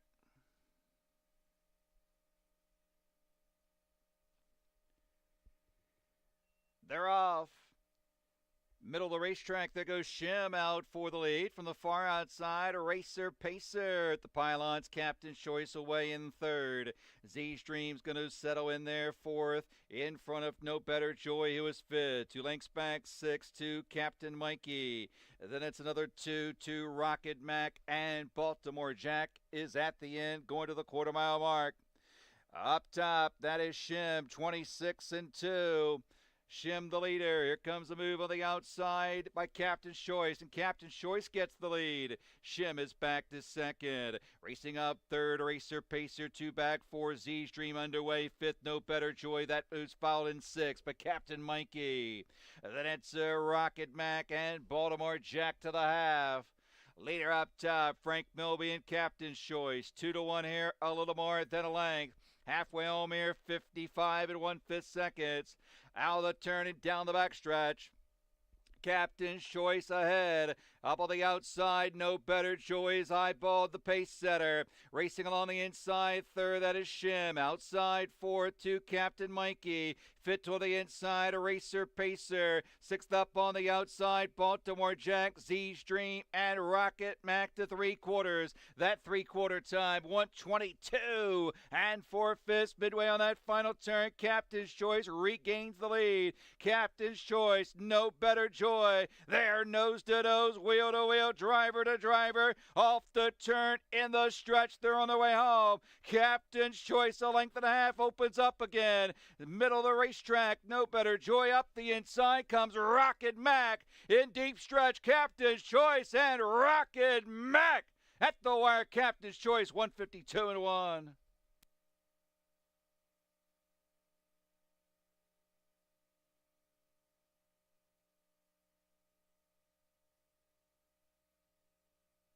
Captain's Choice holds on here.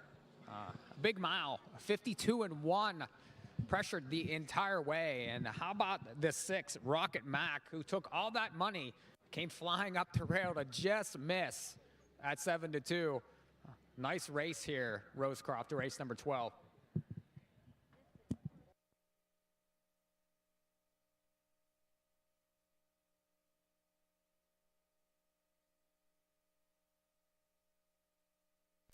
Two Captain's Choice first, 6 Rocket Mac second, 5 Shim third, 4 Z's Dream fourth, 2, 6, 5, 4 unofficial, 152 and 1.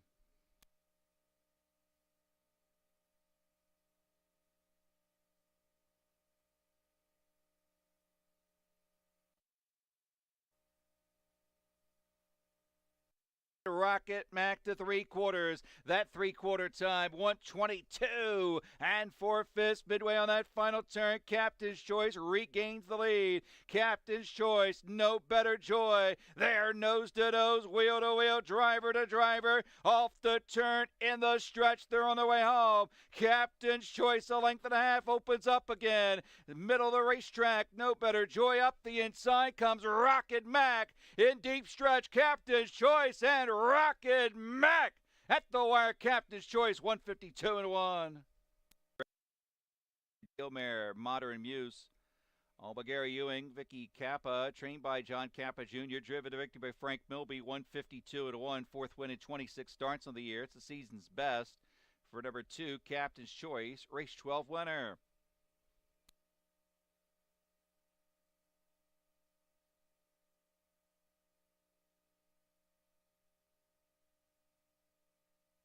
Race 12 results are official.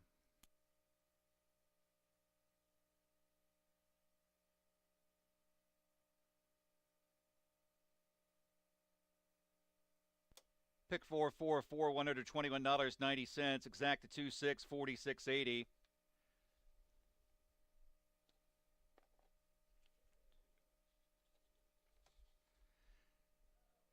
$10 Super, $38.79. The $2 try, 265, 143.20. 2 Captain's Choice, 620, 382.40. 6 Rocket Mac, 540, 340. 5 Shim, 240. Rundown race 12, 1 Captain Mikey was 6. 2 Captain's Choice, the winner. 3 No Better Joy was 5th. 4 Z's Dream, 4th. 5 Shim was 3rd. 6 Rocket Mac, 2nd. 7 Baltimore Jack, 8th. 8 Racer Pacer was 7th. 615-43287, 152 and 1. Upcoming 13th race, Scratch 3 Fantastic Voyage. Kicks off the late double. It's the open handicap. The 14th race, there are no changes. Post time for the 13th at 9 minutes, 7:19.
Five minutes to post here for race number 13 at Rosecroft. This is the open handicap.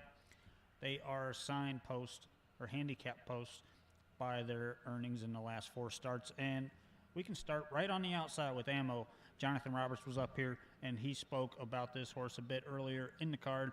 $80,000 plus on the year for him, trained by Mike Hall. And he's coming off a very good win by a length and 3/4 in his most recent start. Yeah, I'm a big Ammo fan. Ammo won the Breeders' Crown 2-year-old pace at 50 to 1 at Woodbine Mohawk, and I was standing in the grandstand screaming for him that day.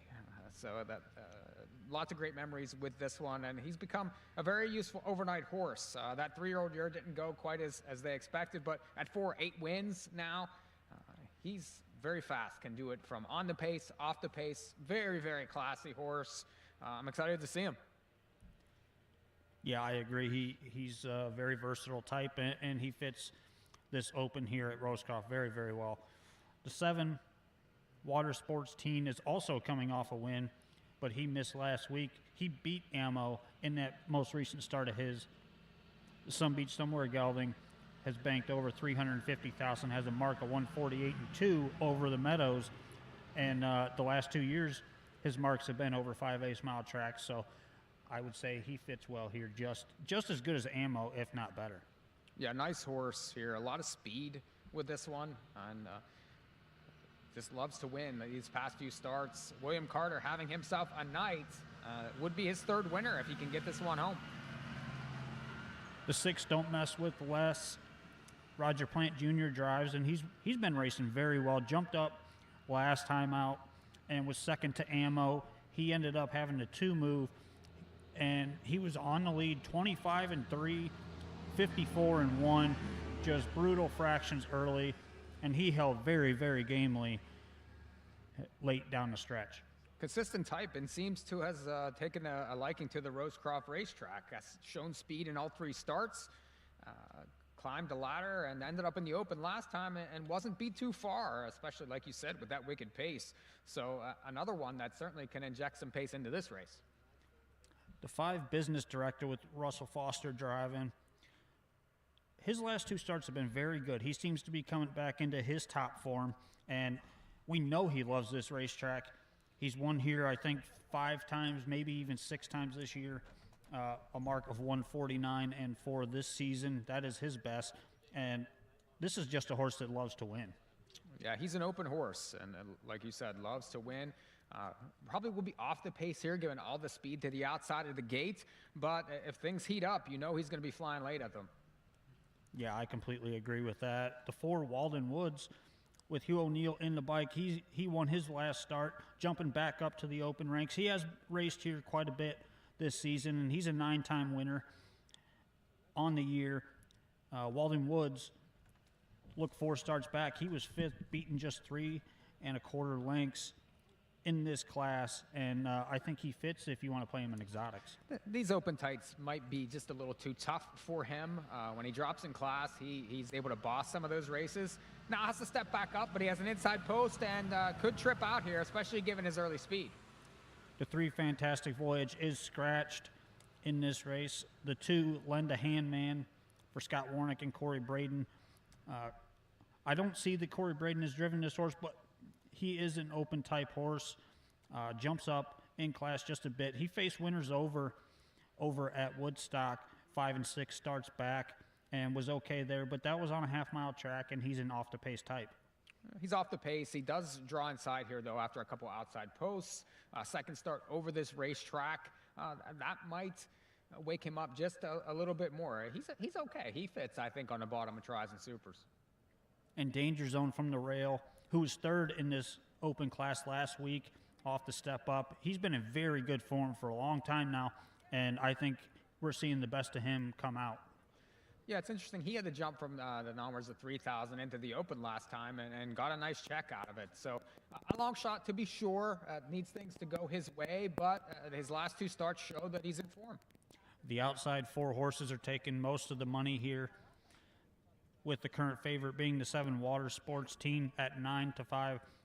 Co-second choices at 5-2 are the 6 Don't Mess With Les and the 8 Ammo. Well, now the 8 Ammo is at 6-5. He just took a hit. Horses will be on the track shortly for the 13th. This is your first half of the late daily double. Get in on that, and 2 races left on Potomac Pace Night.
Open Pacers in parade, race 13, one Danger Zone, owned by Bip Roberts and Hunter and Colton LLC, Eric Davis.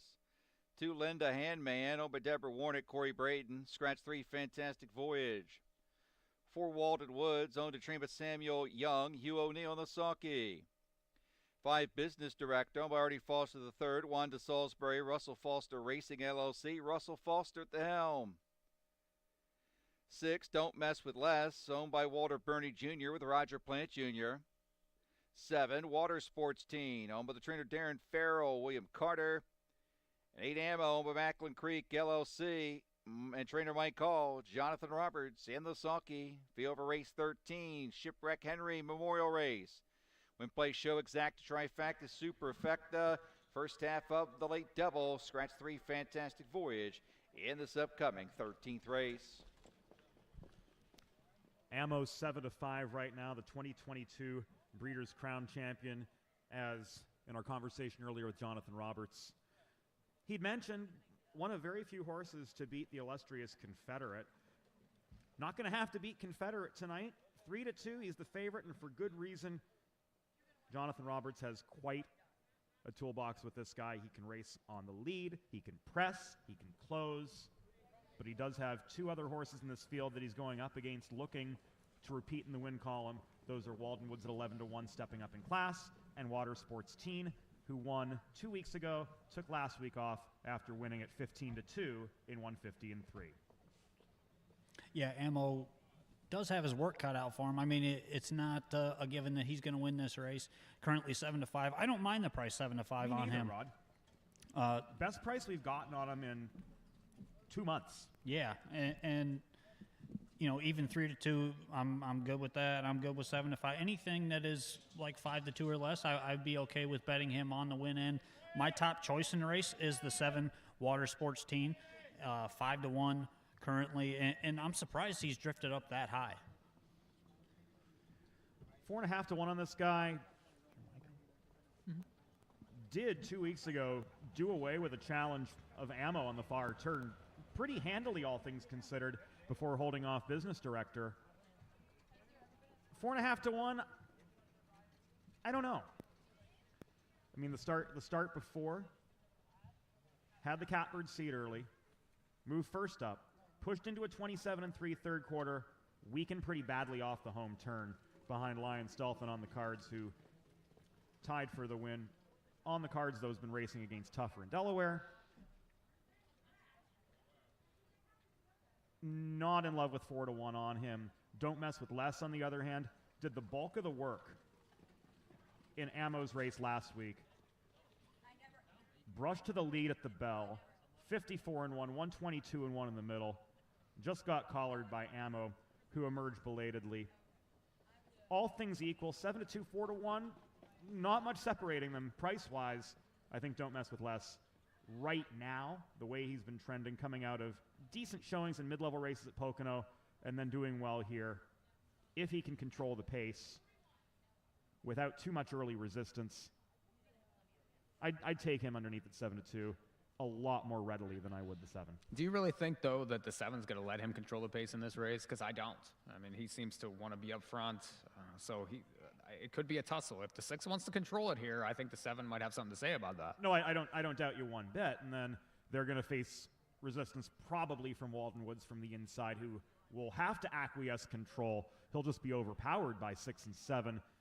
But I really think, given the speed between 6 and 7, the race shapes up for the likes of Ammo and maybe even a Business Director type who has shown pressing and stalking ability too in recent weeks. The question then being underneath, who's stronger between 6 and 7. Yeah, I totally agree with you.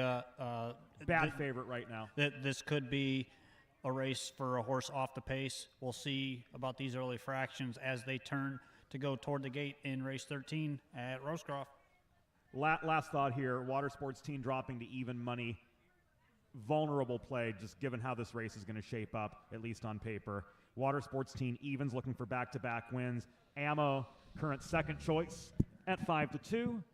The 9-2 on Business Director, 5-1 on Don't Mess with Less. Last call for 13th race wagers. The Express Bet starting gates in motion, and we're going to head back to the top of the stands and Scott Warren. Starting it is underway.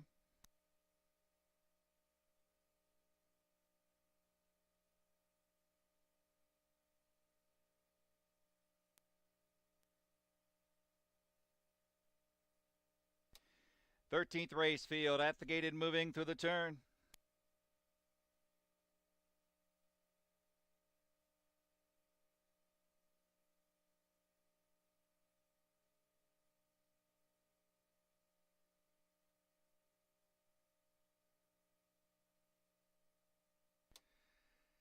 Open Pacers on gate, race 13, scratched down to a field of 7, and there they go.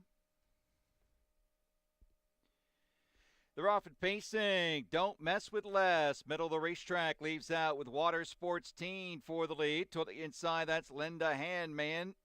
And moving up in between horses, Business Director. Linda Manhan is back to 4, 2 lengths back, fit to Danger Zone. As they pace to the quarter-mile mark. Following up in 6, Walden Woods and Ammo is at the end. Water Sports Team from the outside up to take command. 26 seconds flat. Pacers come past the stands. Water Sports Team a little more than a length. Right there in second is Don't Mess with Less. Racing up third, Business Director, followed by Linda Manhan. Then it's Danger Zone, Ammo, and Walden Woods into that clubhouse turn. Water Sports Team 7-2 on the tote board leads the way. In second is Don't Mess with Less, past the halfway point here in 54 and 4/5 seconds. 4 in, 3 out of the turn and down the backstretch. Water Sports Team 3 parts of a length. Up on the outside comes Business Director first over. In the pocket, Don't Mess with Less. Up on the outside, outer flow for Ammo fourth. Fit to the inside, Linda Manhan. Business Director is clear to the front. Business Director takes over. Ammo up into second. 3/4 on the board at 122. Water Sports Team is giving way. They come to the top of the stretch. Business Director up on the outside comes Ammo. 2 back third. Water Sports Team with Don't Mess with Less. They're into the stretch. And Ammo from the outside up to get the lead. Business Director is back to second. It's Ammo and Jonathan Roberts in front. Don't Mess with Less second. Business Director and Danger Zone 150 and 3.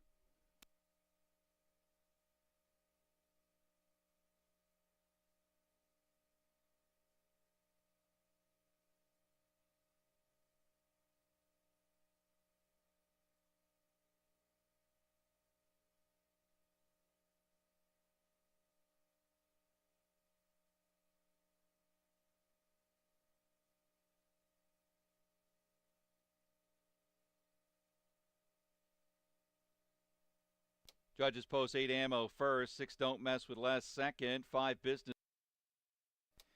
13 Director takes over. Ammo up into second. 3/4 on the board at 122. Water Sports Team is giving way. They come to the top of the stretch.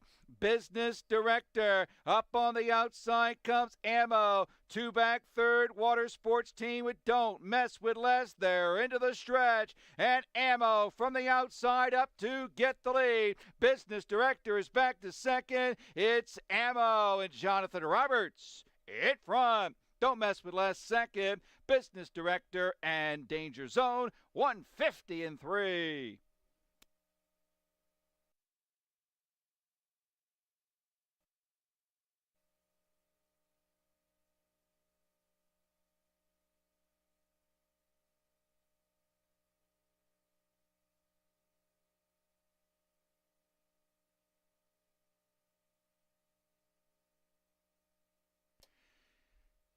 Turning to the winner's circle, Open Pace winner 8 Ammo, 4-year-old Bay Horse by Sweet Lou. Are they Sun Beach Somewhere mare, Beach Gal. Owned by Macklin Creek LLC. Mike Hall trains. Jonathan Roberts drives 150 and 3. Ninth win, 24 starts on the year.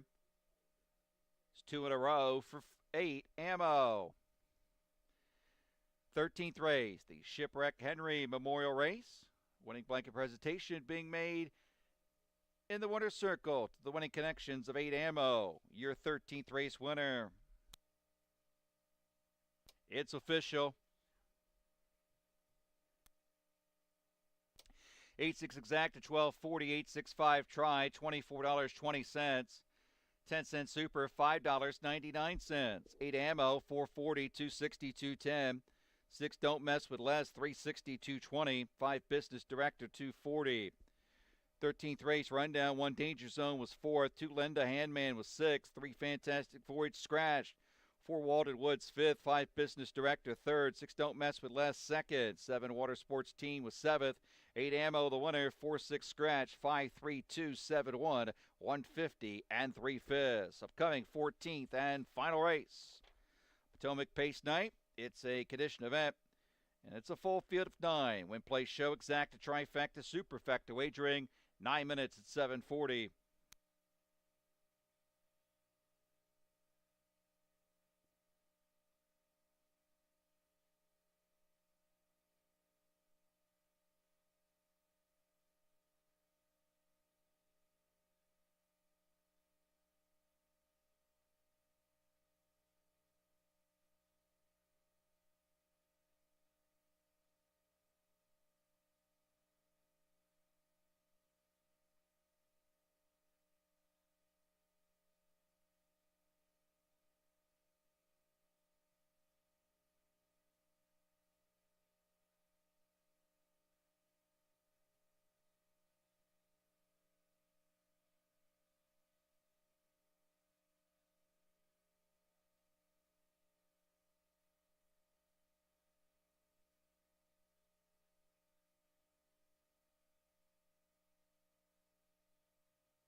One last race on Potomac Pace Night 2024 from Rosecroft Raceway.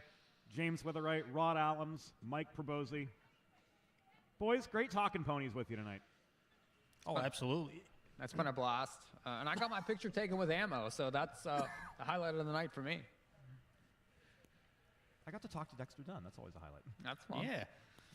No, it's definitely been fun, and we appreciate Rosecroft for having us out. You know, it's been great to be back here in the nation's capital region throughout the month of November, and just what a what a great night of horse racing, and what a performance in the Potomac Pace from a Buckabet Hanover, getting back in the win column, reeling in Ruthless Hanover, and winning in 147-4. Just another major accomplishment on the resume of Dexter Dunn here, and what's been a banner 2024. Yeah, he's had a great year, and Andrew Harris, the trainer of Buckabet Hanover, had a great year as well.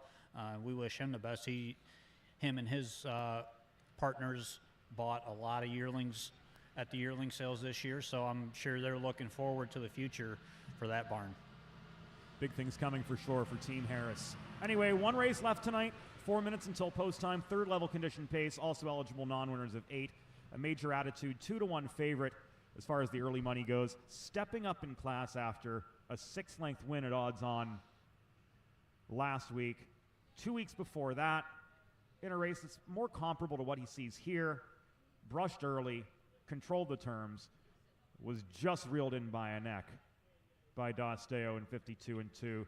Before that, toiled in upper winners events at Pocono, but I think has really found a groove here at Rosecroft and is trending upward. The question is, will he be able to handle the step up in class? A couple moving down, of note for Full Send, who pushed, faded, finished 4th in open company last week. Prior to that was a good second from an earned pocket. 5 Sea of Life also stepping down, but he's fallen on a little bit tougher times of late. Full Send 4-1, Sea of Life 9-2. Of the class droppers, I think Full Send's probably the stronger of them, but this isn't going to be a walk in the park either. No, this is a good race. It is. The class droppers will probably have to find, but they like to win, especially Full Send. 15 wins the last 2 years. That race 2 back was quick, 51-2. This horse kicked 28-1 in that spot. Now, the Open's just too tough for him. I mean, the Amos of the world would crush this race, so this is a better spot for the 4.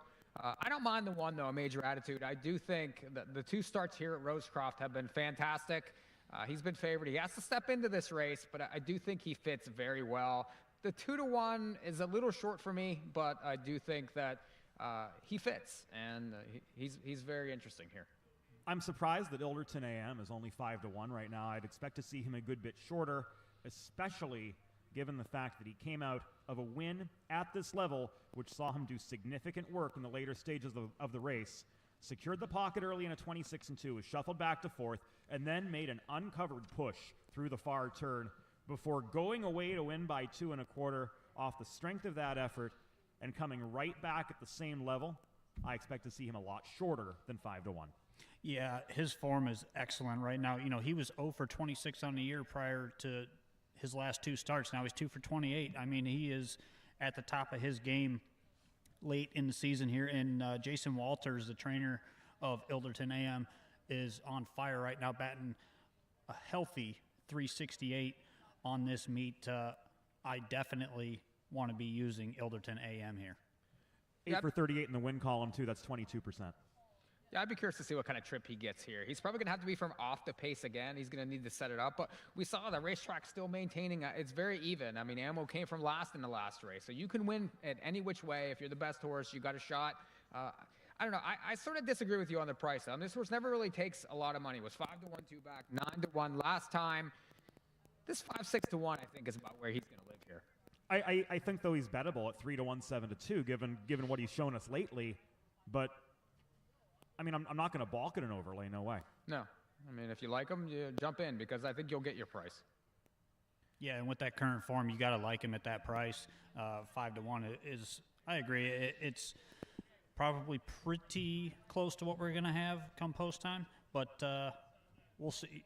I'm on the 4, 8, and 1 here. Those are my top 3 in the race, and I think that one of those 3 wins the race. Which one? We'll have to find out. Similar numbers for me, 1, 8, 4. So we're all right there on those. And current price is 8-1 on the 3 Precision Blue Chip, who is my 4th choice in this race. Horses are coming out for the final post.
Pacers coming onto the track for tonight's 14th and final. When play show exacta trifecta superfecta wagering. A full field of 9.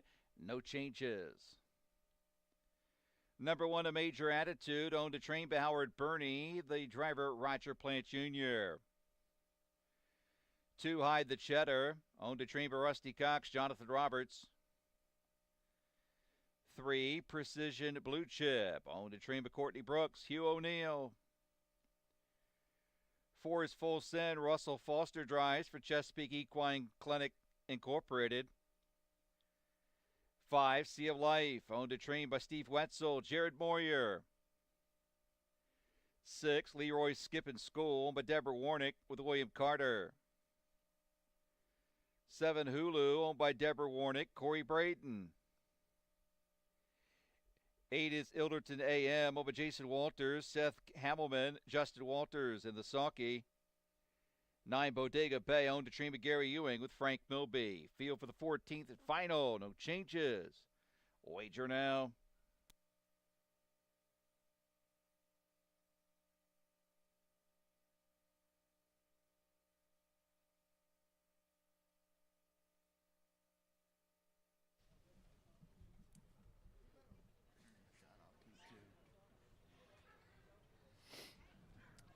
Just a couple minutes to post here in the final race of the night here at Rosecroft. And it's been fun, guys. Full Send, current 4-5 favorite on the tote board. And I think he's a deserving favorite at this point. I'm looking to close the night out with a little bit of value, 12-1 on Ilderton AM. Wow. Big price on the 8s. Full Send probably deserves to be the favorite off the drop in his recent form, but I like A Major Attitude. 5-1, more than fair here. This horse is in good form, certainly has proven to like the racetrack. Just needs a little bit of a trip here, James. Trending upward. The good thing about A Major Attitude is he's shown that he can face the breeze, he can sustain progress. So as far as trip help, it'll absolutely help his cause, but I don't think he necessarily so much needs trip help given the amount of work that he did in victory last week. Yeah, and he looks excellent on the racetrack. I would not hesitate to be betting him at 5-1. As we got probably about 3 minutes to post here, I want to say thank you to everybody here at Rosecroft, all the fans, all the management and staff for having us from NAHU and 412 Communications on. We appreciate all of you guys for coming out watching the races, and we definitely had a really good betting card and racing card throughout the entire day. Absolutely. Thanks to everybody for having us. We certainly love to do it again next year, and I think we had a lot of fun here, gave out plenty of winners, and just lots of good insight into these races. And it's just, what a great addition to the Potomac Pace. I was so happy to be here for this. And also thanks to everyone joining us from whatever simulcast venue across North America you're joining us from, or from the comfort of your own home via your favorite ADW. Rod, Mike, I know for me, this brings back memories of going to the races with friends and talking about the pros and cons of each horse, and that between race conversation and the camaraderie was always, for me, one of the most appealing parts of going to the races live. And wherever you may be, we hope we were able to bring that to you too. Yes, definitely. You cannot beat coming to the racetrack and watching horse races live in person. So if you get a chance, if you're at home tonight watching, thanks for watching. Bet a few more bucks on this race, and I'm out of here.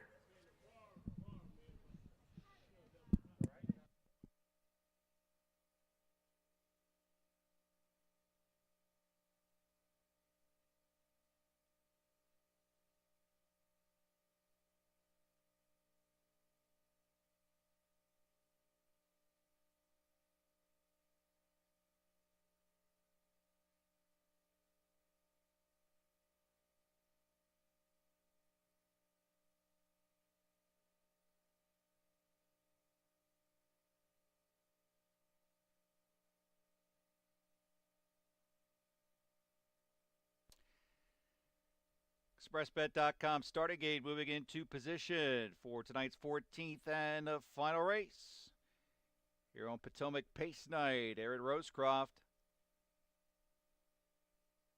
6-5 favorite is the 4 Full Send to Russell Foster. 5-2 on 1 A Major Attitude. 4-1 on 5 Sea of Life. The gate is in motion.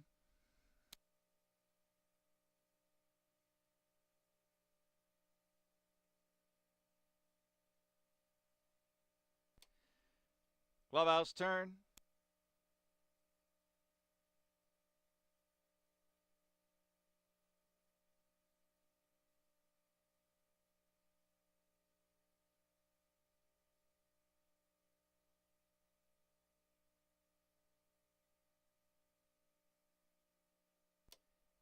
Nine-conditioned Pacers glued to the gate for race 14. It's post time, and there they go.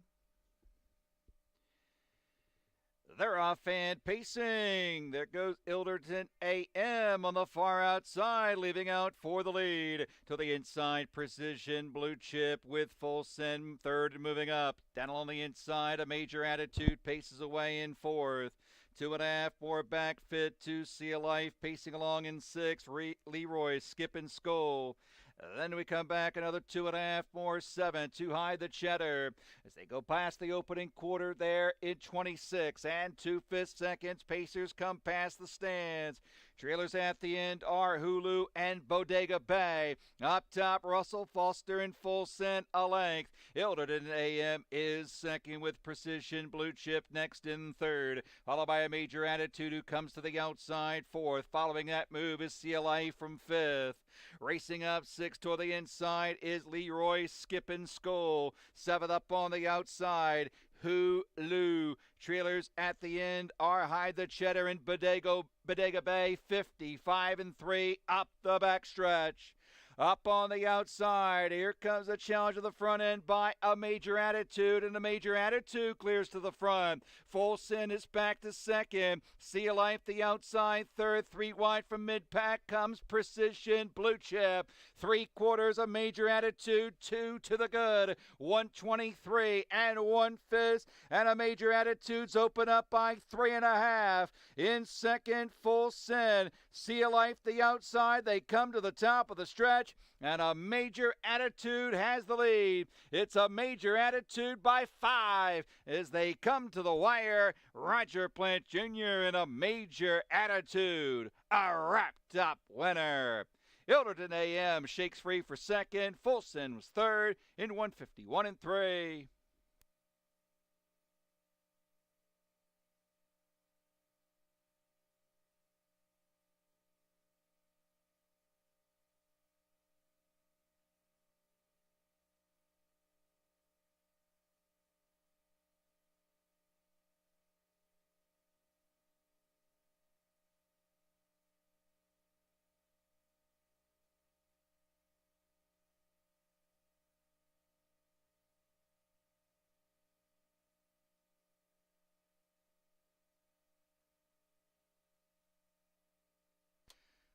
One A Major Attitude first, 8 Ilderton AM second, 4 Full Send third, 5 Sea Life was fourth.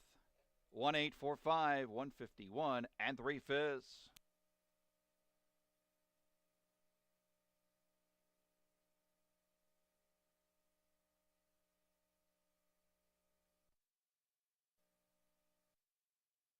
Major Attitude, 2 to the good. 123 and 1/5, and A Major Attitudes open up by 3.5. In second, Full Send. Sea Life the outside. They come to the top of the stretch, and A Major Attitude has the lead. It's A Major Attitude by 5 as they come to the wire. Roger Plant Jr. and A Major Attitude, a wrapped-up winner. Ilderton AM shakes free for second. Full Send was third in 151-3.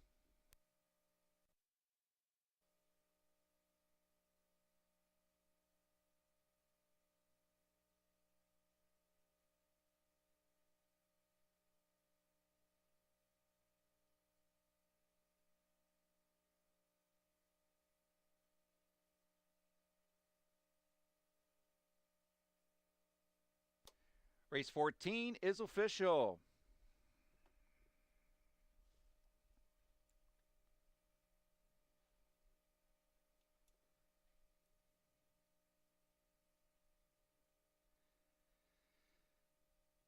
Pick 333, 3240. The pick 444, 156.20.